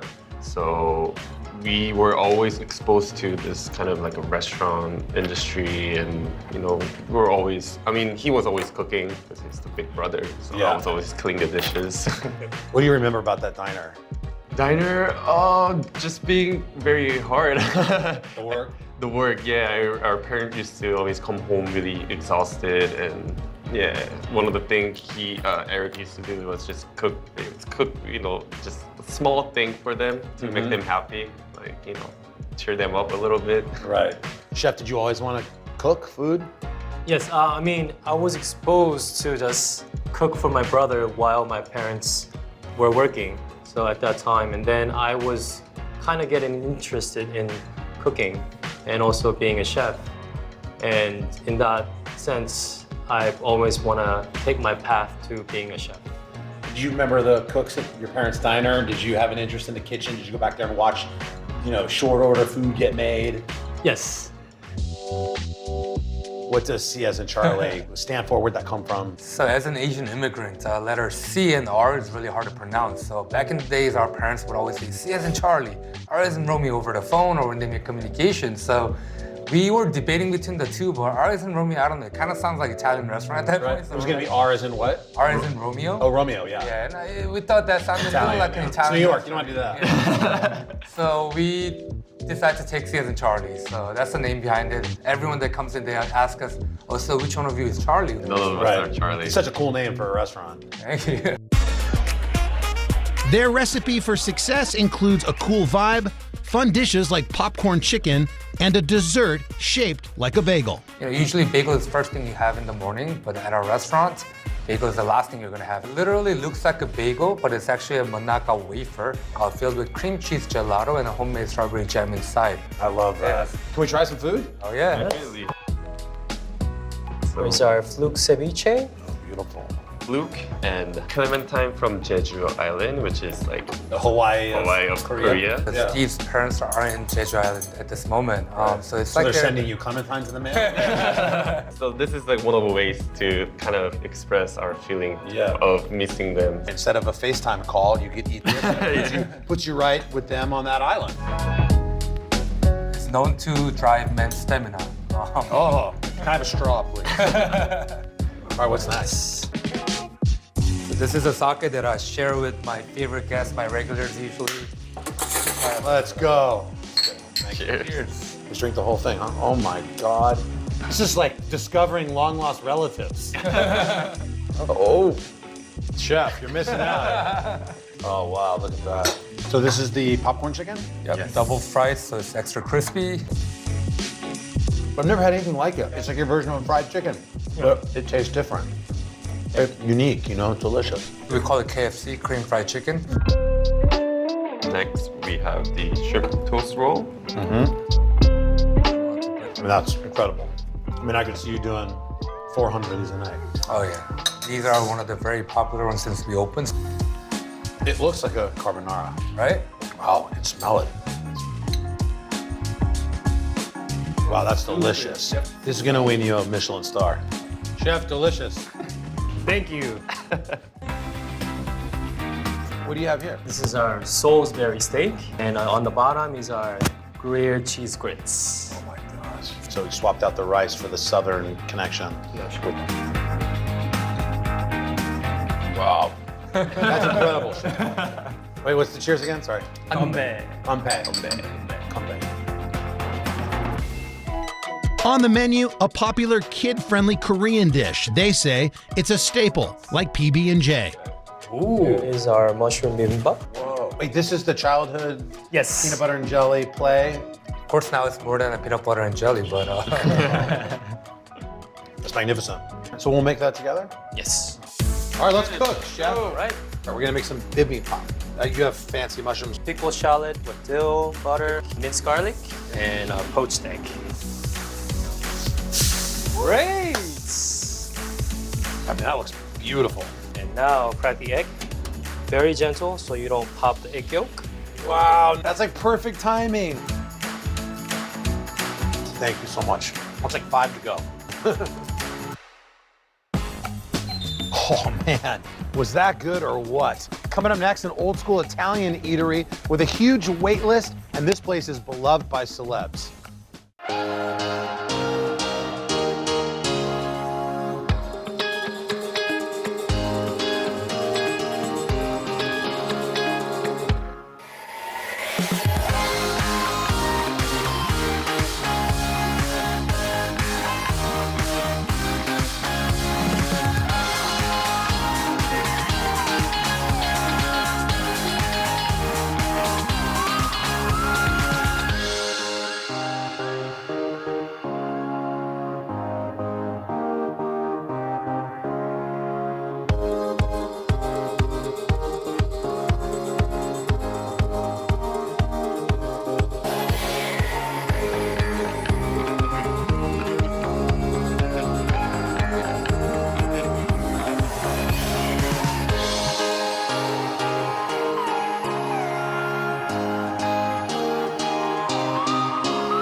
We are in Greenwich Village, and we're gonna see the Pope of Greenwich Village food. That is Mario Carbone. We're gonna sit, we're gonna talk, we're gonna cook. It's like a time portal when you walk through this door. I can hear Sinatra already. Come on in. Thank you for having me. Thank you for being here. What's it like to sit in here after 10 years? You know, where did this start? This started with the idea that what if Italian-American food, this food that I grew up eating, loving, being me, what if I took all of my training and my knowledge from being a kid and my love for this and put it towards refining it a little bit. Take all I have and really bury myself in the theater of it all and make it something that's a really beautiful work of art. Do you ever sit back and go, God, I wanted to do that. I wanted to refine those meals that I remember as a kid, but like now you've done it at the highest of levels, you know, in the country, certainly here in New York with this spot and all the other spots. Do you ever sit back and go, God, I can't believe I actually did it? Sometimes you get some moments where you're just like, wow, I can't believe it's going like that. Or you're sitting in the dining room yourself and you're watching the theater, magic the show take place in front of you seamlessly, beautifully, and like, wow, this thing really worked. It feels like a movie in here, and I feel like I'm immediately transported into a scene of Goodfellas or into an era, into a time, especially in New York City, in Greenwich Village. That was the whole idea. How do I take basically Ray Liotta's 40-second scene in the back of Copacabana? From when they open the front door, they get hit with the music, the smell of the food. Waiters are coming by, the waiters it's are coming chaotic. by. There's like a random flambe happening in the corner. Just happens to be happening. People are yelling, they're bringing in a table, making way. Excuse me. Like the tray of desserts is way too big for the size of the hallway, so you just gotta kind of, excuse me, like, and it's all part of it, right? The bar is way too small for the number of people we have, so then you're compressed in this little environment. Right. You wanted to take that vision and make a cinematic experience in a restaurant. I needed to extend it for 6 hours, right? You get a perfect 40-second scene that they spent all day working on that lives forever. I need to give that to 250 people over the course of 6 hours. Wow. Keep it going, keep it going, keep it going. Right. It's a lot more than just the food. Now you're concerned with the textures, the everything on the walls. It's a play set. It's a theater set, right? We're the actors. The customers are the changing element of it, right? So every night we put on the same show, the exact same show, for a different audience every night, right? We're cats on Broadway. Right. Like, that's how we think about it. That's how you have to think about it. Yeah, but you care. Not saying that the Broadway actors don't care about the people in the seats, but you care about these patrons that are here. That's why they keep coming back. That's why they're uber famous. You've created a home for at least, or this is the best play running, like, well, as you with know, the tender love and care. As you know, the Italian table is a consummate home base, right? Whether it is your family or it's someone walking in the door, it's, hey, can I get you something? Like, the Italian table is home for everybody.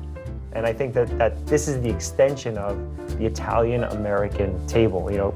I want this to be a functioning museum of the Italian-American food culture, home culture. Right. So you can witness the woolly mammoth that was the Italian-American in 1958. Chef Mario Carbone opened his celebrity hotspot 10 years ago. Now, it's nearly impossible for mere mortals to get a reservation. There's this whole celebrity factor in here. There's Jay-Z sitting in the corner any given night.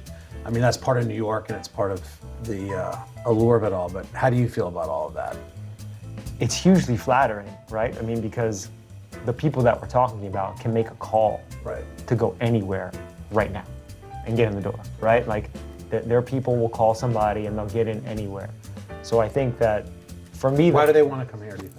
Anonymity is really important to us, like that everyone kind of gets their own experience and nothing's interrupted, and something we preach here and make sure that each table, whether they're a celebrity or they've saved up to spend their anniversary here, are treated equally. But there's a million Italian restaurants even around here. What makes Carbone stand out so much? I think it's the sum of all its parts, right? Like, there's so many people and parts that make up a restaurant, right? It's an old business, it takes a lot of hands, a lot of buy-in. We have an amazing group of people that have basically been here since day one. We put a ton of care into the food. We buy the absolute best ingredients. We try really, really hard to give you dinner as the show every night. Mario's vision comes from his upbringing.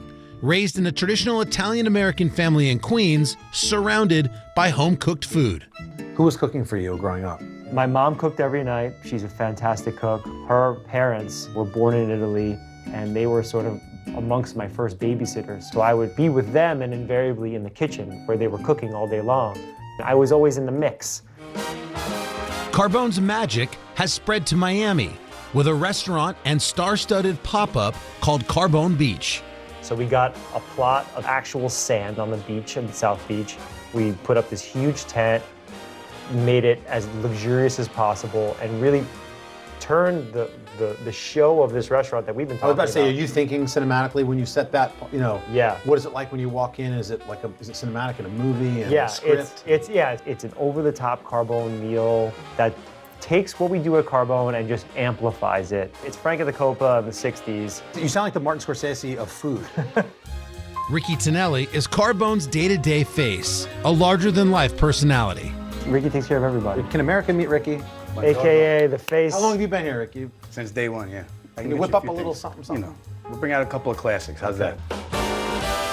Carbone classics like spicy rigatoni. Oh, come on, Ricky. The world famous Look at spicy this. rigatoni. Right? Beautiful. There you go. Look at that. Buon appetito. Grazie. That's delicious. You get the sausage, right? Of course, you get the bite of it. With the tortellini, there's a pinch point. You have to pinch them together. All right, let's learn how to cook it. Let's do it. You are going to get a special pass today. At the Carbone kitchen, where a few people can say they've been and actually cooked in. About to rock it. All right, chef, what's the first step to the tortellini? Okay, first step we've already done for you, which is baking.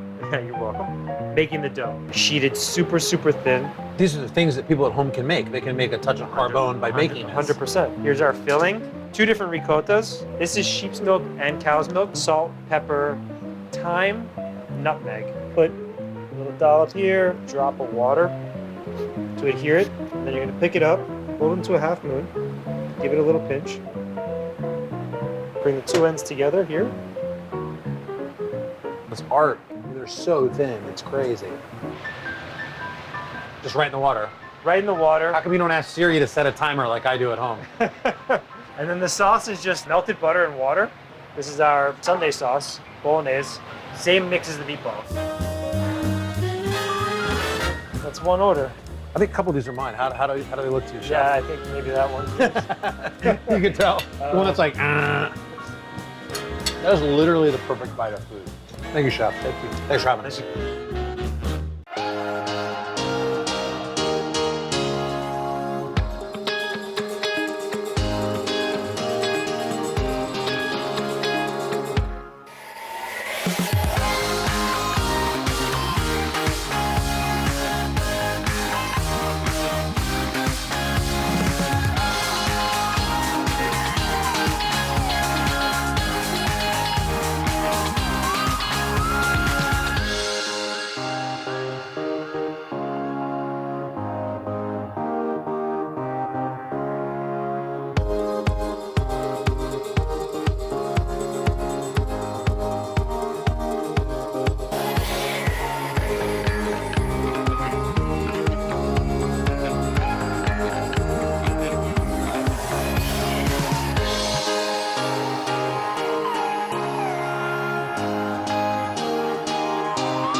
Our guide this morning, the one and only Padma Lakshmi. Hi, everybody. Padma, of course, host on Bravo's Top Chef. Tonight,